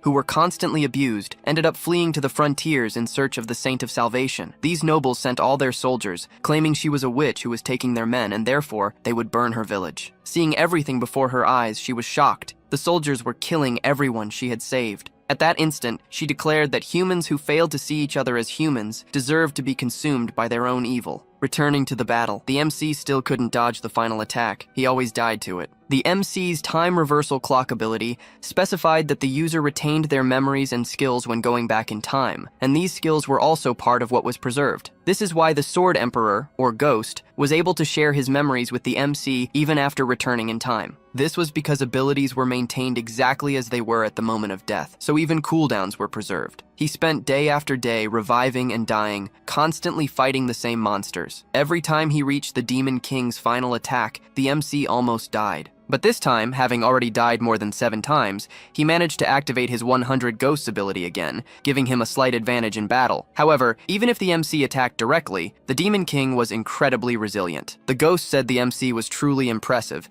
as he could repeat the summoning as many times as he wished. So he told the MC to hide somewhere for a week and then kill himself to return in time again. He added that since the MC had several skeleton monsters considered zombies, instead of being called the King of Death, he was more like the Zombie King. After all that talk, the MC ended up dying, and there he was again, facing the Demon King. But in this cycle, the Black Witch activated her strongest ability and attacked the Demon King with all her might. Of course, it caused significant damage. However, the battle wasn't over yet, and since the MC knew the Demon King's movements, he was commanding both the Sword Saint and the Black Witch. The battle was unfolding perfectly and safely, almost like a premonition. Once again, the Demon King received a full-force attack at point-blank range. However, this attack revealed a bit of human skin, and the boss felt endangered. So the Demon King decided to retreat, and of course, seeing that was disappointing. The MC was in shock because after so many deaths, the only thing he managed to do was make him retreat. However, the system created a secret quest. And it wasn't just one. It had recreated all quests from the 11th floor to the 20th. The secret quest the MC had received was called Warrior of the Still World, and its objective was simple. He would have to create a world without any victims. These people wouldn't know what he did, so he wouldn't receive recognition from those he saved. The system asked if he wanted to accept that quest. Since everything aligned for him, he obviously accepted. The system began searching for the Demon King's existence on the 12th floor, but he was no longer there. This caused an alteration in the timeline. That was the first time the MC had seen something like that, and even the Ghost replied that he had never witnessed it either. However, looking back, they noticed the castle walls had changed, as the Empire's flags were gone. To get a better look, they went to the castle walls. The city, which had been shrouded in chaos and morbidity, suddenly seemed to burst with life. Then the MC understood what that timeline alteration meant. It meant history had changed. If originally the Empire had been attacked by the Demon King, and whether they won or lost, the fact that they had been attacked didn't matter. In this world, the Demon King's attack itself ceased to exist. Without anyone knowing, while no one was paying attention, history had changed because of the MC. The city that once had blood-like rain was now illuminated by the the joyful sunrise. Of course, this was incredibly gratifying. At that very moment, someone shouted, asking what the MC and the Black Witch were doing up there, questioning if they were enemies. The person shouting was the same general who had received the MC on the 11th floor. The MC stated that he knew him and his name, yet the general didn't recognize the MC, so the fact that he was shouting at him as if speaking to a stranger meant he remembered nothing of what had happened. At that very moment, the MC began to laugh. He laughed loudly, like a psychopath. Then he infused his voice with aura and declared that he had protected the empire and kept his promise without any shame. For hundreds of days, MC held the conviction that he didn't want to see any victims, and after hundreds of days, he had finally defeated the Demon King and was proud of it. In the past, he lived like trash, envied others, laughed at them all, and spent his days drinking to seem cool. However, he froze those emotions and gave up on his life. But today, he could stand confidently in front of the Black Witch, the Sword Saint, and even the entire world. Above all, he was proud of himself because he had fulfilled the promise he made. At that moment, the MC shouted to the general, telling him to take good care of the empire and that from now on, he should protect it alone. The ghost, seeing the MC shouting as if he were crazy, couldn't stop laughing. The MC told him to be quiet because today was his day. Then he told the Black Witch that it was time to ascend to the 13th floor, but she looked at him with contempt and said that truly none of the best hunters were normal. As they were about to teleport, the Sword Saint stated that the first entry was always guaranteed to the rank 1, so the MC could command the transfer for all of them. Of course, that was an honor for the MC. Upon arriving on the 13th floor, the Demon King was already waiting for them, and the MC prepared for battle. However, the ghost noticed something was wrong. It seemed the Demon King was weaker than before. Because he had suffered that blow from the witch, he was obviously injured, but it wasn't a physical injury. It was almost as if his level had dropped. Compared to when he was on the 12th floor, he was like an SSS rank Goblin King, but now he seemed like a common Goblin King who had lost his SSS rank. His strength was similar to that of the Goblin King the MC faced on the 5th floor. This was strange, because normally bosses get progressively stronger as you ascend the tower. Did the Black Witch's attack have some level decreasing effect? At that moment, the tower tried to calculate the rewards for completing the 12th floor, but the system errored. The rewards would be delivered when the MC reached the 19th floor. For now, he would receive the smallest of the rewards. All maps from the 11th to the 20th floor would be opened. In short, it was a world map. Seeing that, the MC understood why the Demon King was acting so strangely, because the history of the Demon King's attack from the previous floor had vanished, and even things like shelters and refugees had completely disappeared. Following this line of thought, where would the refugees come from? Had they come from the Empire, or perhaps from the entire continent? The shelters and refugees where these people had stayed completely vanished. As a consequence, it wasn't just the Empire's history that had changed, but that of the entire continent. For those who didn't understand what the MC had said, it was essentially that he had returned to the time before the Demon King's attacks. The MC explained to the ghost that his level had indeed decreased. He explained that there were voices hunters heard when they leveled up, which meant the hunter was growing, but for the phrase existence was more defined. It wasn't just to make things sound prettier. Perhaps the Demon King was a monster who had evolved by killing many people, but his murders and hunts had turned into nothing. Thus, his evolution was erased. That's why that moment was the best for a counterattack. Suddenly, the Demon King was summoning his soldiers. The Sword Saint and the Black Witch, along with the MC, were fighting against them. At that instant, the MC said he wanted to make a bet with the ghost, asking him how many times he thought the MC would die before reaching the 19th floor. The ghost said it would take at least 100 deaths, and the MC said he would choose 99. The ghost said that was unfair, so if he wanted to win the bet, he wouldn't help him anymore. After he defined that, let the games begin. In the first cycle, the MC asked if the Black Witch could do anything else against the zombies, and she said she was doing her best because she was the only one with area damage, and asked if the MC couldn't use his monster summoning ability like last time. However, he replied that he still needed 3 coins to use his ability. She didn't quite understand. The MC asked the Sword Saint to open the sarcophagus ahead, as there was something inside. The Sword Saint questioned why he should do that, but the MC simply said he was a prophet, so he should believe him. However, when the Sword Saint opened it, the MC ended up dying. In the next cycle, he asked him to retrieve the axe from inside the sarcophagus, but the Sword Saint retorted, saying he had used a sword his entire life and shouldn't use another weapon. But the MC explained that the axe had a special area of effect ability that could quickly eliminate the zombies. Just as the MC was about to say that he needed to believe what he said, he died again. In yet another cycle, the zombies were no longer a problem. However, a new monster emerged, a giant, one-eyed zombie. The Sword Saint declared he would quickly finish it off, but he ended up dying. Again, in the next cycle, the Sword Saint said the same thing. However, the MC stopped him and asked the Black Witch to aim for the giant eye right in the middle of its face. She immediately got excited, eager to burst it, but at that very moment, they died. In the subsequent cycle, the MC could activate his ability again and declared he would deal with the giant monster with his army of the dead. However, he asked something of the Black Witch. She couldn't aim for its eye. She was shocked, as the giant's eye seemed to be practically begging to be shot. It was almost like a glowing target ready to be hit. She wanted to say something more, but the Sword Saint told her to follow his orders, since the MC claimed to be a prophet, so the Black Witch declared she would hold back as much as possible to avoid hitting that eye. Shortly after, they defeated the giant zombie, causing the Demon King to retreat to the 14th floor. Just like before, the story began to change. Now it was time to clear the upper floors, and to avoid the tedious hit and rewind loop, they did the same things floor by floor, 15th, 16th, 17th, and thus, the Demon King's story was regressing. It reached a point where he could barely be considered a Demon King. Then the MC approached him, saying he could finally see his eyes because, after so long, he could truly see deep within him. The Demon King and the warrior fighting him couldn't make eye contact before a tragedy. Therefore, this time, he should fight with all his might. If he ran away again, how much weaker would he become next time? With all the strength he now possessed, the Demon King wouldn't be able to win. The Demon King began to question what he was talking about, as he knew nothing of what had happened. At that very moment, the MC called him by his first name, which was Stelly. The MC had warned him that he should fight with everything he had, otherwise his time would be longer than his story. Well, let's finally conclude what the Demon King's trauma was about. People screamed that they had to burn the witch's nest, and everyone she had cared for would be treated as cursed monsters. For that reason, no one would leave alive. And why now? Because humans were burning each other. They said their majesties had ordered them killed. Had they sought an excuse to kill people? Even beings of other races supported this. But who were they? What gave them the right to burn other people? What had they done? They only wanted to care for their children and families and live a peaceful life. All those people who had treated her kindly were killed in the process. Those sick people who received her help were not spared. Why on earth did this happen? At that very moment, Stelly began to eat their ashes. Then she began to declare that they were all born as humans and knew the beauty of life. Why, even knowing the pain of shedding a tear, did they still do that? Seeing such a situation, how could she not call humans monsters? Just because of their judgment, they would be human, while those she saved would be considered monsters. Were they the only ones who deserved to live in that world? If that were the case, they should prove it to her. She cursed them all, because their wickedness made her this way. Thus, the rain fell so that no more villages could ever be burned. At that moment, the ghost tells the MC to wake up because this isn't his hell. Returning to the battle on the 19th floor,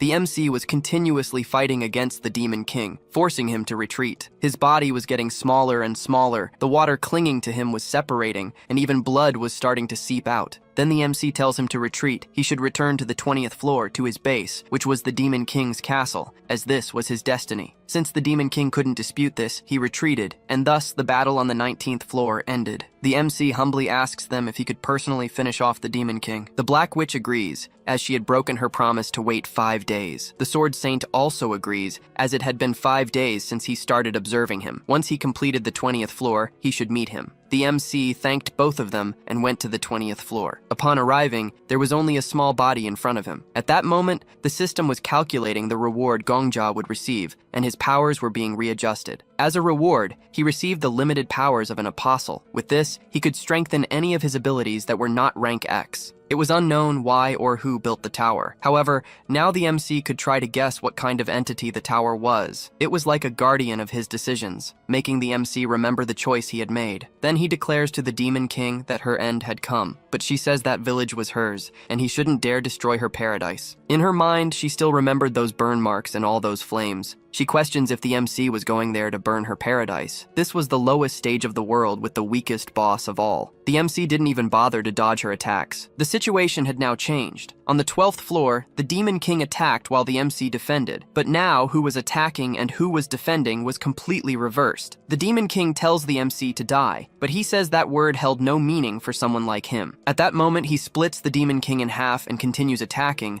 saying that she had become increasingly weaker. And with each attack, the Demon King lost her power until a point where her title was stripped away. Thus, she reverted to being a normal human. The MC says she had indeed become much weaker, and she asks him not to approach. But Gongja simply says that if she didn't want him to approach, she should use a blade, not her words. Otherwise, he would keep coming towards her. Suddenly, she declares that she deserved to do everything she did. However, the MC responds that she was wrong, and as he had said before, the MC was a foreigner from another world. The king, the emperor, and the military forces had united to burn her village, and none on that continent were free from that responsibility. But the MC was not responsible for it. He was a complete outsider. As a hunter, he was free from that responsibility. Now she was saying she had done nothing wrong. Estelle was probably as scared as she was. She screamed for her father and asked for help. And what did he do to a child like her? He swallowed her and pretended to be a savior to everyone, which is why people trusted her. She had hidden the truth, swallowed a child, and taken Estelle's form, remaining silent because she would feel misunderstood and was afraid of being treated as a monster. However, she screams that she didn't know, saying she had no memory or knowledge of humans and therefore didn't understand what that meant. The MC asks if she was saying she did it because she didn't know, and she confirms it, because if she had known, she would never have done it. But the MC says that this is how humans acted. The kings she killed when she was the Demon King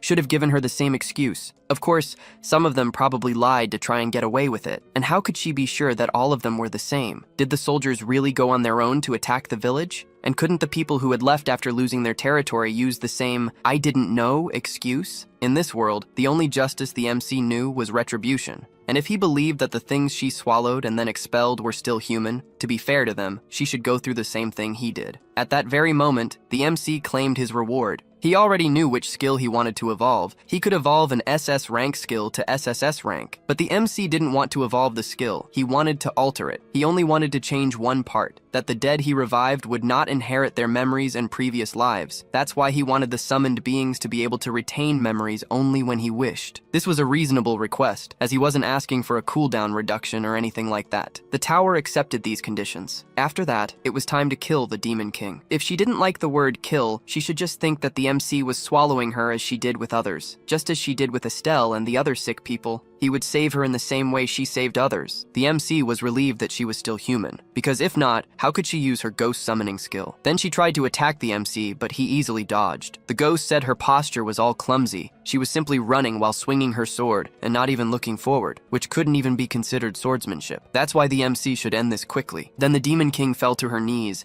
and the MC recalled what the Demon King had said, that he who sows death will, in the end, meet death. However, as Gongjia was about to deliver the final blow, the ghost stopped him and said he shouldn't kill her now, as it seemed he was too certain. Let's say the MC was certain that she was no longer a monster and was now human like him. However, since she was an NPC, could she be summoned by his skill? And if the tower didn't consider her human and he had killed her, could he live with that weight on his conscience? But the MC declared that NPCs were people too. However, the ghost said that perhaps that wasn't how the tower thought. So the MC called out to the tower and asked if his skill could be used on NPCs or if it only considered hunters like him. However, his question was rejected, and this matter was beyond the tower's authority. It recognized his question as an official matter, and therefore, the tower would request a higher conference with the 6 constellations of the 10,000 lives. With the 6 constellations of the 10,000 lives, the MC questions what this is, not knowing what is happening, as he was apparently taken to the director's chamber. "You're asking too many questions, my friend. You're asking too many questions. This will end badly." And then, several butterflies begin to surround him, and he opens his eyes, seeing where he is, and remembers that it is the same ability selection room. So he asks why him, and the system confirms the participants. The constellation, author of all operas, is participating, along with the lady who walks in the mirage, the moon who contemplates blindness, and the one who created legislations. Gongjia thinks he can't see anything, but he can feel something, and the god who dances from the void also appears. He notices oppressive presences there, and the tower confirms that the 6 constellations of 10,000 lives are participating, and the issue of the tower's temporary apostle, the King of Death, is being presented. The tower asks if the 100 Ghosts reincarnation ability applies to NPCs. If they agree that the ability applies, they must confirm, and if they disagree, they must decline. And then all those constellations begin to converse among themselves in their own language, and the MC, seeing this, begins to panic. And with that, they reach a consensus, and Gongjia remembers that the languages of all beings in the tower are translated so he can understand, but they are different. They are not beings of the tower. They are beings that cannot even be compared to the Demon King. They might even be the beings who created that tower. And then the tower states that the vote on the issue at hand is beginning, and the 6th constellation, the author of all operas, votes against. The 5th and 4th vote in favor, favor, the third votes against the MC, and the second simply abstains. And so there are 2 votes against and 2 in favor and 1 abstention. The beings who have the authority to decide on his reincarnation ability end up not reaching a conclusion after the vote, and he questions why, until he realizes that one of them has not yet voted, a being who didn't need to come there because he was already there from the beginning,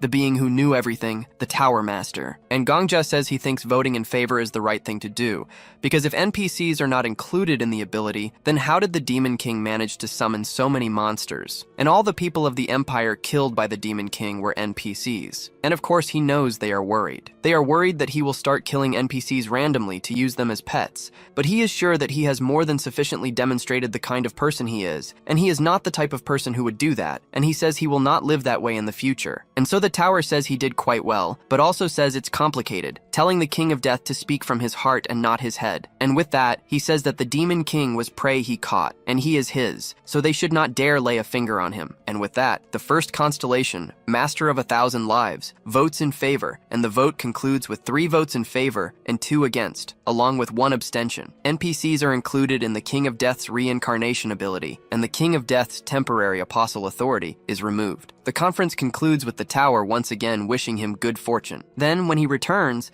the Emperor is calling out to him incessantly, asking if he's hurt, questioning why he doesn't ask the tower that. Then he calls out to him again, asking if he's listening, and the MC says it seems like he just blinked his eyes, but at the same time it feels like an eternity passed. And so he speaks to the Sword Emperor, asking if he saw or heard anything, and says that the tower summoned him to the Void World, so there was something about the 10,000 lives or a constellation he doesn't quite know. Saying that, then a being like the Tower Master appeared and laughed, asking if he knows nothing, and the Emperor apparently doesn't know what's going on, apologizing and saying he thinks he provoked the MC too much, turning him into a zombie. He promises to provoke him with moderation from now on, telling him to go back to being his usual self. Gongja is surprised that the Emperor doesn't know, and even the legend who reached the 99th floor of the Otherworld's tower is unaware of this. He questions who he just met, but then thinks he needs to stay calm, because even though he still doesn't know many things, he is now certain of some. Meanwhile, Stelly continues to ask him to wait, and the MC says that he will now deliver the final blow to his prey. Once he reaches the 100th floor, he will know everything else. The Emperor then asks if he will really kill her, questioning if it wouldn't be better to ask the tower first. But Gongja says it's fine, because he has already found his answer. And so, he uses the 100 ghosts, commanding her to awaken, and she rises from the ground, returning to his command. He orders that thing to stand up, and says that its appearance is the same as before, but it is nothing more than a newborn being. Those who gave birth to life in that world always bore the responsibilities. He states that Stelly is merely a name she stole, not a name she is entitled to have. He says that the first of these responsibilities was to give her a name. So he names her Kuro, declaring that from now on, this will be her name, commanding her to serve him as her new master. And she was the being who was once Stelly, the saint of the frontier, and the autumn rain demon king. The one who deserved no name finally gained her own. And so Kuro accepts his orders, stating that she will obey all of them. Finally, the final day of the 5-day promise comes to an end, and one of the kings has fallen. The Emperor then says he doesn't understand, telling the MC to think about what he did to her, wondering if he should be angry with him. He also questions why she decided to bow her head without saying a word. And regarding another matter, if he wants to know why Kuro decided to obey him without hesitation, the MC says it's because she knows, and he adds that the Emperor will also know very soon. And so the tower begins to search for the Demon King's existence on the 20th floor, but he is not found. The confirmed absence of the Demon King and the alteration of the timeline occur there, and at this, she begins to cry, seeing that everyone has returned to life. But that same commander appears there with all his troops, ordering them to stop right in front of the village. And so the Demon King falls to the ground, calling out to the MC, saying that he will hold no grudge and will not seek revenge. He states that he will do anything the MC asks, saying he cares about nothing else, but pleads with him to please save his village. The Emperor then finally realizes that this is what it means for a master to also be responsible for protecting their subjects, so he apologizes for misunderstanding. But Gongja says that the Emperor also lost the bet, telling him to think of it as a consequence. Then General Sarbaste orders his troops to stop there, asking who dares to block his path. The MC replies that he is actually the one who wants to ask, questioning what they came to do in a place like this. Sarbaste states that it is the will of His Majesty, the Emperor, and he heard that a witch has been harming the good citizens of this part of the continent. Even some monsters fell into the witch's trap and succumbed to darkness, so how could they stand idly by? But Gongja questions, so what? Sarbaste then says that everything will be purified with sacred fire, and the MC states that he knows who these people are. Then another man says that His Holiness ordered them to punish the heretics who dared to use a saint's name in vain, and the Lord of the Forest requested their presence, and the jewel was given to them by the Sage of the Mermaids. Gongja then realizes that these are the temple paladins, saved on the 13th floor, along with the forest elves, saved on the 14th floor, and the waterfall mages, saved on the 15th floor, along with the volcano warriors saved on the 16th floor, and the armed merchant company from the 17th floor, and the nomads from the 18th, along with the soldiers from small countries from the 19th. All the people he saved are here now, Sarbaste asks again, demanding to know who dares interfere with his mission. The MC recalls the secret mission of the hero from his frozen world, thinking of those heroes, as it was said that the continent's humans wouldn't notice their justice and devotion, but justice is still justice, and devotion is still devotion. The mission asked if he would choose to continue being a hero, even in a frozen world. The MC speaks to General Sarbaste, asking if he just said he came due to an imperial decree. But Sarbaste doesn't like the way Gongja speaks to him at all. After all, he is acting under an imperial decree. But the MC then states that Sarbaste is a ridiculous person, because he clings to the imperial mandate, presuming no one else would understand the emperor's decreed situation as well as he does. Sarbaste says he doesn't know what the boy is talking about, questioning how he dares to say something so insolent, and asks if he was sent by the witch who lives there. However, Gongja says that Sarbaste is a person who wants to defeat the already decided first prince to make the third prince ascend to the highest position. And as for insolence, Sarbaste can indeed call him insolent, but the MC says that's what he discovered when he saw the general's trauma. Sarbaste doesn't know this, but the MC still has a lot of information, and he says Sarbaste shouldn't live like this, telling him to think of all the grace His Majesty granted him, and the possibility of someone who would likely spend his entire life pulling nets at the port becoming an imperial guard, and then a general. Then tells him to see with his own eyes, raising that sword shining in front of everyone. The MC says that the emissary sent by the powerful founder Liafanta Agim stands before all of them. The MC speaks to Sarbaste, saying that he is aware of the chaos in the imperial family, recognizes the evil conduct of the terrible first prince, and also knows that Sarbaste sided with the third prince purely out of loyalty to the empire, and the reason he said Sarbaste had gone mad with power was merely to test his nature. The MC asks if Sarbaste was saddened by this. Sarbaste questions how he could have been sad, as he did all this to test his loyalty, but he says he was a fool and couldn't overcome his anticipation, asking how he could commit such a sin. The MC continues to string along the NPC, saying there's nothing to be sad about in this, asking why he is still looking down while the MC stares at him from atop his horse. Sarbaste then jumps down, kneeling in front of Gongja, saying he is deeply honored. Everyone there begins to bow to the MC, hailing the founder's emissary, and all of them idolize Gongja. Then the emperor says he thought the MC was only good at talking nonsense, and apparently,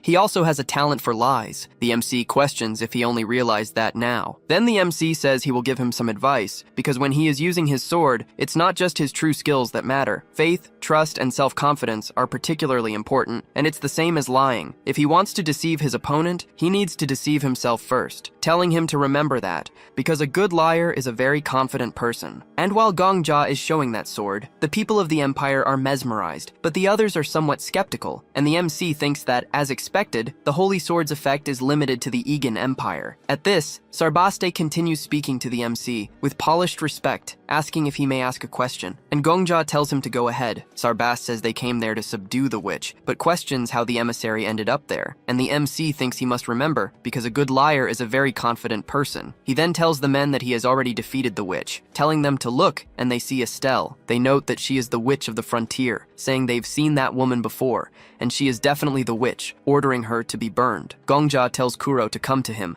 instructing her to kneel before those people. She actually walks over and does as the MC says, telling her to lower her head and put her hands on the ground, placing her forehead there, and so she prostrates herself, even against her will. Gongja then tells her to push off with her feet and do a front flip. She doesn't understand at all, but he asks if she didn't hear him, and she says she did hear, doing exactly as the MC says. So he now tells her to do jumping jacks, and she doesn't like it at all, but she actually does what he asks. He continues making a lot of ridiculous requests to Kuro, telling her to spread her arms wide and jump 20 times, and also do 10 squats. And when she's finished, he says he wants 10 push-ups, then tells her to hold a plank position for 20 seconds as well, and she says she can't do anything more, collapsing stiffly to the ground. Then Gongja asks if they understand now, saying that, as they can see, the witch has already been subjugated by him, and now, no matter what happens, she cannot disobey his orders. It's impossible for her to continue threatening the empire, so they can relax. and they think that if that's what the emissary is saying, it's fine. But one of the soldiers tells them to wait, asking what on earth he's doing, because they came there to subjugate the witch. But then, Sarbasti says that according to the emissary, she has already been subjugated. However, the other questions how he can believe that, because, to begin with, the only evidence that Boy has of being the founder's emissary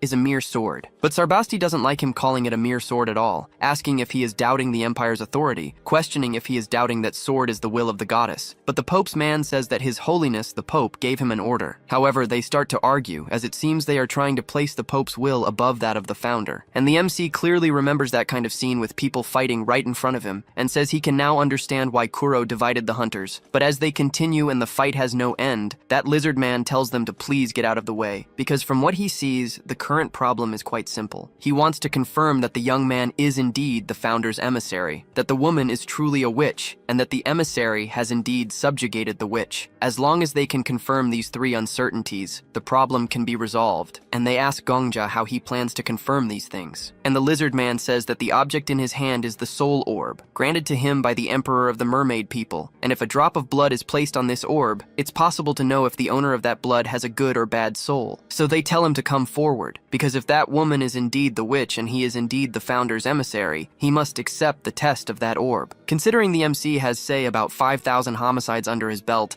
it might just show that he's not such a good person. I'm just guessing. And that lizard man talks more about the soul orb, saying that when the blood of a good soul touches the orb, it emits light, but if the blood of an evil soul touches the orb, it will turn black. He says that if that woman is indeed the witch, and he is indeed the founder's envoy, they must accept that test, and the good and bad deeds they have done, the orb will prove everything. And so Gongja realizes it's like the paladin's lie detector and the sword saint's detective vision. The lizard man then states that yes, his people are good at making items of this type. He tells Gongja he can try as much as he wants, but warns there's no point regretting it later, because lying before the orb is useless. So they will start by verifying the woman's soul, and with that, he makes a cut, takes the blood, and throws it onto the orb. They notice that the soul is exceedingly evil, asking how many evil deeds and murders she has committed, stating that she is truly a cursed being, and they believe she is undoubtedly the Demon King. Then he says it's the turn of the self-proclaimed founder's emissary, asking if the MC is ready, and the MC replies that he always is. The lizard man then states that lying is useless, ordering him to give his hand, and when his blood touches the orb, it shines purely, almost blinding everyone with the intensity of its light. At this, they question what on earth it is,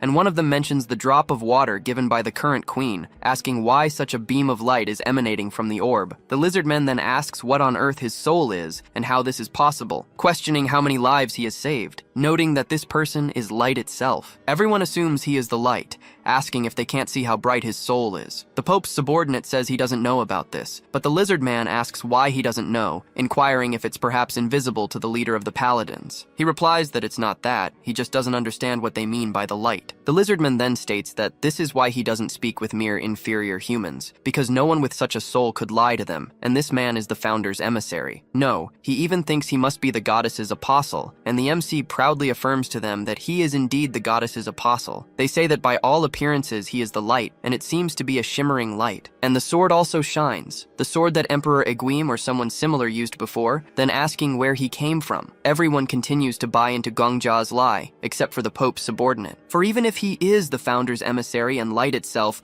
why was he blocking their path, asking if they had already forgotten, stating that they must burn that place, and that His Holiness the Pope was not only concerned with the witch, but also with the heretics who followed her. They cannot let them escape divine punishment. The Demon King then begins to call the MC's attention, asking him to do something, and that guy says that if he is truly an apostle of the goddess, he must lead their way to apply divine punishment. Gongja then ponders these words, for the best lies are formed by 90% truth and 10% falsehood. The MC then tells the temple's holy knights to be careful with their words, saying that it is not for them to decide how divine punishment should be applied, and that he is the one who decides it. He has already gathered all evil, and divine punishment has already been applied, stating that he will show them. He then summons a multitude of skeletons, and they scream that these are demons, asking what these horrible things are. He states that this is his duty, asking how this witch could be the only evil in this world, saying that each of these phantoms he has gathered are evildoers, with actions as wicked as the witches. They are surprised that all these monsters are what he has gathered. He says that the goddess gave an order to punish all evil that corrupted the world in her name, and his mission is to subjugate all evil in the world and lead all demons to hell, and what they are seeing now is his hell. The lizard man is completely moved, because the goddess's apostle was doing all this alone without them knowing, and Gongja agrees with him. He thinks that no one even recognized the apostle, asking how he, being a mere human, managed to go through this hell alone. The MC simply says that this is his duty, stating that there is no longer any need for them to punish the witch or her minions. They will suffer forever in his shadow, and he is their hell. And they all swallow the lie that the apostle had been saving them all this time without their knowledge, even if it's not entirely a lie, and Gongja agrees. The emperor says he has nothing more to teach him, telling him to go ahead, stating that his instructor there is nothing more than a child, and cannot deal with a scoundrel like him. The MC thinks that's quite modest of him, saying he doesn't have much to learn from his evil personality. He then says he is sure everyone can see now, and this is the goddess's will, her divine retribution, assuming they certainly do not intend to defy the strict will imposed by the goddess. But then the Pope's Knight asks him again if those atrocious demons are truly imprisoned, and says that what he means is that if those demons were to escape back into the world, the damage would be immense. An MC is asked if he wants to confirm that he personally imprisoned those creatures, calling one of them forward, and he asks MC what he intends to do with that skeleton. MC replies that he wants to clear their doubts, ordering the skeleton to retrieve its memories. Then, the former Flame Emperor appears, speaking to MC, cursing him and asking what kind of problem MC has with him to turn him into something like this. He declares that he wouldn't be satisfied even if MC burned in boiling water, vowing to kill him, calling him every name, asking how he dared to do this, and stating that no matter what, he will truly wipe out MC's lineage. MC then states that, as they can see, this man is a wrongdoer as evil as the witch, but he goes further, saying that he is arguably an even worse monster than the witch. For the witch was born a monster, but this man committed atrocious crimes despite being human. They are utterly surprised as the Flame Emperor continues to curse everyone around, asking if they've lost their minds. Then MC simply orders him to dance, and the Emperor actually complies with everything he asks. Everyone is astonished by MC giving them orders like this. MC states that the demons can never defy his orders, asking if they are still worried. With that, the leader of the Pope's Knights kneels before MC, asking if they can at least have the honor of knowing his name. MC introduces himself to all of them, and they agree to do as he commanded. Thus, he completes the normal stage, the secret mission Hero of the Frozen World, and also the boss stage. MC simply gained an even more overpowered ability, acquired a servant, and gained the ability to constantly mess with the idiotic Flame Emperor, all through sheer manipulation. He manipulated everyone the entire time, used hacks, but still, he delivered on his promise. The system announces that the completing party consisted of only one individual, the King of Death. The reward calculation is complete, and rewards will be distributed within 24 hours of his entry into the 21st floor. The Emperor thinks it's insane that MC would complete the boss stage this way and then just chat. MC thinks that it doesn't matter if he's crazy or not. He completed all floors up to the 20th exactly as he wished. No hunter died, no one from the empire or continent perished, and he even managed to save that little girl. The 20th floor would likely have been completed on its own, even if he had done nothing, because the fire and the disappearance of the village also constituted a form of conclusion. As long as there is an appropriate conclusion, the tower doesn't care if it's a happy ending or not. Otherwise, Yosoha wouldn't have been able to clear up to the 40th floor. Therefore, this isn't the world predetermined by the tower, nor is it an ending that appeared because there was no other choice. He thinks that on that day, the rains did not fall from the heavens and the flames did not lick the ground. He believes this is the ending he chose. The Emperor questions if this thing is truly part of the ending MC chose, with that thing dancing behind him. The Flame Emperor then questions why MC doesn't stop it. MC finds it absolutely beautiful, while the Emperor simply tells the boy to go to hell. Meanwhile, a public announcement is made. The 20th floor has been cleared. The announcement repeats, and MC thinks it's a pain as there's no internet around. The Emperor asks if MC hadn't decided not to care about others' responses. However, MC, with a damn cynical face, questions when he ever said such a thing. The Emperor asks if MC didn't say it was more important to gain recognition from individuals like the Black Witch or Old Man Marcos, rather than the general public. MC then asks if the Emperor doesn't know that the more the merrier, stating that he will gain recognition from all of them. The Emperor then thinks MC is far too greedy, wondering how anyone could be like that. Just then, the witch arrived, grabbing the MC and hugging him, calling him crazy, truly crazy, a disturbed individual who isn't even 20 yet, saying he's absolutely insane. The MC told the witch that it hurt, while Marcos watched their interaction. She was even more surprised, realizing he had indeed cleared the 20th floor in just 5 days, calling him crazy, and saying he probably didn't know how many people were going insane in the tower, telling him to look. She mentioned she quickly went to the first floor and took pictures of those, and now had several news articles about everything he had done on her phone. She said there were so many articles she couldn't even photograph them all, but stressed that he needed to understand. It wasn't just the tower like this, but the outside world, too. The headlines might vary, but they were all about him, where he was from, what kind of life he lived, and how he instantly became a ranker. But then, the MC asked her to wait a moment, asking if she took all those photos herself, to which she replied, of course. So he asked if that meant, just to show him the articles she was writing, she had teleported to the first floor, then searched through all those articles one by one, and took screenshots of each one, and she confirmed that, when put that way, yes, she did. And this person, being the second-ranked hunter and the highest authority figure, did all that, making the MC wonder if she was an angel. She then said, just to be safe,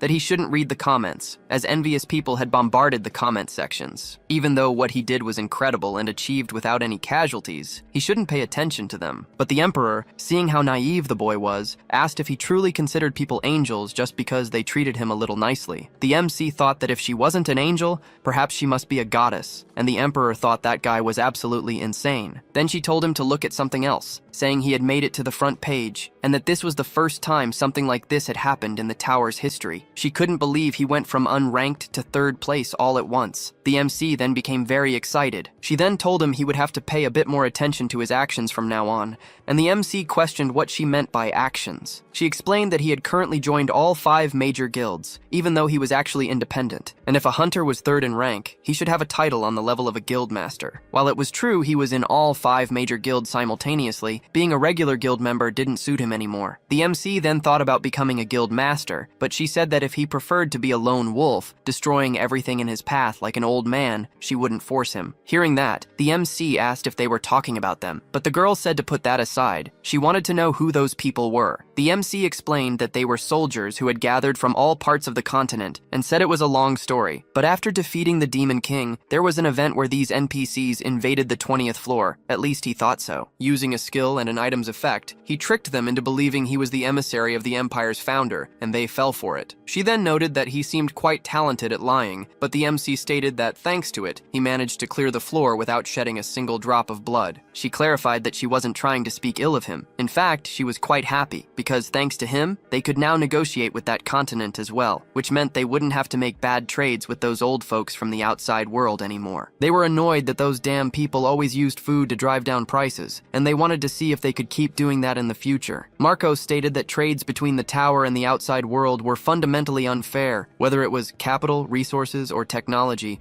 as the outside world had greater abundance than the tower. So, she thought, food was always the problem. And the MC says that when he first met her, he thought she was an unfriendly person, and this must mean they've grown closer. Then he speaks to the Black Witch, asking if she's saying that the hunters will start negotiating with that continent, and she replies that naturally that's the case. So the MC says he will lend her his name. In this world, he is the founder's emissary and the goddess's apostle, and if he makes them believe that they are all apostles of the goddess too, it will be easier to conduct business. She expresses great gratitude for the offer, but then asks if he truly expects to lend his name for free, inquiring what he desires in return. The MC then speaks about the 20th floor, and she questions if he's referring to the entire floor. He confirms it, stating that to be more precise, he would like all the land on the 20th floor to be under his possession. In exchange, he won't take anything for having cleared floors 11 through 19, and they can divide the profits from negotiations with the continent, just like the other hunters. She thinks this is an extraordinary offer, but it's not something she can decide on her own authority. They'll have to discuss it with the other guild masters, but she asks if he truly wants this place, as it obviously doesn't seem to hold much value. It's small and doesn't appear to be very good for agriculture. But she remembers to ask something she's wanted to for a long time, inquiring what the hell that guy dancing behind them is, and he simply says, "She saw nothing. My brother. I had completely forgotten about that guy. Seriously, I had forgotten, and I chuckled a bit at his misfortune." And so, they teleport to the first floor, and she asks if it's all right for them to meet in the same cafeteria as before, and the MC says it doesn't matter to him. For others, only 5 days have passed, but for him, it's the first time he's been there in hundreds of days, so he feels nostalgic. She asks what's wrong, and the MC says it's finally sinking in that he's cleared the floor. She tells him that it will probably sink in much more soon, because as she said, everyone in the tower is going crazy about him, telling him he should prepare himself. And when they leave, everyone starts taking pictures of the MC, becoming euphoric because the Death King has finally emerged, and everyone begins taking photos of him alongside the Sword Saint and the Black Witch, and the MC starts to get scared by the situation. Then reporters say that rumors claim he cleared the 20th floor alone, asking if it's true, telling him to look at the photo, and he questions what kind of relationship he has with the Black Witch. At this, she quietly tells him not to say anything, explaining that he has no experience dealing with the press. Then she asks if he's going to be mysterious or a popular star, and he questions what she's talking about. She says she's talking about his concept, asking if he wants to follow a mysterious persona concept or prefers to be a popular star, explaining that once a concept is defined, it's hard to change it, and he needs to give her an answer now. She adds that, by the way, popular stars are like movie celebrities, and he'll need to create new social media accounts. He'll also need a secretary for image management, and she says the Black Dragon Guild will handle this workforce and his security. Then Marcos says he hates having to deal with this crap, so he's leaving, and the MC asks what he should do if he chooses the mysterious concept. She says it's simple, telling him to maintain a good poker face. She states that any social media activity is forbidden, and magazine appearances, broadcasts, and private streams are also prohibited. At most, he should give 2 interviews per year with reporters she approves beforehand. The MC questions, "Is that all?" She says he doesn't know how difficult it can be, explaining that attention is a drug, and the most addictive kind of drug. If only 10 people paid attention to someone, that person would be happy. But when you reach the position the MC is in now, anything he says will generate reactions from tens of thousands of people, and not many can resist that drug. But Marco says that's useless. She agrees, but adds that it's a damn good feeling, asking what the Death King wants to do. The MC says what he wants is recognition, and even though he's not sure, receiving attention is different from receiving recognition. He explains that receiving attention from the people around him is enough, whether it's thousands or millions. What he wants to receive from the rest of the world isn't attention, but recognition. She says she doesn't think those two things are very different,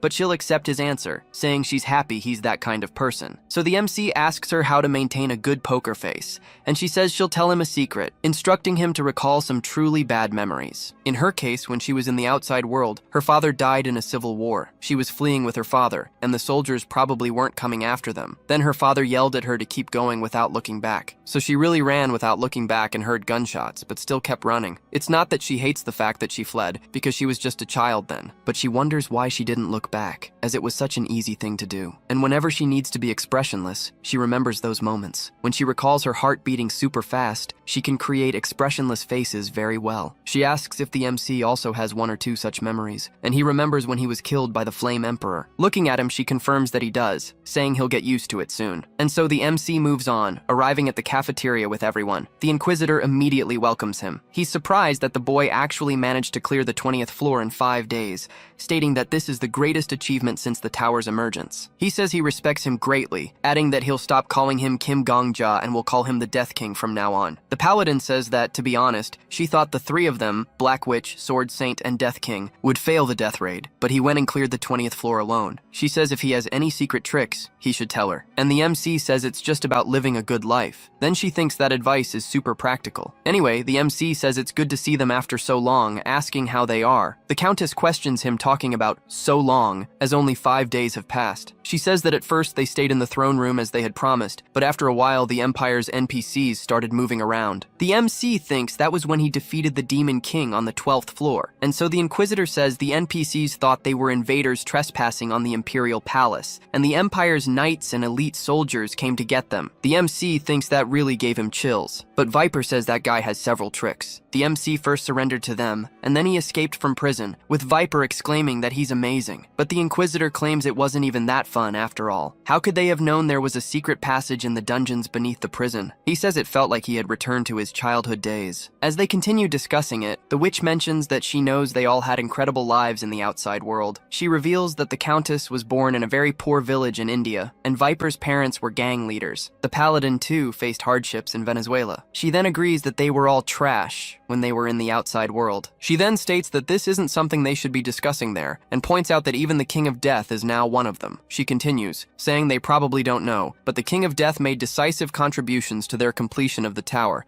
and they didn't lose a single hunter in that raid. Even on the 11th floor, where numerous hunters fought together, they managed to emerge without any casualties. She declares that she wants to transform this man into the hero who will represent their tower. She explains that the Countess has revealed too much of her wealth, the Inquisitor has killed too many people, and the Paladin hates receiving public attention. As for Viper, she simply states that he is too ugly. The MC is left speechless, thinking, man, oh my god, what's happening? She just roasted the guy out of nowhere. As for the Sword Saint, as they all know, he's an old man obsessed with the sword. And as for herself, she often has to operate behind the scenes, so it can't be her either. On the other hand, the public still has no established impression of the King of Death. The Inquisitor admits that it's true they are already established, older personalities, so their presence has indeed lost its initial impact. They continue to print magazines with updates on hunters' activities, but sales in the outside world are significantly declining. He then approaches the MC, remarking that Gongja is a bit short, but assures him it's fine. He adds that, as they can see from his own example, photos can easily cover such details. He states he's just asking to be sure, but questions if the MC is currently dating anyone. The MC replies no. He then says this means the MC doesn't have to worry about scandals, which is even better. He explains that he's been analyzing them closely, and the King of Death has a very mystical aura when he smiles. Therefore, he'll choose the mysterious concept. However,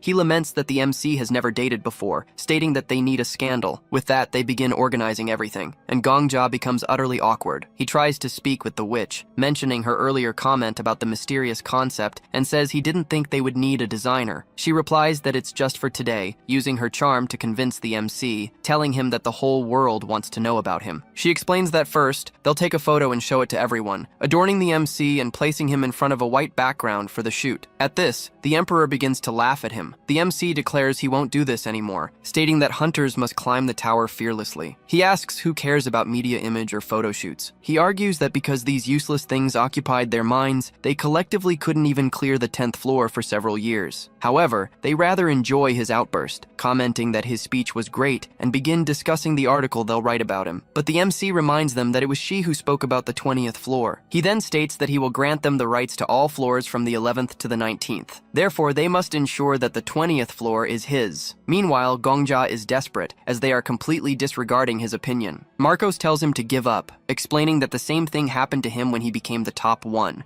and that this was something they wanted to show the outside world. He adds that they are living an honorable life, and that this situation is somewhat of an inferiority complex. He states that they abandoned everything in the outside world and came to the tower, asking what is so pathetic about that. He then urges him to leave, saying this will never end if he stays there. With that, the two run off, and the witch calls out to the MC, telling him they will have a press conference tomorrow and to return early if he can. She warns that he cannot be seen by others, so if he wants to escape, he should use the rooftop, telling the boy to be careful. Following her advice, the MC climbs to the top of a tower with Marcos. However, a Paladin soldier arrives and speaks to the MC, who then asks if the soldier can leave him alone for 5 minutes. As she looks to the side, the witch notices that the MC is the King of Death, and the MC confirms it. She exclaims that it's her first time seeing him in person, and that it's incredible. Taking something out of her bag, she says it's the only paper she has, and asks if he could give her his autograph. She then asks what his name is, and he replies that he hasn't received a nickname. She then asks if she can also get an autograph from the King of Death, and he states that he has never given an autograph before. She declares that this is the dream of her life. The Sword Saint's autograph is simply his name written in cursive, or something similar, and the King of Death does the same. The witch then leaves, overjoyed, saying she will honor this as if it were an inheritance. After she departs, the MC speaks with the Sword Saint, Marcos. However, the MC begins by stating that it must appear as if Marcos has killed an enormous number of people. He continues,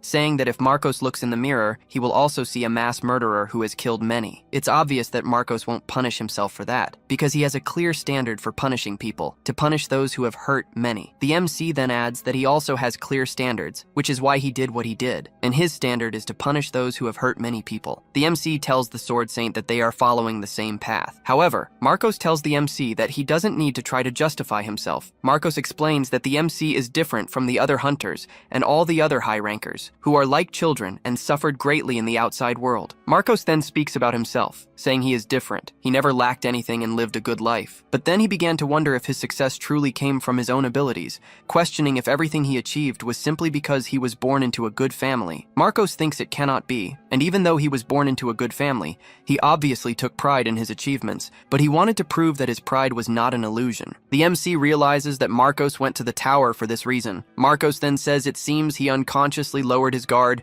and a skill card is shown to the MC. Marcos admits he was a fool. He had decided to trust his eyes and his hands, but before he realized it, he was relying on things called skills. Marcos then says he will ask the MC one last time if he has ever killed an innocent life. The MC replies that this is why he said Marcos didn't need to try to justify himself, stating that lies only serve to deceive the mind. He then reminds Marcos of the tower, telling him to answer with his heart and not with his mind. Marcos then says no, affirming that he has never done that, and he will not do so in the future. With that, Marcos completely denies his own skill, stating that he believes in his eyes. He says he fought hard over the last 5 days, thanking the MC for enduring the stubbornness of that old man, referring to himself. He adds that it might be late to say it, but it was a very pleasant experience to be with the MC from the 12th to the 19th floor. Marcos then tells the MC to rest well today, because as soon as the press conference ends tomorrow, the 21st floor will open, and he looks forward to seeing him on the next floor. With that, Marcos leaves. The MC wonders if the Sword Saint just recognized him, and the Emperor confirms that it seems so. The MC then collapses to the ground from all the pressure, thinking it's truly over. He is happy that the 21st floor is now also his,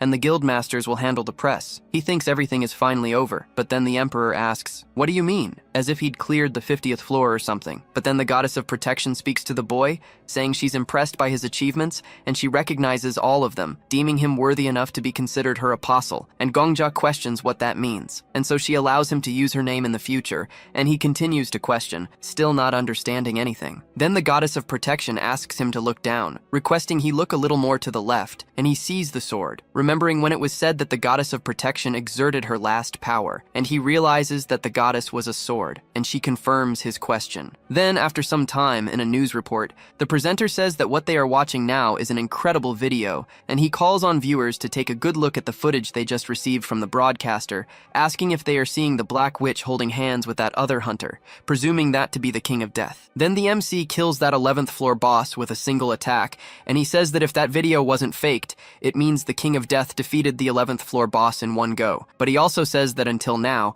no one had managed to defeat a boss with a single attack. Then, as he was about to move to the next video, Gongja turns off the TV, and the Emperor asks why he turned off the TV, saying he was having a blast, and the MC says it's because he's so embarrassed he feels like he's going to die. And the Emperor asks why he doesn't just kill himself, since he won't die anyway. And the MC says he doesn't want to, then he says it's annoying, telling him to change the channel, and he says that all the channels are talking about him. And so the Goddess of Protection points out that this is due to his achievement being very unusual, and fame is like a price heroes have to pay, and the Goddess of Protection recommends that he get used to it. But the MC says he was so tired yesterday that he couldn't even speak properly, asking the goddess if she isn't overestimating him too much, and she says he is the light, and the Goddess of Protection clearly remembers the day he climbed the Empire's castle and gave a passionate speech, and the MC blushes more and more, telling her to stop, saying he only did it because he was completely hyped up, and she says she will entrust the Empire to him from now on, and in that sense, her trust is very appealing, and he asks her to stop, wondering if this sword is perhaps an obsessed fan of his, and she says she is happy to serve a second master like him, and the MC wonders if anyone has ever praised him so much in his entire life, making him feel awkward, and Gongja says she was the one who started it, and the goddess feels threatened by him putting her inside his clothes, and so she even falls silent, which the MC thinks means she is finally quiet, and he believes he gave her a good polish. Then he asks if she is saying she is a constellation, but questions why she is in a sword, asking if she has been possessing that sword from the beginning, saying that constellations are like administrators of each tower stage, as he has seen cases where monsters became constellations after a while,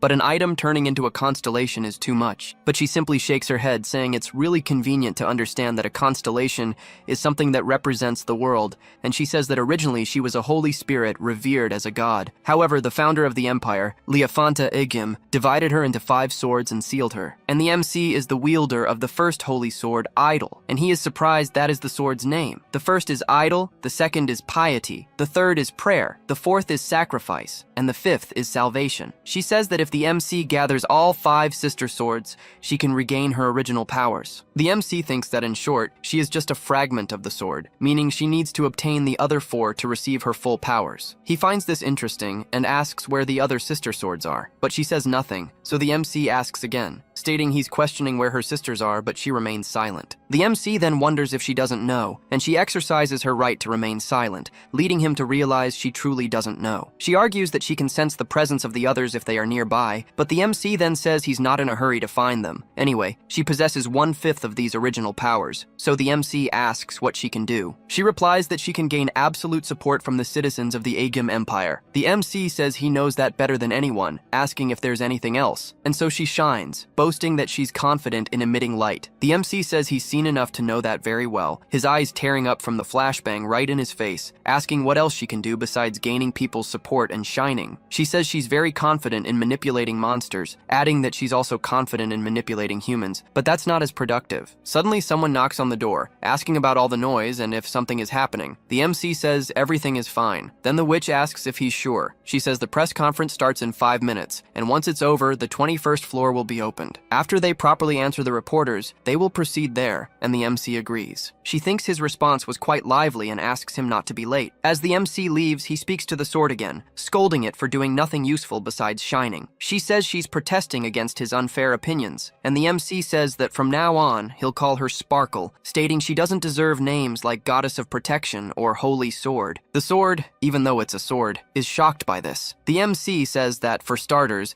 she couldn't even protect her own nation, and also that she's very noisy. He's already losing his mind because of the Sword Emperor, so he's going to start going crazy. From now on, she shouldn't speak to him unless it's absolutely necessary, so she remains silent, not even responding. He threatens her that he wouldn't make her be returned to the Aegim Empire, asking if she understood, and so she responds, speaking as little as possible. At the press conference, with 1 hour and 31 minutes remaining, they thank everyone for coming. Gongja, seeing so many fans, thinks the Black Witch has overwhelming popularity, but she doesn't even speak to the fans and gets straight to the point. She states that, as everyone knows, they have cleared all floors from the 11th to the 20th, and as reported by various media outlets, this was an incredible feat. They had been thinking about how to deliver this good news, but it seems they didn't have to worry, because the news was spread very well by others. They are grateful that their public relations expenses were reduced. But she says there's one thing that made them proud this time, and it's not about the successful raid on the 10th floor, which they had been waiting for so long to finally happen, nor is it about them clearing the 20th floor at unimaginable speed. She's talking about 0 deaths. No deaths were reported, and of all things, this is what makes her happiest. Asking everyone to look down for a moment,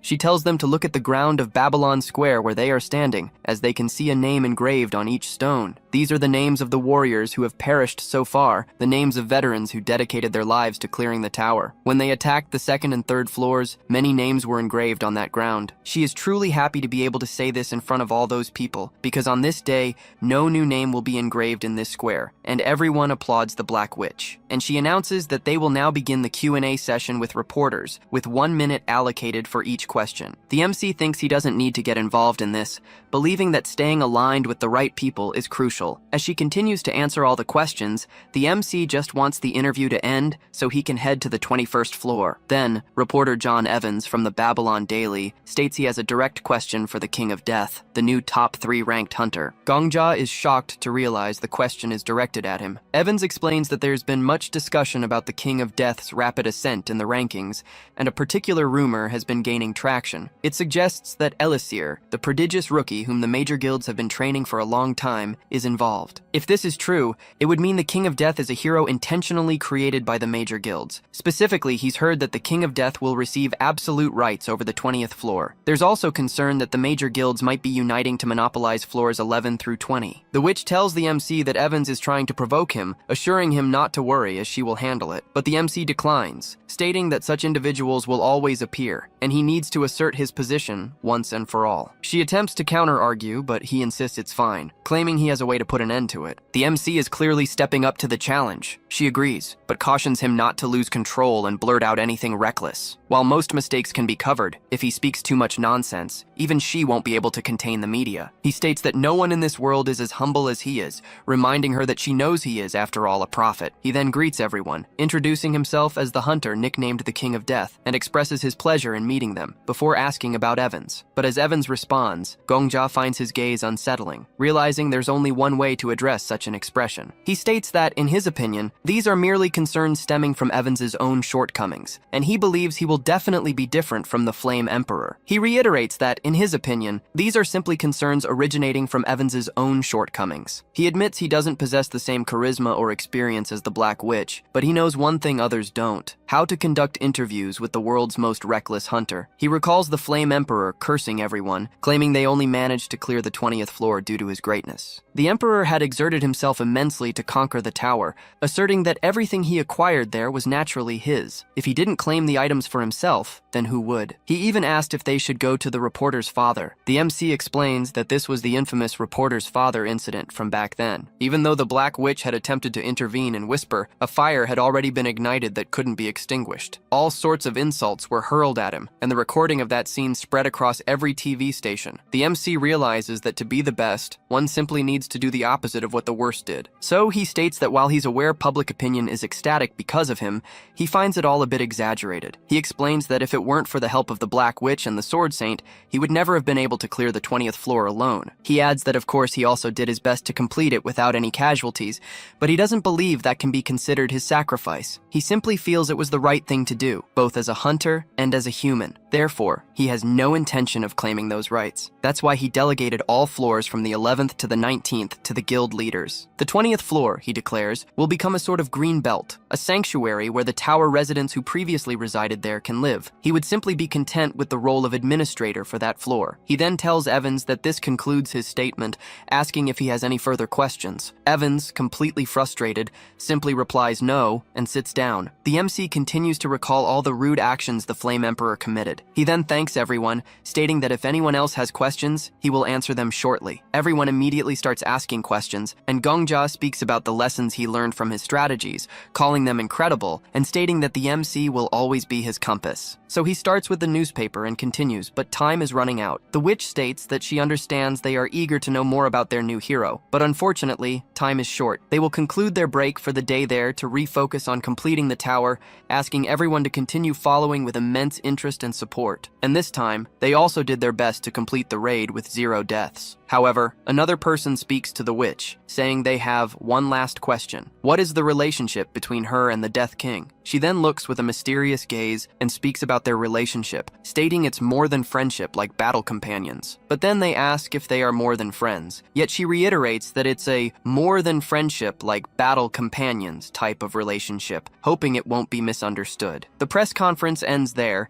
with another thank you for the interest and support of everyone who attended. They continue asking questions, but then she calls the MC to leave quickly. The press questions if they are really leaving after such a hot topic has emerged. She replies that she's a girl who enjoys watching K-dramas, and ultimately, one needs to ignite some flames to leave a deep impression. The MC notes that she truly is the guild leader who reigns over the tower. Backstage, she tells him he was perfect, grabbing his hand and saying his humble attitude was truly an incredible bonus factor. People like heroes, but they like heroes who bow their heads in humility even more. The balance of his actions was perfect, and she didn't know he had such a talent for dealing with the press, asking what on earth he had been doing all this time to only appear now. Well, it's complicated, isn't it? Just doing the opposite of what that guy did is an example of what not to do. She then tells him that if there's anything else he wants, he just needs to tell her. Money, fame, powers, a lover. She will give him anything he desires in the tower. The MC says it's fine, but asks what she meant by more than friends and battle companions, as she surprised him. She replies that it was nothing, and she just intentionally created a smokescreen, so the media will be looking for a scandal that doesn't even exist. It's safer to keep their attention focused on the two of them. The MC asks if that's true, and she tells him not to worry, as she has been dealing with the press for years, and he can completely trust her on this matter. At that moment, the countdown begins, until once again, that hologram appears, stating that those who wish to ascend must say yes. The Emperor then tells the zombie not to lower its guard. The MC wonders if this wasn't supposed to be a time for celebration, with everyone in a festive mood, as the 21st floor will be a completely different stage. refuge. The angel states that they could have stayed on the first floor of the tower forever, as it is a refuge for those who fled, and in exchange for giving up on the challenges, they could have chosen to live a simple life. But all of them decided to complete floors 10 to 20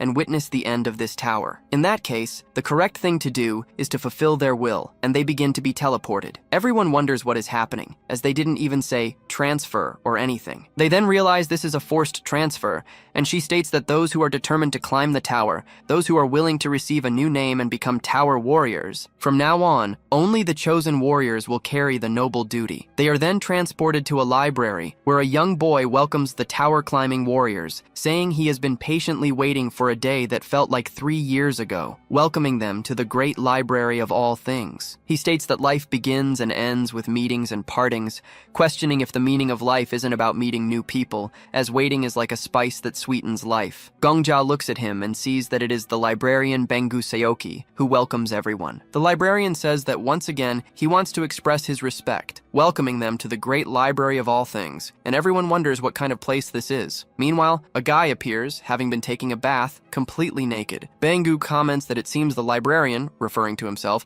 did not show much consideration, placing a book on top of the guy. The MC thinks, thank goodness, that embarrassment is over. Then the witch asks who he is and what kind of place this is. He replies that he is an extra who manages this slightly larger than normal library, and says that compared to her, he is an almost insignificant existence, telling her to treat him as if he holds no importance. However, she questions this slightly larger than normal library, as the place is colossal. They think that, from what they can see, it could be called the world of libraries. Bengu likes this definition, and then turns to Gongja, surprised that he is the king of death. He tells him not to be so alert, as he only wanted to welcome him, and to him, all of them are like the heroes of epic stories, which surprises Viper. He brings a book to his hand, saying that reading books is his hobby, but the books gathered in his library are by no means ordinary writings. These are tales that tell the story of the worlds where the tower was built, and he knows they must be wondering why, among so many warriors, they were selected. The reason is simple, because in their world, they are the only characters who possess a name. The 302 people gathered there are all warriors who carry a title. Everyone is surprised that only hunters with titles were summoned, asking about the others. Then the witch asks if he is saying they will be the only ones to attack the tower. Bengu tells them not to worry, as they defended the Igam Empire with only 3 people, and 300 people means 100 times that number, so they will be able to pass through the stages he prepared without much difficulty. But then the MC asks the librarian to get straight to the point, knowing he is excited to meet living people, but they want to continue climbing the tower as soon as possible. He says he understands, but he got so excited that he did not even give them their mission. However, he is not one to explain things in words, so he brings several books, asking what kind of project best suits them. He says that the apocalypse he picked up is so boring, and its destruction happened in a very peaceful way,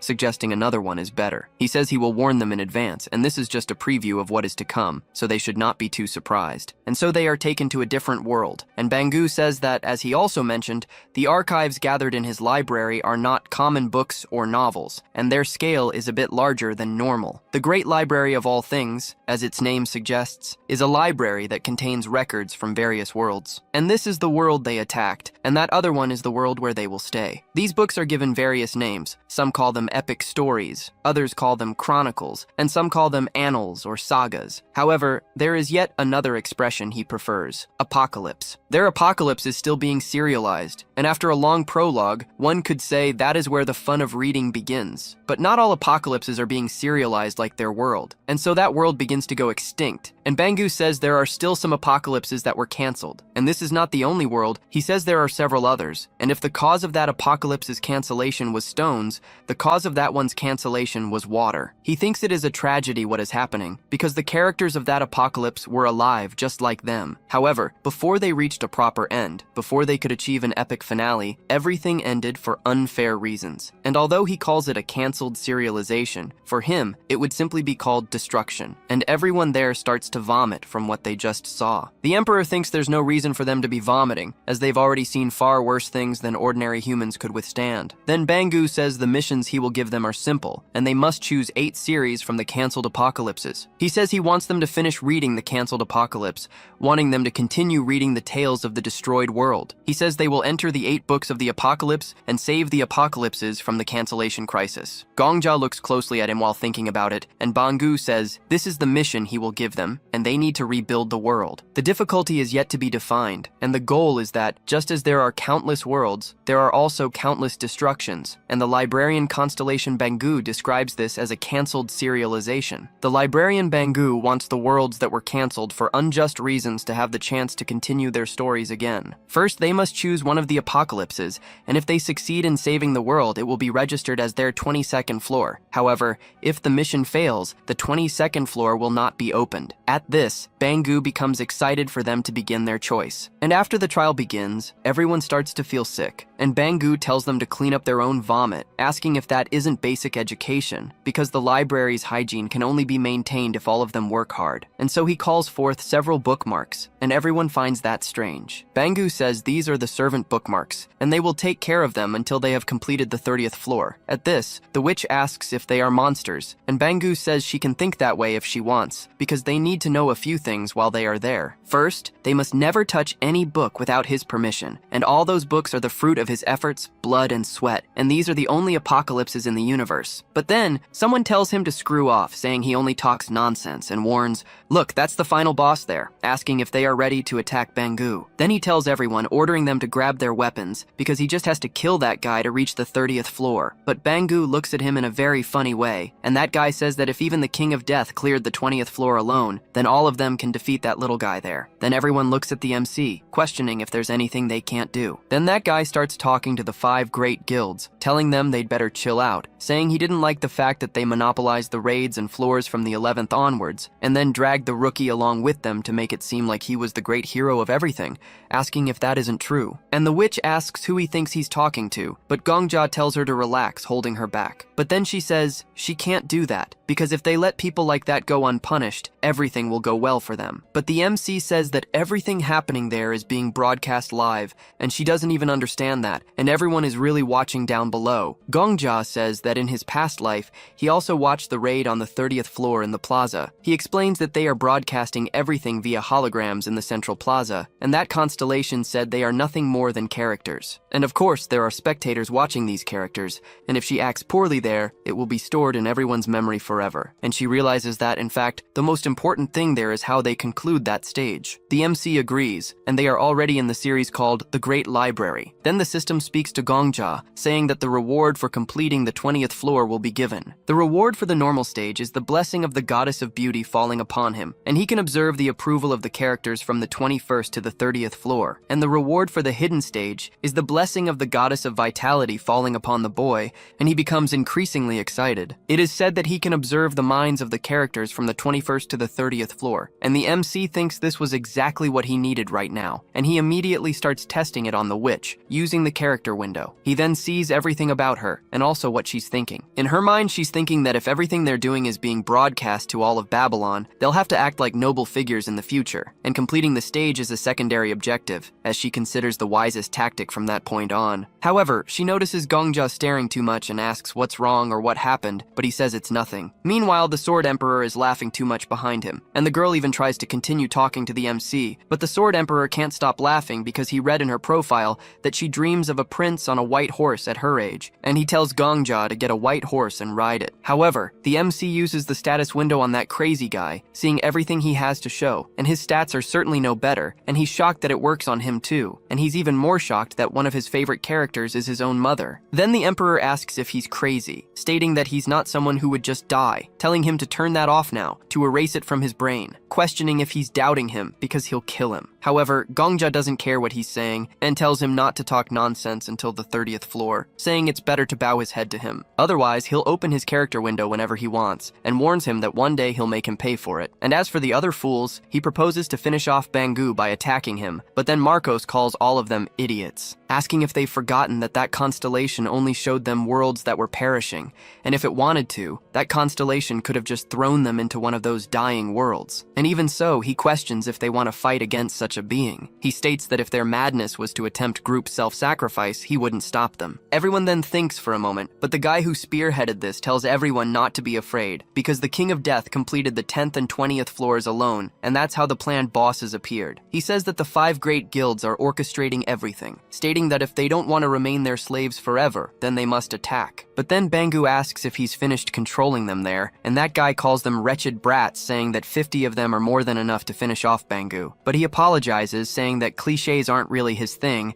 and then calls them to end it all, invoking a sea of monsters, a bunch of tentacles upon those guys, and pulling everyone into one of his stories. And Bangu says that in that special apocalypse, humanity was extinct, and only one sorcerer survived, and the sorcerer kind of turned into more of a tentacle monster than a human after facing so many adversities. And this is one of his favorite main characters, and maybe he's in 9th place or something like that. And he says that this sorcerer is basically an expert in sealing magic, wondering if he should say it's a relationship between a client and an owner, and in exchange for the materials he occasionally gives him, the sorcerer is always willing to accept his requests. Then what comes back from inside are the bookmarks, and they are dropped there, and Bangu says that the sorcerer's hobby is to make the things he creates wear servant outfits, and Bangu doesn't even blame him, wondering what else he could do, since all of humanity, with the exception of himself, was extinct, and it would have been stranger if he had remained sane. And the witch is shocked, and Bangu says he thinks it's better this way, since they took care of some useless extras, asking if they are now ready to become the main characters. And everyone quietly starts reading while seated, and the Inquisitor thinks it was boring since 50 people were already eliminated at the beginning, but some sacrifice is always needed to move forward. He told them not to forget their sacrifices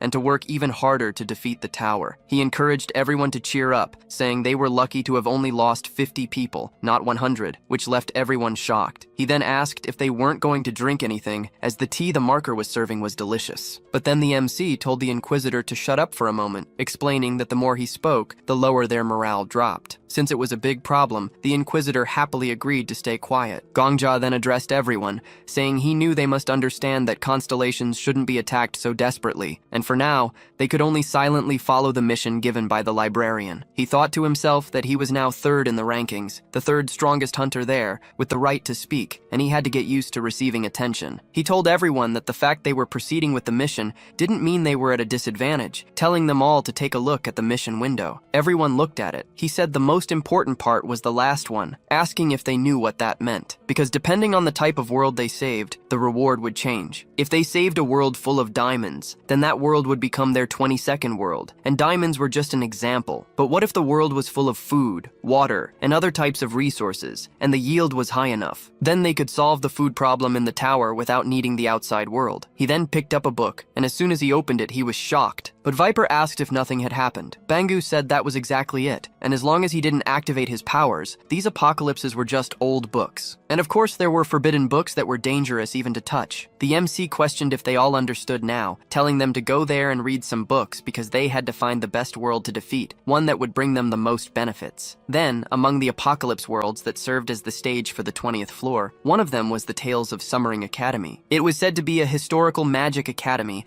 a common academy where friendships, competitions, love, and envy coexisted. This apocalypse could have remained a common academy if not for the world destruction rank artifact sealed in the academy's basement. The reason for the apocalypse was that the evil lady lost her fiancé, the first prince, to a high school girl who had reincarnated twice. She then turned into a wicked person, releasing the king of great demons and causing the world to be destroyed. In summary, the story went like this. A guy approached a girl, saying his other half was there, and her name was Sylvia, talking to him. But then, someone simply blew up the academy, and out of nowhere, a demon appeared, which was incredibly unlucky, and thus the world was destroyed. The MC said that romance ended so quickly that those present weren't too angry, but anyone would be annoyed. He explained that each book had different difficulties and contents, and among them, they had to choose the ones they could complete, and that would bring them the most benefit. He then wondered, what if this were the real world, and no one paid much attention to him? The Emperor told the MC that they were acting like this because he was speaking too formally, asking if he still didn't understand how difficult it was to make those idiotic hunters listen. He was now dealing with 250 hunters,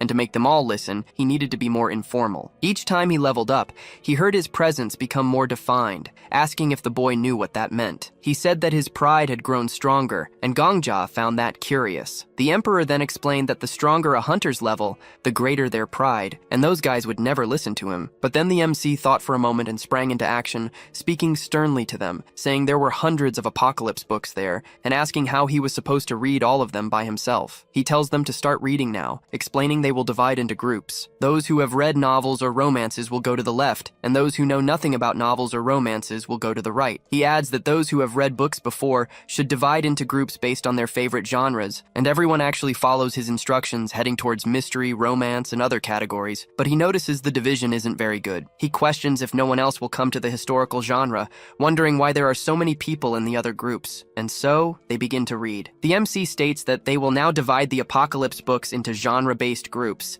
telling them to read them all together. He instructs them to read the books and decide if they are a success or a failure. But then the Inquisitor asks to speak, and Gongja gives him the floor. He questions how they will know what constitutes a failure. The MC says he will give them an example of a failure. The book's title is Surviving the Volcano, and its introduction states that the world was devastated by a nuclear war. But humanity's vitality is incredible, and even on the ground where the nuclear war exploded, the MC and his beloved survived. After surviving against all odds, the main couple swore they would be the new Adam and Eve. But then the Inquisitor, seeing that they would be a new Adam and Eve, questions if it isn't romantic and beautiful. However, the reason for its suspension was that the main couple spent their last night in the active area of a volcano, and thus, humanity was extinguished. He explains there's no point trying to save that world, as a nuclear war has already occurred there. So what will they do if they end up with a world full of radiation on the 22nd floor? Finally, the Inquisitor understands what he's trying to say. The MC explains that, for example, the Flame Emperor went to the 29th floor, targeting worlds that contained lava or volcanoes, because he was immune to fire. And if he had been lucky, it's possible he could have obtained the 8 treasures of the tower. But he didn't even take other people into consideration. He asks if they understand now, because it doesn't matter if the story is boring or if the protagonist died of a tumor. They shouldn't care about that. What matters is that they read everything and decide if saving that world will benefit all of them. But then someone calls out to him, and Gongja finds him strange. So he speaks to the witch, asking if this isn't the mystery group. She says she knows. But then he gets puzzled, because her character window had stated she liked romances. He questions if she likes mystery stories, and she says, of course, stating that she is an intelligent woman. But he thinks, no way, wondering if she doesn't want people to know she likes romances. Because now that he thinks about it, there are very few hunters in the romance group. And on the other hand, the martial arts group is full of male hunters. These people are pretending to be something they're not, even in a situation like this. The Emperor says he told him so, because high-level hunters feed on their own pride. He asks if he didn't see those 50 suicidal idiots from earlier,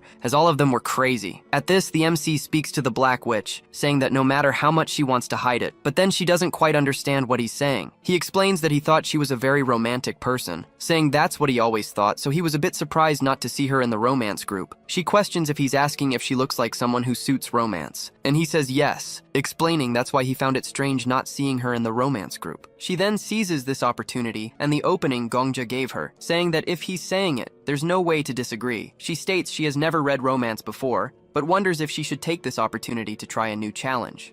The Inquisitor then said that the MC did very well, because when the Black Witch sits down somewhere, she doesn't get up so easily.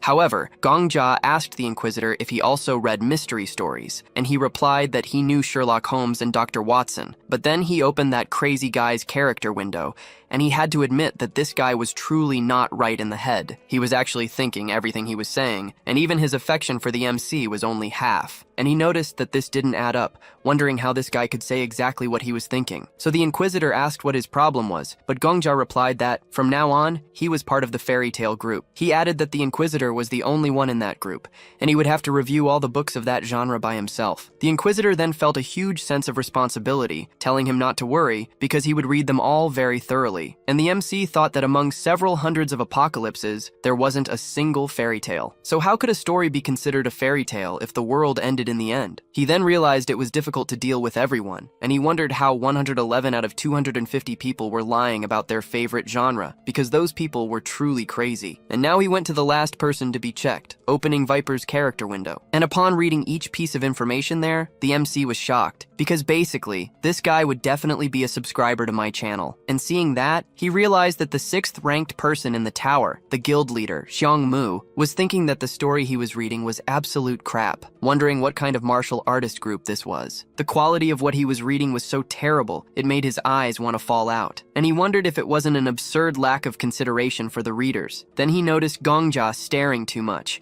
asking what was wrong, and saying he was busy reading a book, and the MC realized that guy was the Emperor of Light novels. He said it was nothing, telling Viper he could continue reading. And after a while, no one else could read anymore. And then the witch spoke to the MC, saying she totally understood how that constellation felt, and Gongja didn't understand what she meant. She explained that this apocalypse was suspended right in the middle of the story's climax. She said that the moment the male lead tried to confess to the female lead, a meteor fell, and when they finally kissed, aliens appeared, and it was total chaos. She wondered why on Earth there was an alien invasion in a historical romance story. She added that it was like a perfect meal, but it felt like something strange appeared when she cut the pork leg at the height of the feast. However, the MC was shocked by her detailed description, asking if she could please not talk about that while he was eating. She then said she was very sorry, apologizing for being so insensitive, but it was just that she needed to tell him how it felt. So he said that all of this was being broadcast live, asking if she was okay saying all that. She continued to be annoyed,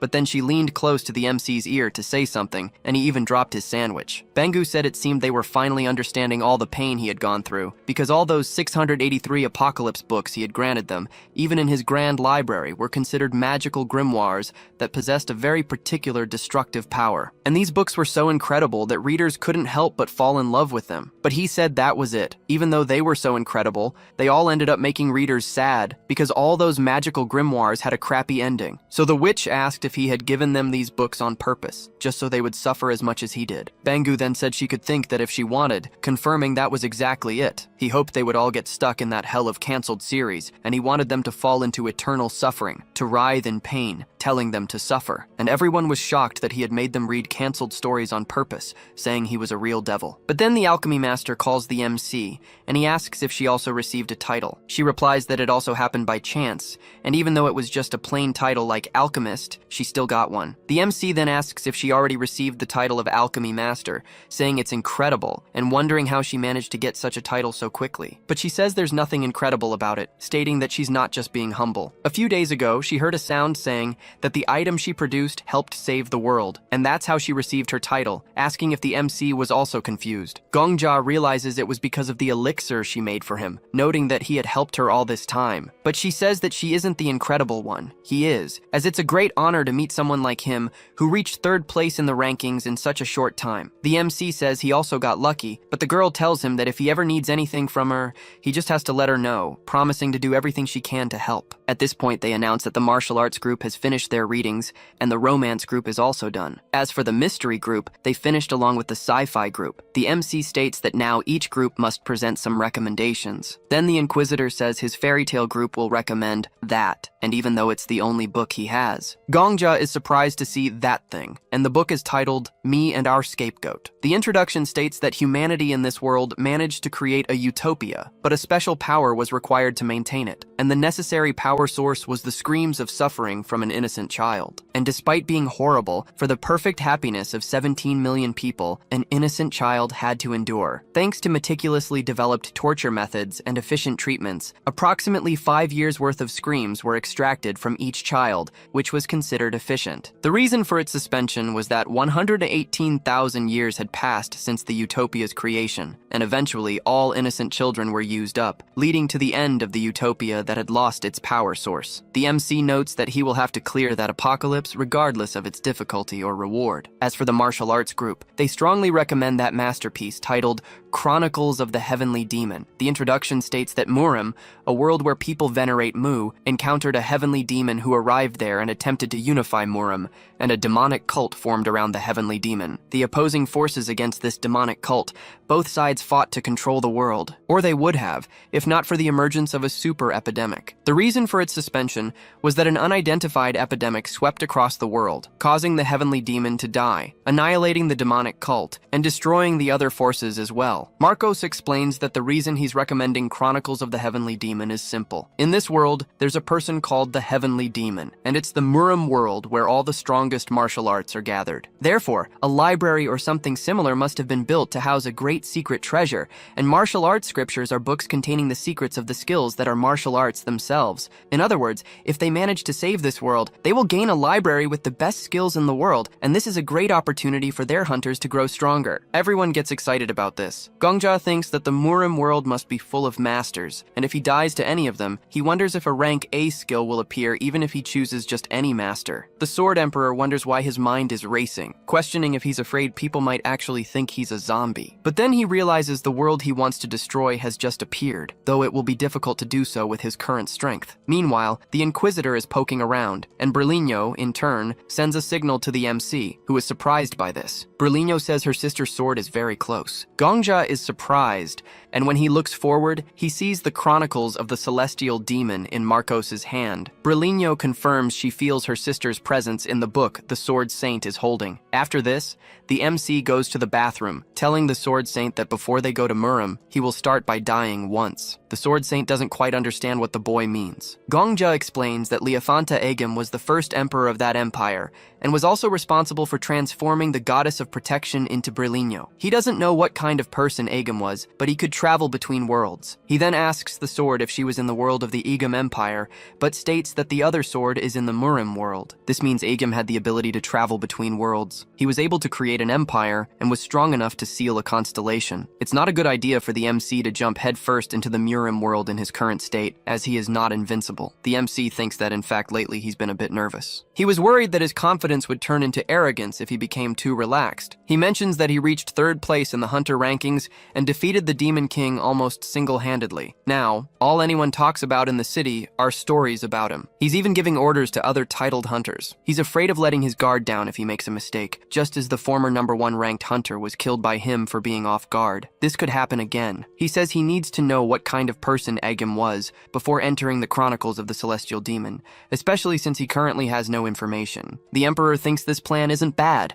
but questions what exactly the MC has in mind for preparations, saying there's no way to know anything about this guy. However, Gongja says he's wrong. Even though she's in the form of a sword now, she is the goddess of protection, and despite being divided into 5 parts, she is undoubtedly a constellation. But now he has a doubt. What if he stabs himself with that sword? He wonders if it will count as self-sacrifice or murder. He tells himself the chances are 50-50, and it's worth a try. Miss Berlino asks him to reconsider, but the MC asks why. She vehemently states that it's shameful for her to show her past and that she would like to maintain her privacy. But Gongja says there's no such thing as privacy between them. He's also showing his entire life, being broadcast live 24/7. That should be fair. She begs him to stop, but the MC goes ahead. It is stated that Death has met the conditions for skill activation. The Death Goddess's skills are currently sealed and cannot be acquired. And since he is a rank D hunter, a penalty will be applied due to his skill. The intermediate penalty is the Realm of Petra. In another corner, an angel is speaking with a man, telling him his long journey has finally come to an end. The angel affirms that they knew he could do it, and the man agrees. The MC wonders if this man is Liafanta Egem. The man himself says it feels like only yesterday he was brought back by the sudden summoning, but in a short time, he became the emperor of the entire unified continent. The Sword Emperor is surprised by what the man is saying. Just by looking at the silver-haired man, he can tell he is the constellation killer. Gongja then asks if the Sword Emperor knows him, and also asks what a constellation killer is. The Sword Emperor says that's his title, and that bastard received this title because he went around seeking out and eliminating constellations. The tower is connected to various worlds, and from the 50th floor,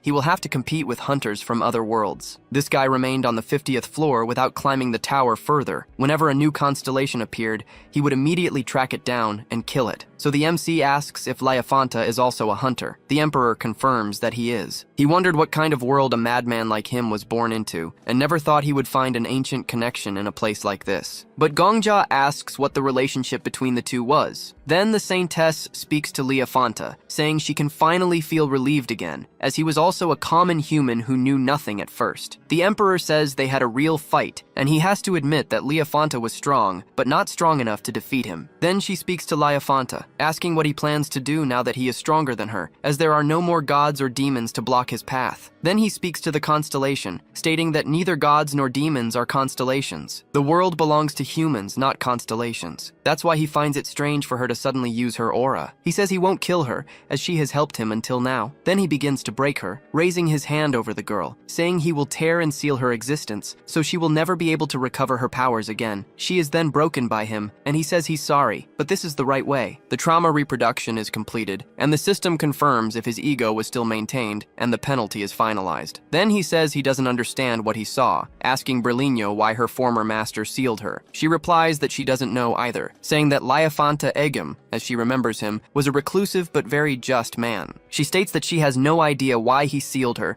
and left behind the empire he himself founded. The emperor then says he already told him, because the higher a hunter's level, the crazier they are, advising him not to try to understand madmen, because if he stares into the abyss for too long, he might also fall into it. He just needs to become strong like him to kill all those bastards, like the Constellation Killer or whoever they may be. The MC says he will consider this advantageous just for having seen his face, and thinks the Constellation Killer will act hostilely as soon as he sees him, especially since he is carrying one of the fragments of the constellation he sealed. And so, back on the 21st floor, he thinks the hunters chose the 22nd floor after reading all the apocalypses. Because the Sword Saint personally recommended them, the Chronicles of the Heavenly Demon were chosen without difficulty. Then Bangu asks if they chose martial arts as the first genre, and says it's not a bad choice. Even though it's not a Murim world they are familiar with, it also contains martial arts and many strong individuals. Depending on how they guide the story, they might even gain a miraculous encounter, and the value of martial arts is immeasurable. It's possible they could even acquire some skills just by how they speak. Everything there is high risk and high reward, which speaks volumes about how strong the enemies in that world are. And of course, if they enter the apocalypse and end up dying there, they will truly die. It will also be impossible to leave the apocalypse until they achieve a complete ending for it. The Chronicles of the Heavenly Demon have a player limit of 2 to 4 people. Then he asks who will be part of the apocalypse's character roster, and everyone looks at the MC, and he affirms that he will, and Marcos says he will too because they can't leave out the person who recommended the apocalypse. And Gongja immediately realizes that the soul of that martial arts fanatic will be burning with excitement. And Bangu says the minimum number of people has been met, but they can still bring 2 more characters with them. However, Marcos states there's another reason why he recommended that apocalypse, and he explains the reasons for its suspension. He explains that the last line of the apocalypse stated that the celestial demon suddenly died due to an unidentified epidemic, and consequently all other forces perished as well. And as they can see, an epidemic was responsible for destroying that world. Therefore, they also need a hunter who knows a great deal about diseases. And there's no one who knows as much about diseases as him, the king of medicine, asking what they think about him joining them. But then the emperor speaks of that man, noting that he owns Marcos's favorite pharmacy. And the emperor himself says he will handle most of the fights,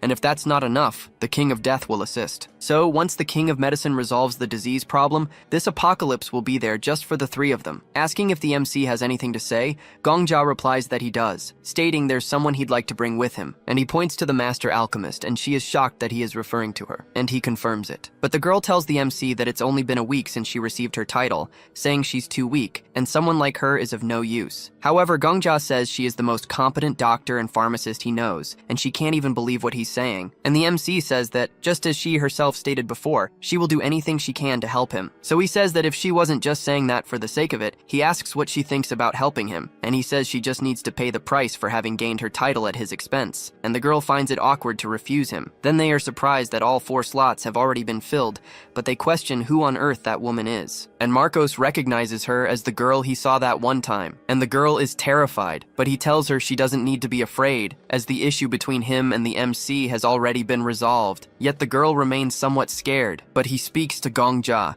saying that the place they are going is very dangerous after all. That's what the constellation said, stating that if someone dies within the apocalypse, they will also die in the real world. And the MC even confirms what he's saying, but states that she is the best alchemist he knows. At this, the Sword Emperor thinks the king of medicine makes good elixirs, but not the best. And now that they have that girl, there's no longer any point in having him. And so Marcos thinks about what Gongja is saying about her being the best alchemist he knows. Then the MC reads his mind, thinking, this is the recommendation of a very talented young man, so she must be special, but there's always someone more talented in the world. Then he asks his version of the Sword Emperor, saying that he has been speaking the truth for a long time, and he says he thinks they should take this opportunity to create a relationship between the MC and the alchemist and the king of medicine. And Gongja is shocked by what he is thinking, because perhaps the Sword Emperor didn't say anything due to the relationship they built, but he's still exactly the same. Gongja realizes that the Sword Emperor, and probably his version, is underestimating the alchemist in the same way they did when they last saw her. Then the old man is surprised, asking what he means by the best the MC knows, saying that's why they are novices, saying it's hilarious to see him think he's crossed a mountain when he's only stepped over a pebble,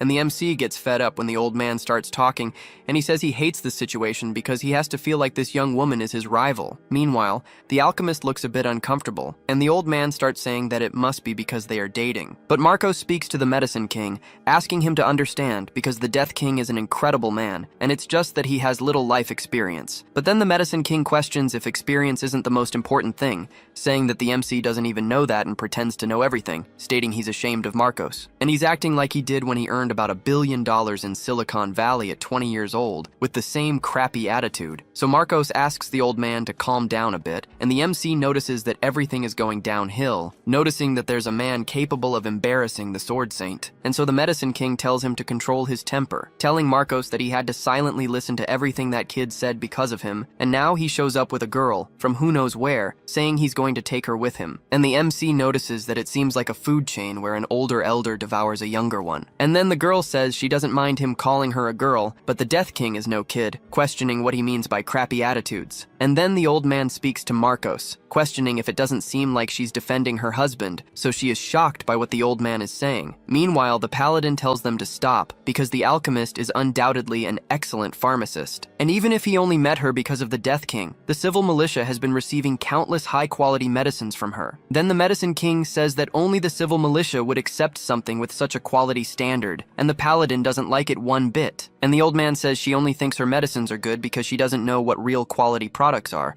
asking if she has ever been to his pharmacy, saying that even her gaze is that of a young woman irritated by rivalry. And so the Sword Emperor asks why the MC isn't saying anything, asking if he's just going to stand there holding back. But the MC says he's not holding back, because this scene is being broadcast live in Babylon Square, asking if this isn't the perfect moment, the debut of one and the retirement of the other. And so the MC questions what they think of a showdown, and the old man speaks to Marcos, saying that since he couldn't win with reason, he wanted to resort to a fight. But the MC says it's not him he's going to compete with, and he will give medicinal herbs to both of them so they can make an elixir with them. Then they will compare the elixirs to see who is the best, asking if that isn't fair. But the alchemist speaks to the MC, saying she's very upset that he insulted him, but he is still the Medicine King, and on the other hand, she has just received her title. However, the MC calls the girl, trying to encourage her, saying he believes in her, so she needs to believe more in herself. And she gets a bit flustered, but still says she will do her best, even correcting herself and telling him she will win, and the two get ready to make their elixir. And the people watching them compete think that no matter how they try to see it, the Death King is being somewhat irrational, because that old man's pharmacy is so expensive, and yet it takes almost a month to get an order. And the Death King and the Medicine King are both kings, but their age difference is vast. And the Countess, seeing this drama unfold, immediately starts a bet, asking who they think will win, telling them to place their bets with the help of the markers. So the witch asks the King of Death if everything is all right, as the bets are 1.8 to 47. He replies that it's fine, asking what she thinks about making some money by betting on the alchemist to prevent the betting odds from dropping too much. However, the witch reminds him that he said everything was being broadcast live, and if the alchemist he recommended has a breakdown, his reputation will be damaged. And the MC says yes, stating that all of this is being broadcast on the internet beyond Babylon,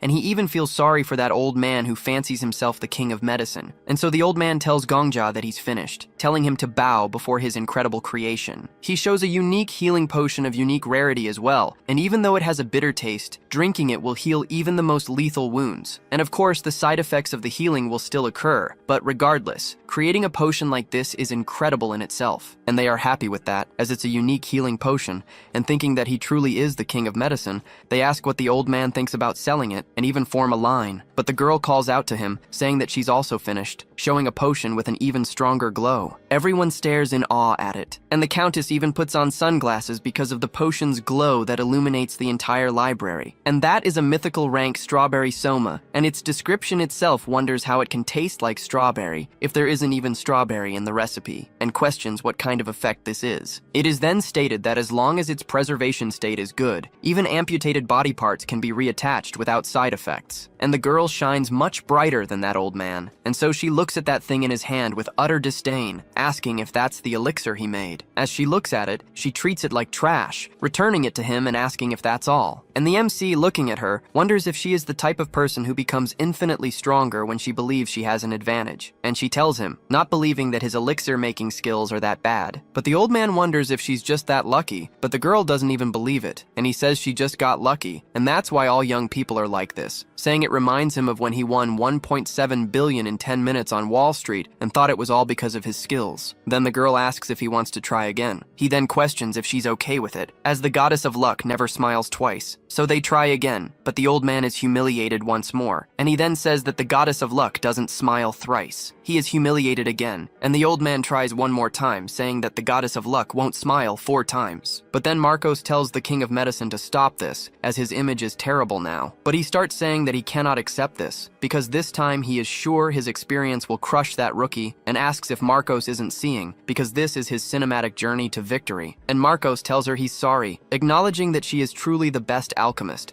But the Countess calls the girl over, asking to make a contract immediately, telling her to form an exclusive contract with her, and the girl doesn't understand anything. And the Countess says she will receive the best treatment in the industry, and will even let her touch gold. Or rather, she will roll in a sea of gold, asking what she thinks. Everyone then tried to make a contract with the girl, but she told them to calm down, stating that anyone who wanted to do business with her must first ask permission from the King of Death. She would still sell to her old clients, like the Paladin, but only to others who had the King of Death's permission. So they would have to go there, and the Countess was not pleased about it. However, Gongja said they would only think about that after they had completed the apocalypse. That's when Bangu realized they had decided on the characters, stating he would warn them again. If they died in an apocalypse, they would die in the real world. There was only one way to escape, and they had to overcome the crisis of the series' discontinuation somehow and achieve a proper ending for it. The MC asked what a proper ending was. Bangu replied that it would be up to their judgment, and the possibilities were almost infinite. Perhaps they could save the Murim by eradicating the pandemic, or use it to personally become the masters of Murim. Gongja then said it was fine, ordering them to send it to the Heavenly Demon Chronicle now. But then Viper asked him to wait, and everyone was surprised, questioning if he wasn't going. They then said that the sect master was an expert in martial arts. The MC grew nervous as Viper began to speak,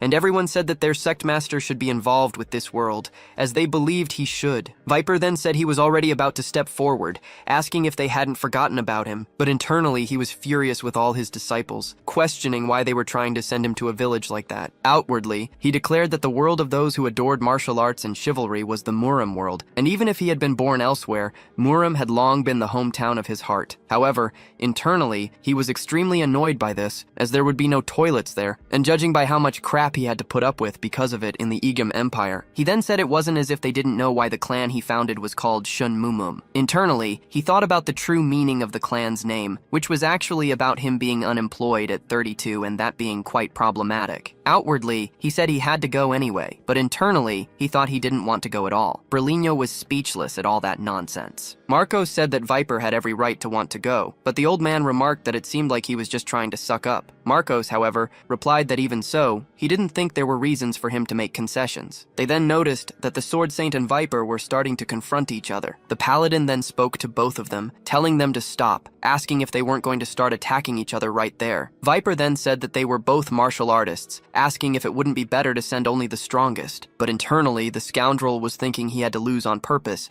as it would be too embarrassing to lose completely. So he would fight at the same level and lose in the end, because his disciples would probably understand if he lost to the Sword Saint. With that, he asked the Paladin to do something. The Paladin in turn said that against a strong man like Viper, she questioned the Sword Saint about what he thought of retreating. But internally, he was furious with her, asking why she was telling him to retreat. The Paladin said she knew he always wanted to be on the front lines, but asked if he hadn't participated in the raids from the 11th to the 19th floor with the King of Death and the Black Witch. She stated that it would then be very bad if he said he wanted to be the first to participate in the 22nd floor raid as well. Furthermore, Viper was a group leader, and she questioned if Marcos could respect him a little, saying that even though Viper was a man who didn't care much about the image he projected to his disciples, his position was different from Marcos's, who was a lone wolf. Marcos then thinks for a moment, wondering since when he started caring about the 5 great guilds. She tries to speak to him, but he says he was just wondering if he would ever have any sense of honor. The MC wonders why he made such an emotional decision now,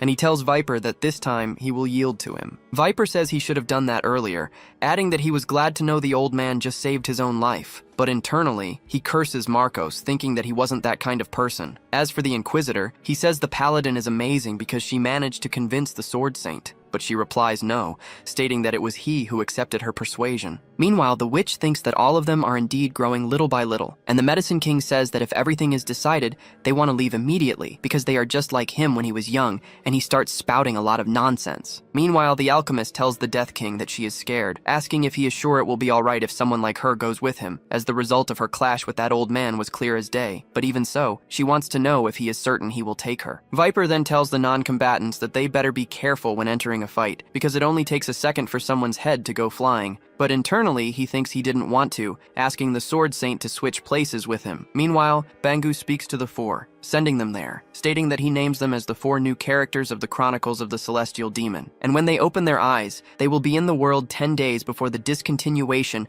of the Chronicles of the Celestial Demon serialization, adding that he looks forward to the wonderful ending they will achieve. It is said that, in this generation, the martial arts genre was already in decline. In an era where all serious things were ridiculed, there was no room for martial arts. It was a declining genre, a declining world, and it was snowing there. And when they arrive, they immediately feel the cold of that world. Gongja tells them to release their auras to protect their bodies, but the 2 doctors say they haven't learned how to use aura, and the old man says he's going to freeze to death. So the MC tells Viper to take care of the Medicine King, then he picks up the old man and puts him on his back, and the old man says thank God he will survive. As for him, he picks up the alchemist, and she is surprised. Then Gongja asks her to give him her hand, and when the girl touches him, she even thanks him, but says it makes her a little embarrassed. However, he says he is also shy, but now is not the time for that, because the librarian is a constellation, so he could easily talk about things like masterpieces and serialization, but this is a real world, not just any book, and they went there to save the world. And she knows that very well, but she thinks she underestimated everything that's happening too much,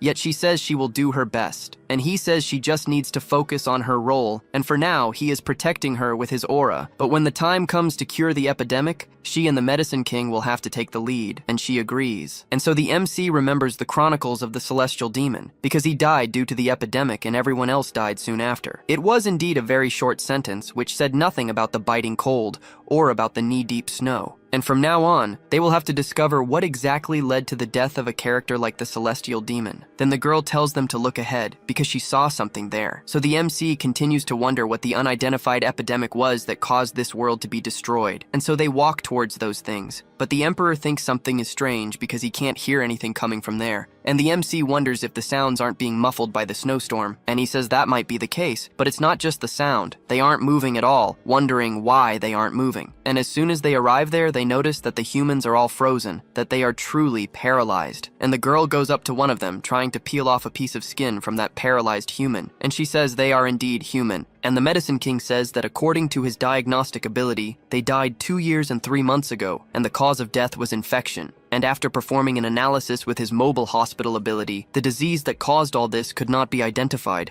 and he finds that strange. Then he notices that the causes of death are all the same, but it wasn't hypothermia. They died from some disease, so they should all be lying on the ground, but they are all standing, and he thinks it's very strange. However, the girl says that it's very likely someone brought them there on purpose.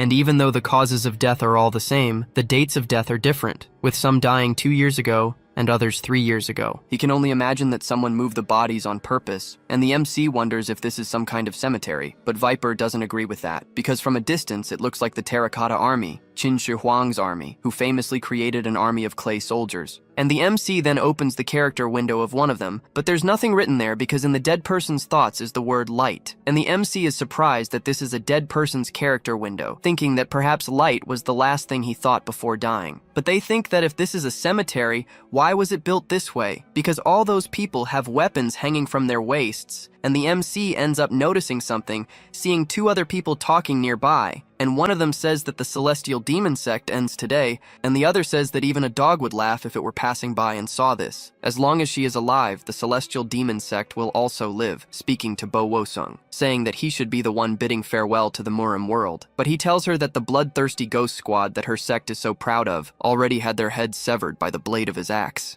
And even those damn demonic elders had their heads severed and are now all dead. And he says he has 500 Murim martial artists following him, asking what kind of magic she could use to stop him. but she retorts that he's talking about magic to an old man and tells him that the bloodthirsty ghosts are only absent for a while because they received a secret order from her, and the MC tells them to approach in silence. And she continues arguing with Bo Wosung, asking where are all the pillars he's so proud of, because the group that was once recognized as the leading faction of Murim is now nothing. And he says that's none of her business, because they scattered across the world after receiving his secret orders. Then she continues saying that they had 6 secret orders, and he gets furious. So they continue arguing, and no one understands anything until they start preparing to fight and draw their weapons. In reality, their weapons are 2 wooden sticks. Then she speaks to Bo Wosung, asking where that jade axe he's so proud of is. She asked why he was holding that small piece of wood when its only real purpose was to firmly grip that axe. The old man became flustered, telling her to shut up and asking where she had thrown her blood-full demonic sword to now be fighting with a mere wand like that. She replied that was harsh, stating that this was a wooden sword she had carved herself and the 1,000-year essence of the demonic sect was contained within it. She had personally named it the Heavenly Demon Blade. But the old man asked if she had given that small piece of wood the name Heavenly Demon, and she questioned why she wouldn't, leaving both of them feeling awkward. The old man then said that, even so, Heavenly Demon Blade was a bit much, asking why she didn't use something more appropriate, like Piontai. She questioned if that didn't literally mean wand, but he retorted that it was indeed what she had in her hand, speaking to that crazy woman. She then said that since he insisted, demonic wand sounded good enough. But the old man freaked out, noting that everything for her had to have demon in it, asking why they put demon in the name of everything. He listed that there was already the bloodthirsty demon, the demonic sword, the flame ghost demon, the moon shadow demon lord, and even the name of those guys' group was the 4 demon lords. But she questioned if that wasn't somewhat elegant, to which he replied he couldn't believe they were once considered the strongest. But then they noticed something approaching, and he asked her if she hadn't been confident that the weather would be clear today. But she replied that divination sometimes fails, asking how she could see beyond the heavens. The two continued arguing, but other things arrived nearby and she told him to shut up, ordering him to prepare for a fight, as she was already losing all the energy she didn't even have. Just then, the alchemist questioned what was happening so suddenly, and Gongja said he wasn't sure. But as they watched, she felt a chill down her spine in fear, and when they looked back, someone appeared. At that moment, the MC thought of the Murim, and they all started running as Viper was the first to be hit. Gongja thought about this world, saying it was a world where people venerated Mu. But while they were consumed by all that fear, the MC remembered the plot of that world. A demonic sect had formed around the heavenly demon, and the opposing forces against this sect were attacking. Both were fighting to control the world, or at least that's what they would have done if not for the emergence of a super epidemic. He then realized that the super epidemic was a zombie virus. I'm starting to think this story was written by a teenager. Seriously, they just kept throwing in things. Powers, Murim, everything, it's crazy. Now they've added a zombie virus. It's like my dreams. Nothing makes sense, and suddenly I wake up in fear. At that, they all ran away because of that thing, and the old man told them to flee, saying he had never seen anything like it, not even in Silicon Valley, and that the world was going to end. However,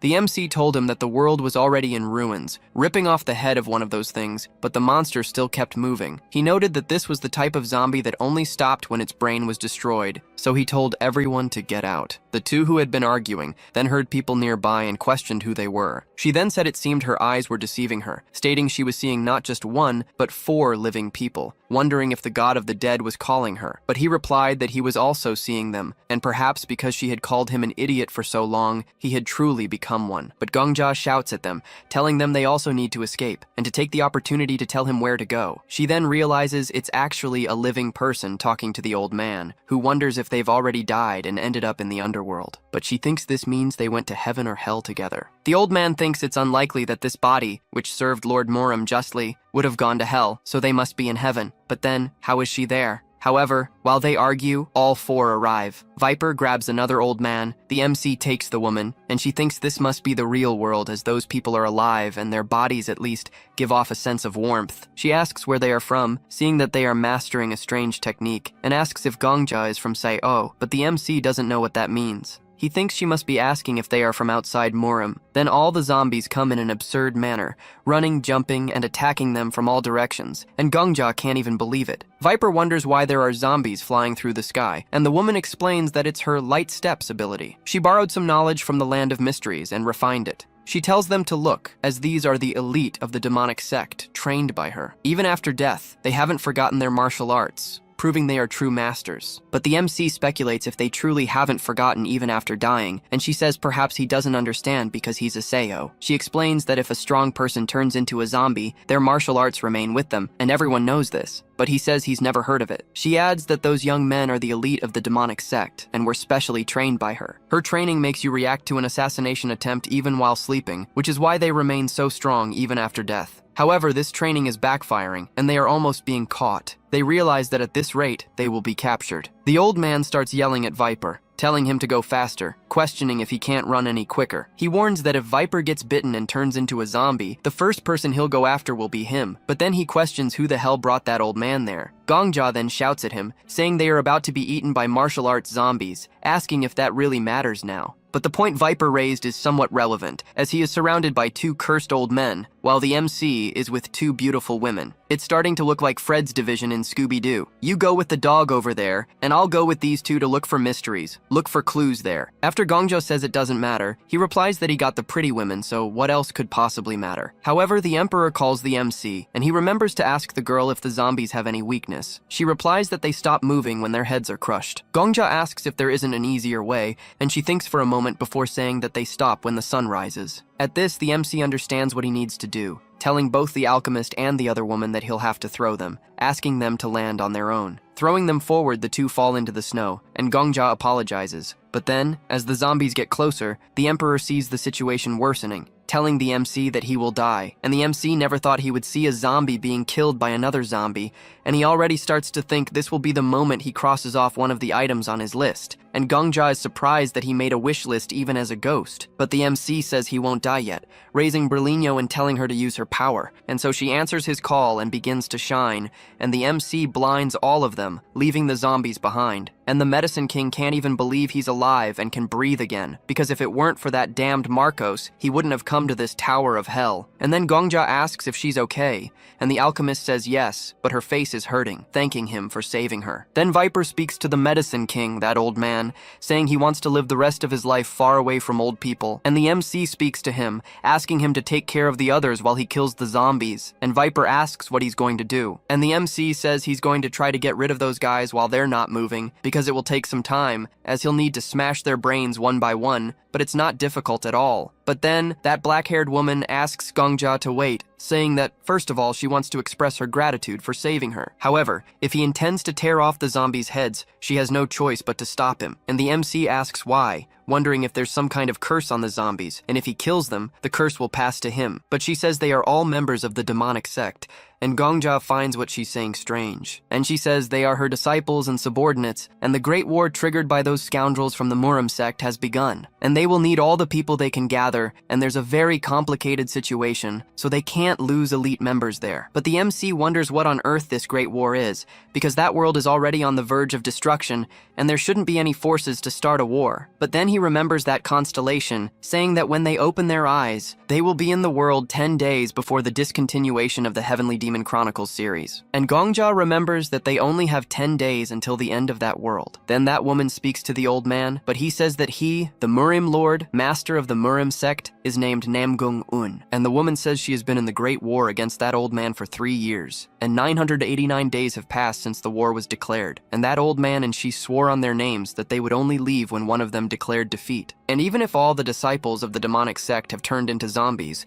they are still members of the sect, and if they continue to use martial arts, they are the servants she has to take care of, so the MC must not kill them. She says that if he wants to kill someone, he should choose those wearing monk's robes. But the old man says he can't believe this, asking how she can speak like that about the servants of the Murim sect, asking if she didn't make a promise, saying they would end that great war of good and evil without laying a finger on the zombies. But she says that promises were made to be broken. Then the two start to argue, and Gongja says that the world is destroyed, and they're still talking about the calamity of a great war of good and evil. But then she says that the order of things is wrong, because the world was destroyed while they were fighting in the Great War, but you can't postpone a fight that has already begun. And she won't stop until she defeats defeats that damned old man, saying she still has 500 soldiers left, and she will lead them and defeat that damned man. But he says it's him who should be saying that, because even if they turn into ghosts, his brothers and sisters from Murim fought by his side, and he will end that war which lasted 989 days once and for all. And the MC, seeing the state of the world and how those two crazy individuals are acting,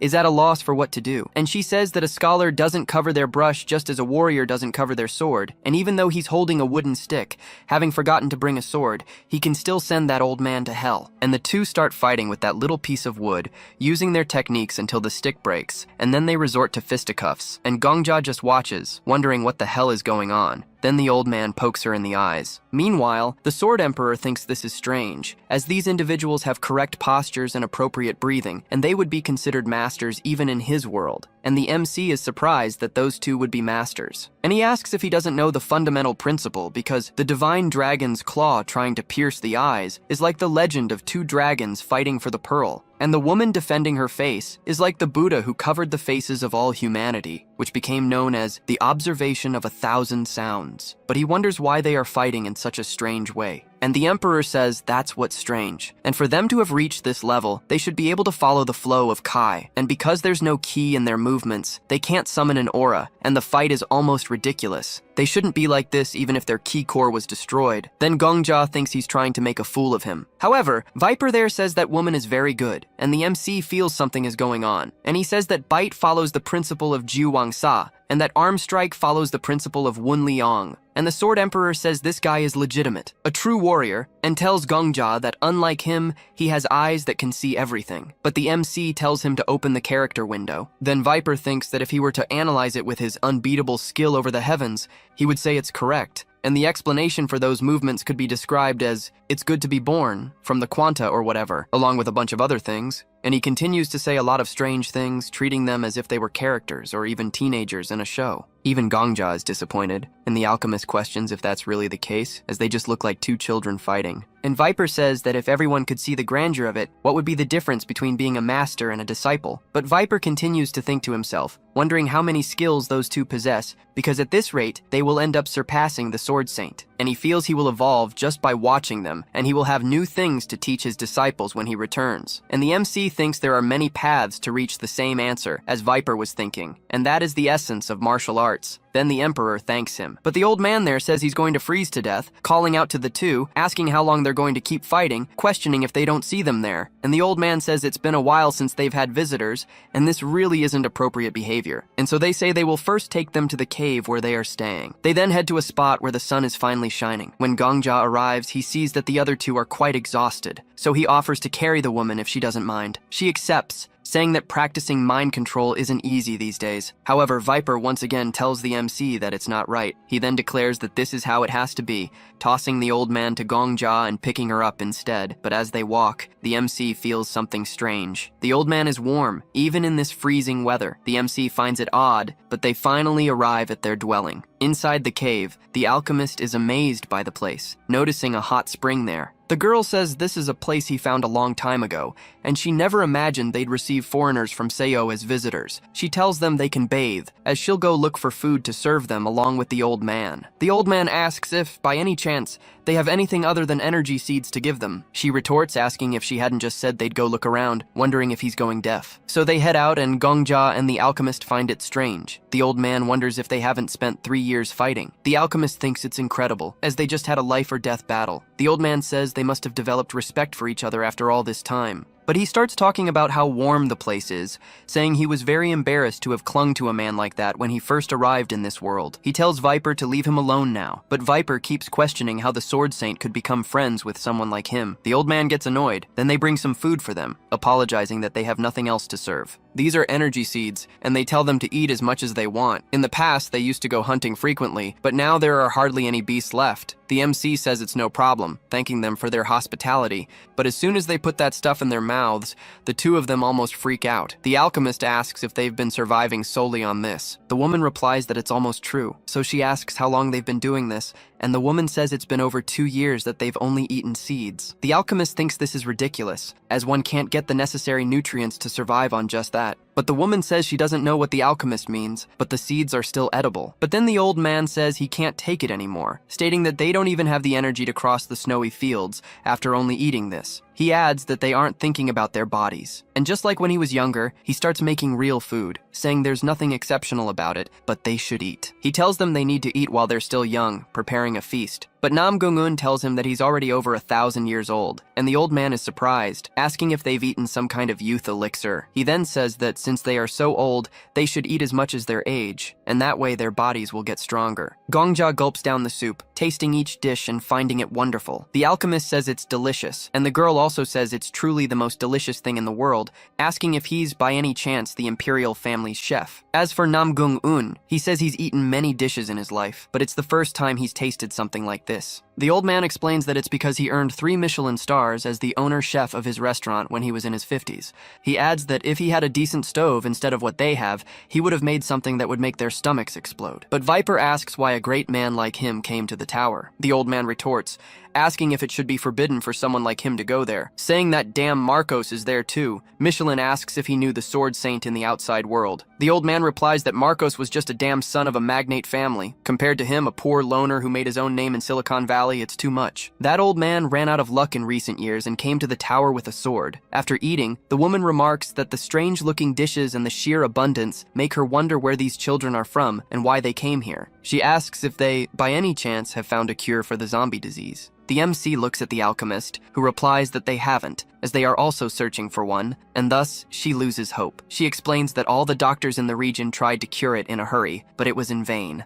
Even the masters of the Tang sect, experts in poisons, were infected, but nothing would be different even if they were here now. But the MC asks if she truly believes there's no cure, and she apparently has already lost hope. But the MC says that he doesn't mean to boast, but she just saw the result of their cooking, and they possess different knowledge than hers. And the alchemist standing beside him, in particular, is better than anyone at curing diseases and creating remedies. He also mentions that even that old man there could be of great help to the alchemist, and says that if they assist them a little, they might be able to develop a cure. The two individuals exchange glances, then state that there's nothing wrong with claiming there's a cure, and it's not as if there's absolutely no way. The alchemist then questions what she is talking about. The two ask them to wait there, then go inside and eventually return. When they return, they are carrying a coffin, and inside that coffin is a zombie, restrained and paralyzed. The MC is surprised to see this. She then explains that it's the leader of the Wudang sect. After being bitten by a zombie, he entrusted his body to them, asking them to use it for research. However, the only method they could devise was to block all his Kai points using acupuncture. As soon as she removes one of those needles, the one right in the middle of its throat, the monster begins to scream, thrashing and trying to attack everyone, and the alchemist falls back in fear. She then says that, as they can see, they've unlocked the key points between the brain and the spine, which allows them to make the zombies dormant. However, this is more of a temporary treatment than an actual cure, and a person bitten by a zombie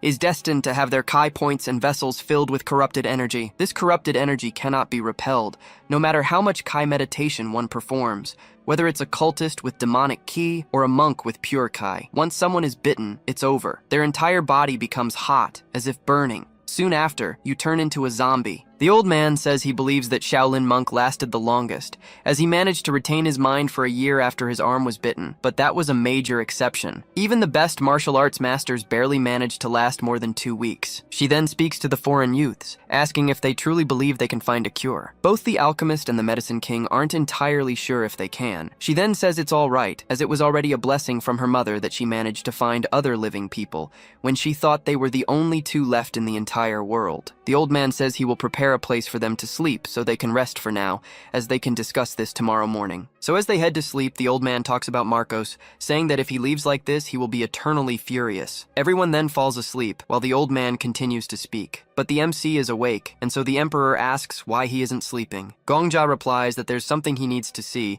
and the emperor simply watches. And so, during the night, the MC pretends to be asleep, and the two approach. Nam Gung-un says it seems they can now seize the opportunity. The MC instantly opens his eyes, and sees that the two are in the water. Nam Gung-un then questions what he's looking at, as he thought the MC was sleeping, and the girl already seemed to know this. She says he has sharp eyes, asking when the MC realized. He replies that he thought something was off since the first time he saw them. Even though it was extremely cold, they were wearing thin clothes, and it was so cold that one could freeze to death if they didn't envelop themselves in aura, or rather, in kai. This means they had been enveloping themselves in kai to protect against the cold. But how could people so talented in kai control end up exhausted from fighting like children? The only explanation is that they were concentrating their ki on something else. He discovers that the two were bitten, and as the leaders of each faction, they managed to suppress the corrupted energy with their immense ki, asking if he's wrong. The girl then stands up. Namgung-un tells her she can't do that. She replies that it's fine, as they've already been discovered, telling the boy that he's right. She and the old man were bitten 3 years ago. But to make things clear, there's one thing he didn't quite understand. She says they aren't suppressing the corrupted energy. They are blocking their spinal ki points with their own ki, completely blocking the corrupted energy. The emperor then questions, "What do you mean?" as they are using ki telekinesis. He asks Gongjia if he has ever heard of the flying ki sword technique. He replies yes, asking if it isn't a technique where one can make a sword fly by enveloping it in ki. He explains that blocking their spinal ki points with ki means they are paralyzed from the neck down, and now they are moving their own bodies with ki, just like using the flying sword technique. From their heartbeats to their breathing process, and the movement of every joint and muscle, they are controlling each of these things with kai. Essentially, they are using the flying ki sword technique 24 hours a day, and it's no surprise they get exhausted after taking just a few steps. And these guys are truly insane, my friend. The guys from Nano Machine were surprised that the MC could control about 80 or 100 swords. Imagine controlling every process of your body to stay alive for 3 years without stopping for a single moment. Simply put, these two are completely absurd. The girl then says this is how they've been stalling the great war between the sects, and it has been like this for all these 3 long years. The heavenly demon remembers people from her sect speaking to her, saying that things cannot continue like this, as half of the Blood Guard has been destroyed, and the elders have already scattered everywhere after learning they would enter the Murim world. And now is not the time for them to fight with the leader of the enemy faction, saying that this might be the greatest crisis their sect, or rather the world has ever faced.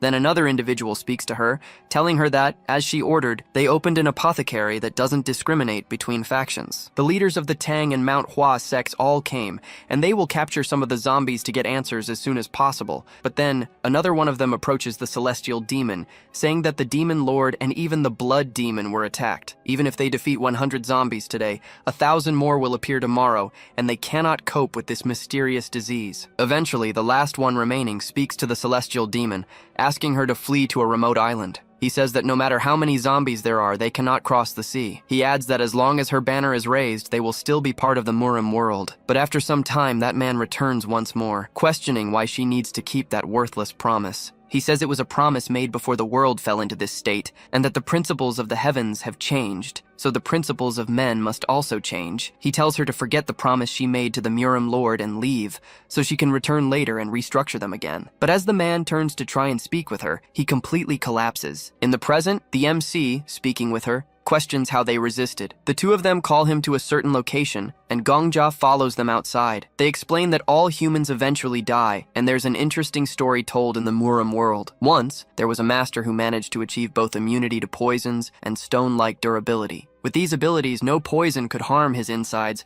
and no sword could pierce the master's skin. So how is it possible to kill someone who cannot be harmed by poison or by the strongest sword? He was truly invincible. But invincibility is something ancient stories could not tolerate, so she speaks to the boy, asking if he can guess how the master died, and the MC asks how it happened. She replies that he was killed by a succubus. The pleasure of uniting yin and yang is neither a poison nor a sword. But Gongjia questions if excessive pleasure isn't also a poison, to which she replies that he is correct. Therefore, the succubus did not present a torrent of pleasure right from the start. She was clever and proceeded calmly, delivering the most subtle pleasures at first, and finally applying the most lethal ones. The master stopped perceiving the succubus's slaps as pain, and all her actions came to be seen as a source of pleasure for him. Even the succubus's gestures, steps, and glances became joy for the master. In the final moment, the succubus lightly choked him, and it didn't require strong martial arts or much effort. As he was being suffocated, the master was overcome by a wave of pleasure and smiled joyfully. The master was literally killed at the peak of pleasure. He had been invincible externally and internally, but he could not be invincible to happiness. The moral of this story is simple. And Namgung-un says the moral is not to mess around with succubi. It's that simple. He adds that this isn't just an old story, it actually happened. He had been a master raised among jade and gold in Wudang, but that succubus was a harlot sent to kill him in secret. And so the two of them go to look at the disciples below, and the celestial demon says that most novices sent to learn martial arts don't understand. They think that a martial artist's goal is to achieve invincibility, and that the reason for learning martial arts is to attain immortality and eternal life. But she says that's wrong, because a person who achieved immunity to 1,000 poisons will die from something other than poisons, and those who achieved stone-like durability will die from something other than swords. So she asks if he understands, because martial artists don't just choose which martial arts they want to learn.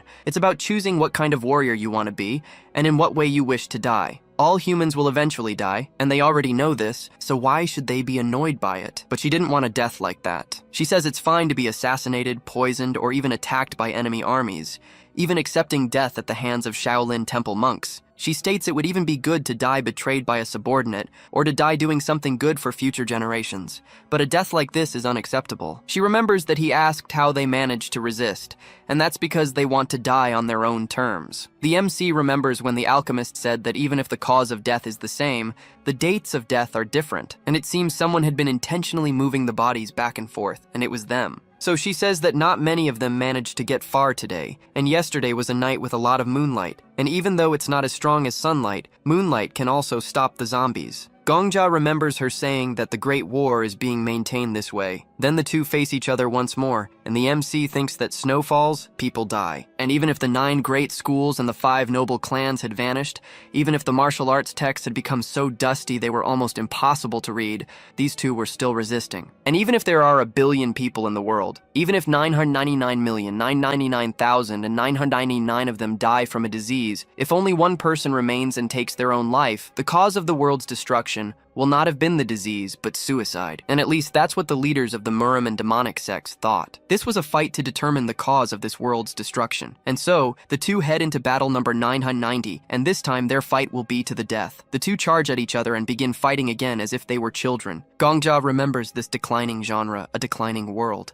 and they were slowly dying in this apocalypse, heading towards day 990. He thinks this cannot continue, as it's absurd and shouldn't be this way. Because, in the eyes of the Sword Emperor, this might seem like a great battle, but no matter how grand the reasons, it's an insult to those two. Then the Sword Emperor asks what he will do, questioning if he will kill the heavenly demon and the Murim Lord. He says it's fine, as this could be a gift of mercy, but he shouldn't forget that those two are just strangers. And the MC says he knows this because that's not what the two of them want. And if they have to die, they would wish to die at each other's hands. And he says he will end this world in his own way. And so, as evening begins, they return there, and Gongja follows them. And Viper asks where they were, and the alchemist says they were observing the patient that day, and yesterday was a very busy day. The MC asks if they've made any progress, and the medicine king says not yet. Then the heavenly demon says they will rest for a bit, telling them they can make themselves at home too, and Gongja agrees. So he speaks to the alchemist, asking her to be honest, inquiring how long she thinks it would take to find a cure. She says that honestly it would take at least 120 days, but the old man says it will actually take 2 or 3 times longer than that, because the schedule for this kind of thing needs to be generous, and even then, they will never have enough time. The MC says yes, that's true, and that's the worst case scenario. So he realizes it's about 100 days at best, and around 300 at worst. And she says that in reality, even with all that time, they might not achieve anything. The facilities and environment there are poor, and she's very sorry. She says he trusted her and brought her there. But Gongja remembers when Bangu said they would only have 10 days. She says it's impossible to achieve a cure within the predetermined time. However, the MC says that's enough, telling her not to worry because he will resolve the time issue, instructing her to continue researching non-stop. He asks if she remembers the words he spoke when they fell into this world. He says this isn't an ordinary book, it's a real world, and they are there to save it. He states that his words are still the same as yesterday, and the time limit is before them. If they don't break through this stage, they might never escape the apocalypse. He asks her to please set aside any thoughts of doubt, saying he will do his best in his role. She then asks him to please show her his best as well. She is surprised by his resolve, asking him to set aside his doubts. The MC then promises her that all other problems will be resolved, asking her to trust him and just keep working. She then tells Gongja that if it weren't for him, she would be doing odd jobs in the slums, all her equipment stolen, and honestly, she doesn't know what she would have done. She says she wants to repay him for what he did, and that's why she will focus solely on developing the cure. However, when she's focused on work, she can't pay attention to her surroundings and probably won't be very polite. Still, the MC says that's not a problem, telling her to please show him her skills to the fullest, and she agrees. She asks the old man to help her with all his strength from now on, and he is surprised by this. He says there's order even in cold waters, superior and inferior, asking how a beginner dares to ask the king of medicine for help. But then she opens her skill card. He then questions if she's trying to show off her skills to him, saying that younger people think skills are everything. He says she doesn't know what true skills are, but she tells him he can look at what her skills are. He is surprised, asking if she's going to reveal her skills to a rival, then asks if she's gone crazy. But she asks if he prefers her not to show them, saying this skill is called ambulatory hospital, and everything from blood tests to electroencephalograms can be done in real time, and she can also use the medicines she stored beforehand. However, there's a 2% chance of diagnostic failure, and that is the life diagnosis, which shows the patient's conditions at a genetic level. By combining the two skills, she can minimize diagnostic failures. But then he asks her to wait, questioning why she's showing him her skills, and says that if she exposes this to the alchemy castle or her business partners, she's lost. But she says he can do whatever he wants. However, he must help her until she can put together a treatment. But he keeps asking why she's asking him for help. But she says it's because she needs him to speed up the development time, even if it's just by 1 day. She asks if he doesn't hate looking at her, assuming he's thinking this young woman knows nothing, and it must be irritating to see someone as talented as her. She says that the days she will live in the future are longer than his, and knowing that, and also knowing she will be admired for longer than him, must drive him crazy. And if he helps her this time, she will give him all the medicine recipes she has made so far, and she won't go around saying the recipes are hers and he can use them. But then he slaps the girl's face, knocking her glasses away and curses at her, but she merely says she will analyze the zombie virus. He then says she will discover that there is a heaven above heaven, but then she tells him to please do what she's asking. He then says the day will come when her pride will be crushed, and she will be just another rotten corpse, but she doesn't care about that, telling him to just do what she's asking. She says she will write down everything she needs and give him the list. After much discussion, the two finally agree, and they sit near the body. As they focus, she tells Gongja to leave. She says the sound of his breathing distracts her, and it's very, very unsettling. The old man then tells him to go and get 6 more zombies while he's out, saying he needs more samples. A child, a young person, and an elder,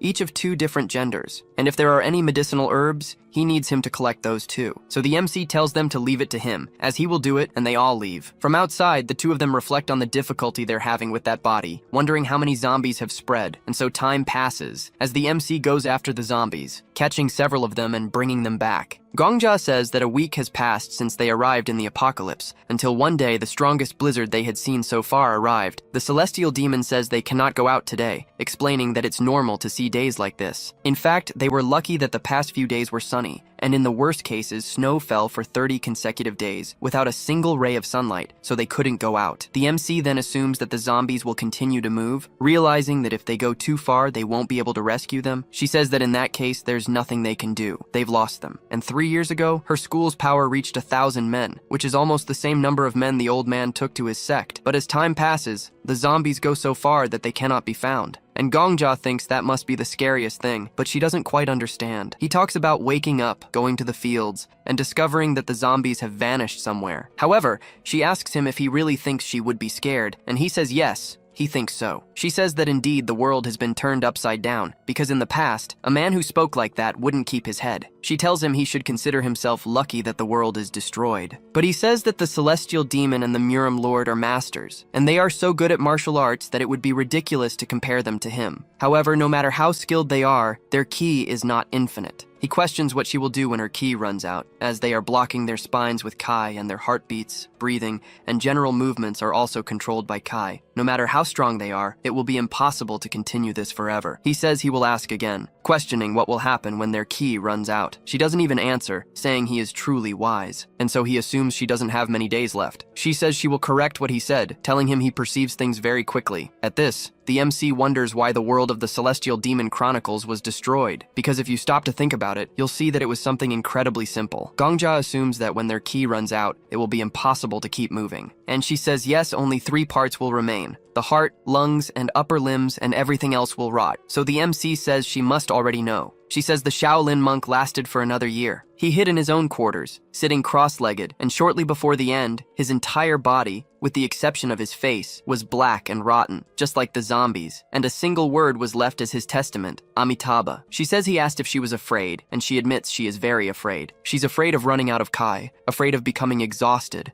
afraid of the snowstorms, of being without sunlight, afraid that when the sunlight returns, those who were subordinates will have disappeared, and she's afraid she won't be able to kill that old man. She fears that the old man won't be able to kill her, and she fears the day will come when both she and the old man will lie forever, unable to move. Both she and the old man will lie together, waiting for their Kai to run out and their lives to fade away. And at that moment, he would apologize to her, as he could no longer move his body, and she says that's why. What a terrifying world, what a terrible situation they are living in. They literally have nothing they can do. If she kills him, she will end up dying of starvation, just as she fears. So if he kills her, it's the same outcome. She fears the people disappearing outside, she fears many things, and there's nothing to be done because they can only wait without knowing how to resolve the situation. This must be hell, and she says she's afraid of a meaningless death. And the MC thinks that the fact they fought until the end meant nothing, because the moment they both silently disappeared, only snow would fall, and all that would remain would be a series of colorless landscapes. And it reaches a point where Namgung-un can no longer continue, and the alchemist apologizes, saying she cannot heal him in his current state, and the heavenly demon sees him, telling him to get up. But he continues to apologize, and she says she doesn't want to hear his excuses, ordering him to stand up, asking if he didn't make a deal with her, questioning if he didn't say he would challenge the demonic sect to raise the banner of his Murim sect. Also asking if he didn't try to fight,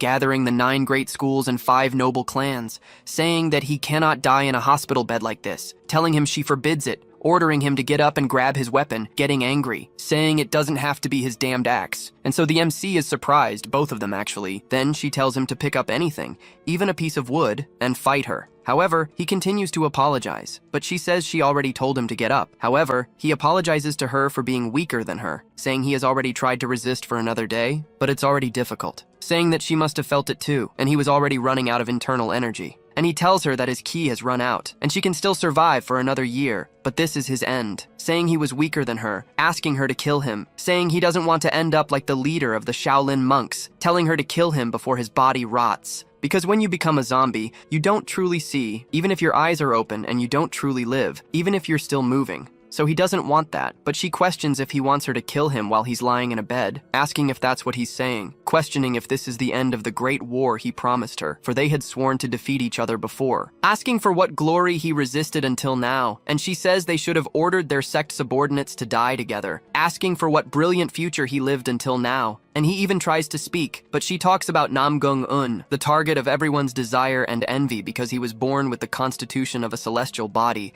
having even reached the peak of his power at 20 years old. And even before 30, he became the leader of the Namgung family, and when the demonic world gained power, he was promoted to leader of Murim. The essence of the Murim sect rests upon him, and the resentments of the paths of justice weigh on his shoulders. And yet, he is offering his neck to her, an evil person. He has nothing to say. And so she says it's fine, saying she will kill him, but he won't have a good death. Then they all feel that aggressive ki emanating from her, and she pulls out a massive axe. Speaking to the old man of the Namgung, she says, this is the ancient halberd he loved so much, questioning if he hasn't forgotten it yet. He notices it's Sobaekyung. She tells him to speak, commanding him to utter a phrase. War has forgotten honor, and honor has forgotten war. She states that if he says that, she will kill him however he wishes. This marked the end of the Murim sect, a demand that meant the destruction of the sect itself. Only by acknowledging this could he die however he wished, but he remained silent. Then she asks why he can't speak, and he replies that he can't. He says he cannot say it, apologizing to Baek Hyang as he cries. But she becomes enraged and attacks him, saying he once claimed that becoming a zombie wouldn't be the same as truly living. She states that it doesn't matter, because even if he dies now, he won't truly die. Even as she attacks, she doesn't kill him, asking what the difference is between a life that isn't a life and a death that isn't a death. She says she can't tell the difference. She declares it's useless, and the entire world has become empty. On the dawn of the 9th day since their arrival in the apocalypse, Namgung-un, the Murim lord, died. The alchemist says she obtained a valuable sample because there's a limit to analyzing the virus in people who were transformed years ago. Thanks to this sample, they were able to analyze the infection's progression in real time, and they don't turn into zombies immediately after death, but rather after a short interval. Perhaps it takes some time for the infection to reach the brain, She says she has compiled the research results there and hands them to Gongja to see. The old man says this girl might be very skilled at creating remedies, but she's terrible at explaining things to others, and states that's why proud people are like that. She says she did her best in the research, but as expected, she couldn't develop a cure. The MC asks if she didn't have enough time. She replies yes, saying she needed at least 90 days, and preferably around 120. But then the old man starts freaking out, screaming beside her, and they all get scared. But then the demon lord arrives, saying he's pathetic because in the end, this is what a person is on the inside, and there's no difference between a human and a beast. She tells him to eat, eat, and eat, until his body can no longer move and is utterly consumed, and so she offers her hand to him, telling him to eat. Then Viper asks what she's doing, because she'll end up turning into a zombie like this. But Gongja tells him not to approach, saying it's already over. And with that, she uses her ki to make him disappear, completely obliterating him. And seeing that blood on her hand, she starts laughing diabolically, freaking out in front of everyone. Then the Emperor tells the MC to be careful, because she's gone mad. Then she looks at them, completely deranged, asking if they are servants of the Murim sect who came to kill her. She says that's great, telling them to come, because they'll clash their swords. And Gongja then tells them all to flee, but she quickly lunges at them, ripping off the old man's head first, and then going for Viper. And the Sword Emperor realizes she has gone insane. Not even exorcisms would work on her now, because she has exhausted all her internal energy and will. But at this moment, she is in a temporary state between life and death. And even if he faced her at her peak, he would lose to her 4 out of 10 times. And she says that Mount Song is overflowing with the world's grief, and resentments from heaven and earth burn Mount Wudang. And she declares that the demonic sect is the strongest in the Morim world, and she is the strongest in the sect, asking if they truly believe they are good enough to face the goddess among goddesses. Viper then tells the MC to grab the alchemist and flee together. She then tells them not to even think about escaping, charging at them, still wondering where Namgung-un is, stating that no matter how dense the forests or how vast the heavens,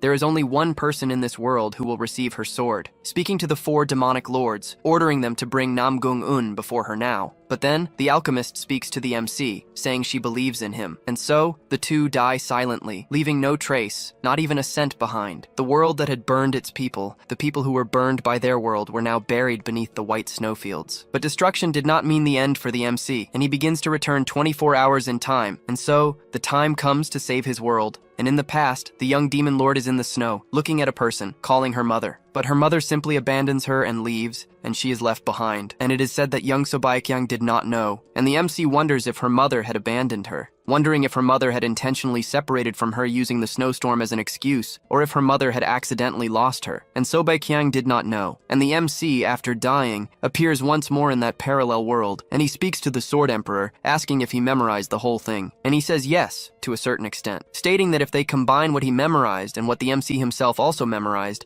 the pieces will fit together. But he has to do it soon, before he forgets. And the MC then says they will choose a skill first. And with that he asks, how about that heavenly and infernal demonic art, rank A? And it is said that the more one curses the world, the more one overwhelms the heavens, and the one who has mastered the heavenly and infernal demonic arts will be responsible for bringing down the heavens. However, it will be difficult to maintain one's sense of identity when using this skill. And the MC thinks about this, noting that this must be the martial art they saw her use before. And he says it's a typical demonic art, and ultimately it's about how one deals with the world, whether with strength or strategy. And the MC doesn't quite understand. So he explains, saying that if one tries to embrace the world with humility, they usually end up on the righteous path of the Murim sect. And if one harbors hatred against the world, they will end up in the demonic cult. And that is why the people of the Murim sect transformed their own bodies into vessels for the world. And the people of the demonic cult transformed themselves into claws that scratch the world. And he says he will give the boy a simpler example, preparing to attack with a club. And with that, he unleashes an attack that looks like a dragon in front of him, showing a direct cut from top to bottom, and says that in some schools he called this the tiger's fury stance. And he says the animal in question is not important, whether it's a tiger or a bull. The specifics vary according to how the technique's creator achieved enlightenment, and in any case, it's important to imitate the tiger or the bull or whatever it may be. And the MC is surprised and unsettled after that attack, thinking about the premise of making something of the world his own. And that's what the phrase, accept the world means. But then, the Emperor says that demonic arts are different, And the demonic cult says something like this when they are training their novices. And he shows that completely different attack that breaks a part of reality in front of him. And the cult tells them to remember their fury and the knot in their stomach when a thief took one of their own, telling them to remember the moment their little sister was taken away by the emperor, also telling them to remember their weakness and inability to do anything as he waited in front of the emperor's house all night for his sister, but she returned as a cold corpse. He was told to remember when he buried his sister's body all by himself. He questioned if it was winter, saying the ground was frozen and difficult to dig. He wondered if he dug into the hard ground with his bare fingers, if his nails broke, if blood gushed from his injured digits. In the end, he couldn't even dig a proper grave and laid his sister's body down regardless. He was told to remember the texture of the soil, ordered to hold his sword with the same hand that dug the ground, lamenting his incompetence and blaming the cruelty of that world. And the MC could clearly visualize this sword style. The Sword Emperor explained that the mental cultivation method, which uses internal energy, is literally a way to train one's mind by forcing it through hardships. Whether it's a strong person or a hunter, the outcome of a battle is determined by how well they utilize internal energy. In short, it's a battle of will. Demonic arts are a bit heavy on the spirit, and in any case, it's not something he needs to learn. But then Gongja stated that he did want to learn it. The Sword Emperor couldn't believe it, and Gongja insisted he would learn it. But then, the Emperor questioned why. And the MC simply said it was because he wanted to, but the Emperor didn't believe him. He questioned if the MC was attracted by the celestial demon's swordplay, and Gongja remained silent. The Sword Emperor became furious with the boy, saying he would go crazy, because it only looks impressive like that when one is in a life or death state, and it literally drains your energy. He told the MC that a warrior cannot become intoxicated by power and have their energy drained like that. He added that compared to his martial arts, these demonic arts were garbage. But then, Gongja questioned if the Emperor was jealous that he was learning martial arts from someone else. The Emperor became enraged with the boy, and the MC told him not to worry. After all, his martial arts were the best in the entire universe. He asked if the MC thought he was trying to learn the celestial and infernal demonic arts without realizing it, so the Emperor admitted he was indeed the strongest, but then questioned the boy's motivation for learning the demonic arts, and the MC replied that it was so he could clear that floor. For example, if a cure is developed, everything will be over once he saves 2 people, as the others have all been dead for over 2 years, and the treatment won't bring them back. So he questioned how this would end. He asked if the Murim Lord and the Celestial Demon would become Adam and Eve. He asked the Emperor if that seemed like a good ending to him, but the Emperor said no, stating that just imagining the 2 of them together made him nauseous. And the MC explained that creating a cure was only the first condition for achieving a good ending. Ultimately, a good ending depends on whether these characters can be satisfied. He wanted to present a completely satisfactory ending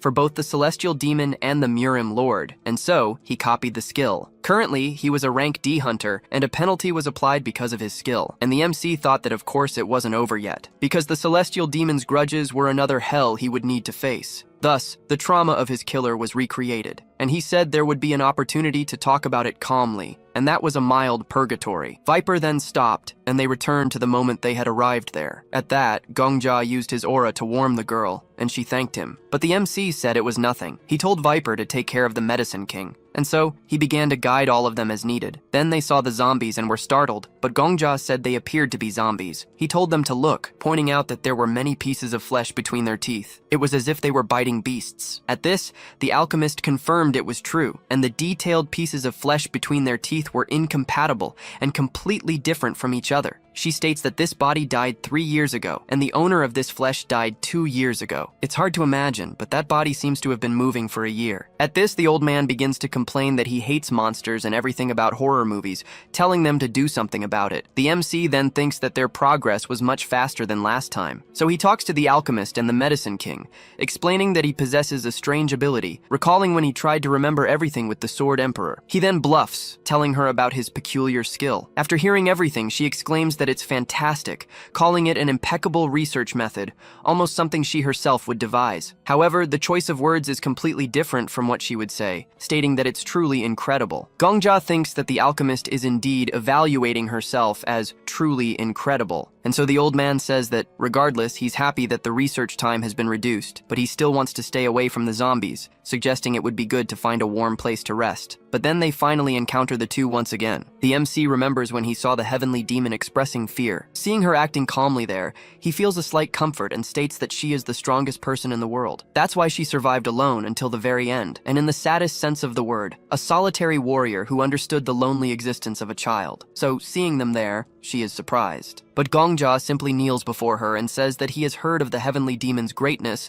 and has come from a distant land to see her. He adds that he has long admired the stories of the greatest person of all time. He states that he doesn't know how long it will take from now on, but still, he speaks to her, asking her to accept him as her disciple. My friend, I'm telling you, this guy knows how to cook up a good strategy, and I can't wait to see how this training will go. For those wondering why he went back all 10 days this time, obviously he was killing himself off screen. We're not going to show him stabbing himself every single time, what's the point? So he just reset everything at once, and it's all good. Still in her childhood, the young heavenly demon is in the middle of the snow, realizing she can't hear anything, see anything, or smell anything, and it's as if her stomach is filled with ice. She keeps thinking about her mother, as that place is extremely cold, until a ray of light emerges from the sky, and she sees someone descending towards her. She remarks that it's strange because it stopped snowing there 10 days ago, and the snow reached over 1.5 meters in height. So how is this child still alive and breathing? And so she goes to the girl, pulling her up. She states that the girl must not be an ordinary child, explaining that she was born with a glacial body, and the world's cold is energy for her. And it's truly frightening, as such a small child managed to survive out there for over 10 days just eating snow. This must be the extreme yin body she had only heard rumors about. She asks her what her name is, but the little girl no longer remembers. Then, she also questions how old she is, but the girl doesn't know that either. And so she asks how she ended up buried in the snow. The girl once again says she doesn't know. She thinks that the girl must not remember anything, assuming she was caught in natural disasters at such a young age. However, she possesses the perfect body for learning martial arts, and the Queen of the Northern Sea would pay a fortune for her, and it's a truly strange encounter. What's hard to understand is whether she was destined for the cult, or if the cult was destined for her. She asks the child if she would come with her, promising food and a place to sleep. The child accepts. The woman remarks that the child carries no scent, and without a name or origin, she must be a child born of snow. She decides to give her a surname, naming her Baek Hyang, which means the scent of snow. From now on, she is a member of the demonic cult, so Baek Hyang. The girl then asks where she is going, and the woman replies it's a place where children like her are gathered. Now with the MC, she denies his request. She states that she has never accepted a disciple in her entire life, and even if the world crumbles, she will not change her ways. She questions him becoming her disciple, declaring it will never happen. But then the Lord questions why she is acting this way, as he is proud that the boy from foreign lands managed to survive. Not only that, but he endured the harsh martial realm to learn from her. He asks why she doesn't treat him with kindness. He questions why she needs to be as cold as before. She replies that she is proud they made it this far. However, the master-disciple law must be strictly upheld, and her cult does not accept people so easily. Only children abandoned by their parents and the world can join the demonic cult. The Lord then remarks that they always call him an old boar, yet they are still so demanding. He tells the MC that he must have heard, suggesting that since they've reached this point, what if he accepted him as a master instead of the stupid demonic cult? He states his name is Namgung, and he is the head of the grand and noble Namgung clan, and leader of the martial artists alliance of the Murim sect, and if he becomes his disciple. But the MC doesn't even care what he's saying. He questions why the heavenly demon won't accept him. The old man laughs at being ignored. She questions if she hasn't already told him, stating that only children abandoned by the world can join her cult. She explains that the world has changed. People have turned into zombies due to an unknown disease, and the sects and clans of the martial realm have collapsed. The MC replies that since the heavens have forgotten humanity, they have all been abandoned by the world now, whether they like it or not.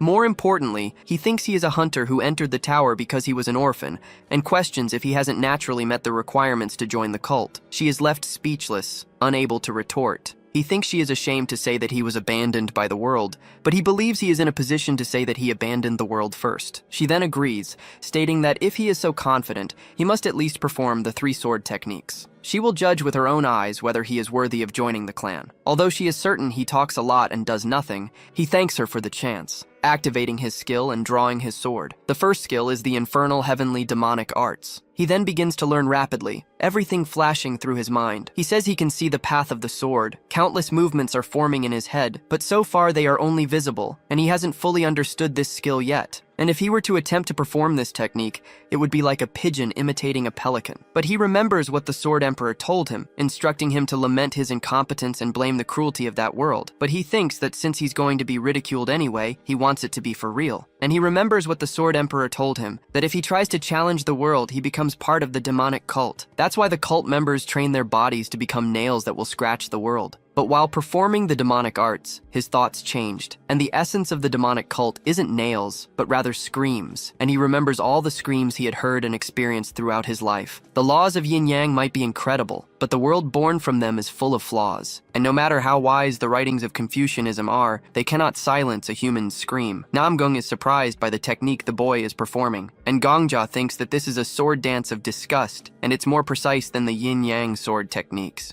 And a sword wielded with a scream of despair is stronger than a sword that moves according to wisdom. But then the celestial demon tells the boy to stop, and the MC thinks that the greater the despair and the louder the scream, the stronger the sword becomes. And that's why they are strong, the survival of the fittest. And this is the doctrine of the demonic cult. And he says that's why the sword path of the celestial demon, the cult regent, must always be a scream directed at the world. But then she orders him to stop. But the boy continues performing the sword art, and he starts to think that even the regent herself screamed in despair in her final moments. But then she questions if she hadn't already told him to stop, yelling at Gongjia and ordering him to halt, attacking the boy. Then she questions how he stole and learned her cult's supreme technique, saying that he cannot deceive her eyes, and his form might have been careless and unrefined, but what he just performed was certainly the celestial and infernal demonic arts, and the only ones capable of learning these arts are the cult members, but they have never met before. So she asks him to tell her how he managed to steal it. But then he gets straight to the point, asking her if it's worthy or not, and she becomes somewhat flustered while the boy falls to the ground.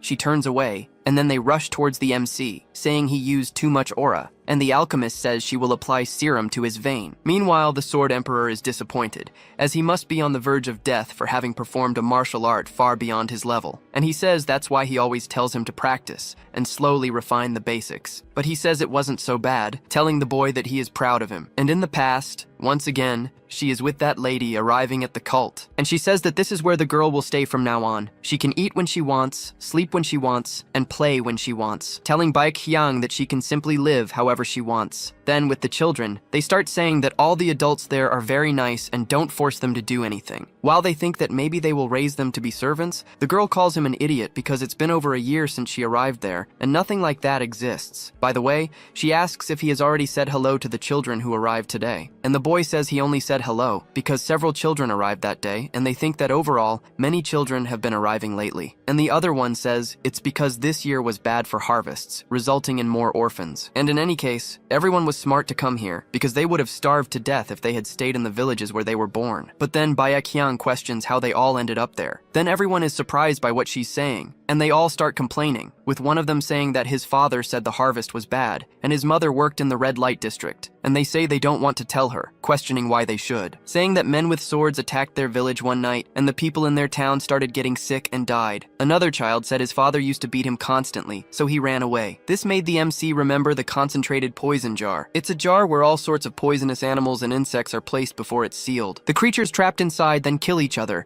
and the last one remaining alive possesses the most concentrated and lethal poison, and the poison seemed to flow with every word the children spoke. So, how could there be so many types of poison in that world? The MC then asks if they are happy now, and everyone agrees. And she realizes that this place is not a paradise, but rather a jar designed to produce a single, concentrated poison. One of them says he doesn't need to earn money in his mother's absence. He just likes it there because no one beats him anymore. The MC then begins to ponder the true nature of this place. Sometime later, a man comes to call everyone for breakfast, but notices the MC is not there. The MC remembers that they are supposed to sleep when they want, eat when they want, and play when they want. However, she starts to work. They think the MC is very strange, noticing that she is always interacting with the farmers and doesn't even eat food. The MC remembers that the lady said she can simply live however she wants. At that moment, the lady approaches the MC and says it's been a while, adding that she came because she needed to ask a question. She heard that the MC was helping the farmers and harvesting her own food, and the MC confirms this. The lady also says she heard that the MC is making her own clothes and blankets,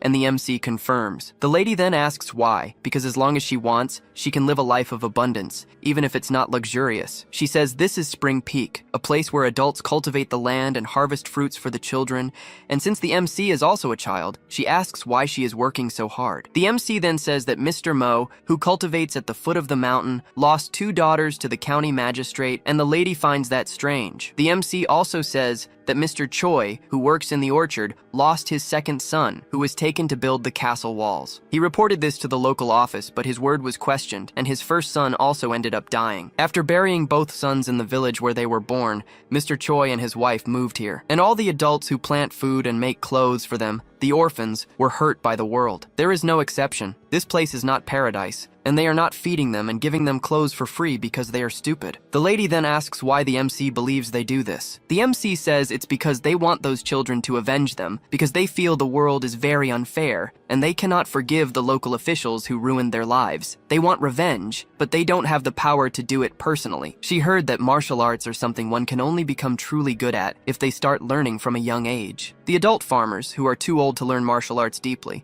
can, however, produce for the children who can learn. And this was the true identity of Spring Peak. They are not eating and sleeping there for free. That is the headquarters of the demonic cult. The MC realizes that they are there to take revenge against the world on behalf of the adults. The lady then speaks to the MC, asking if there is anything she wishes to say to the heavens. The MC says yes, she has many things she wishes to say. The lady then asks if that's true and says she is not surprised. In that case, the world will have to answer her, and she reveals that she is one of the 7 elders of the cult, the demonic Buddha. The MC then asks if there is a Buddha of hell. The lady questions what use a Buddha is if not in hell, telling the MC that she passed the test to join the cult, and that she did not allow herself to be complacent with the abundance of food and a comfortable place to sleep. And this is a sign of the purity of your poison. She tells her to become her disciple and call her master from now on, and her sword will resonate with countless screams in the future. She instructs her to perform the master-disciple ceremony. Meanwhile, she tells the MC to get up after he wakes up, but he tells her that if she stays like that, he won't be able to get up even if he wants to,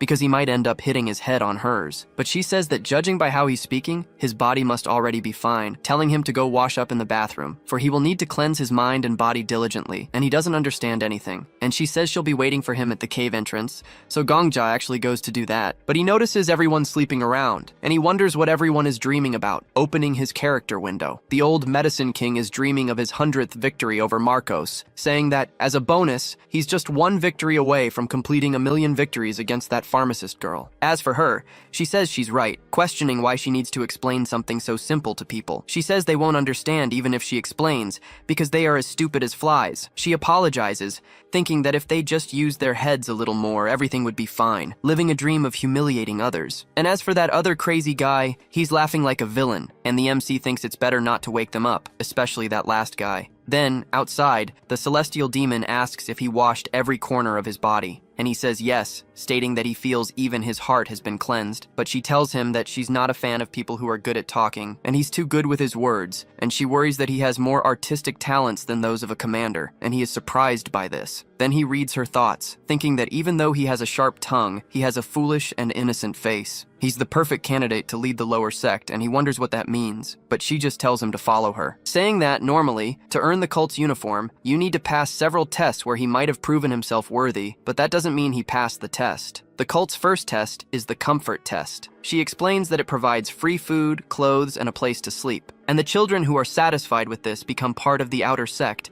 and are raised to be farmers, artisans, and guards. But the children who pass the test are recognized as part of the inner sect. They officially join the demonic cult and are instructed in demonic martial arts. So he already knew all of this, and she questions how he knows. And the MC thinks that, having experienced trauma after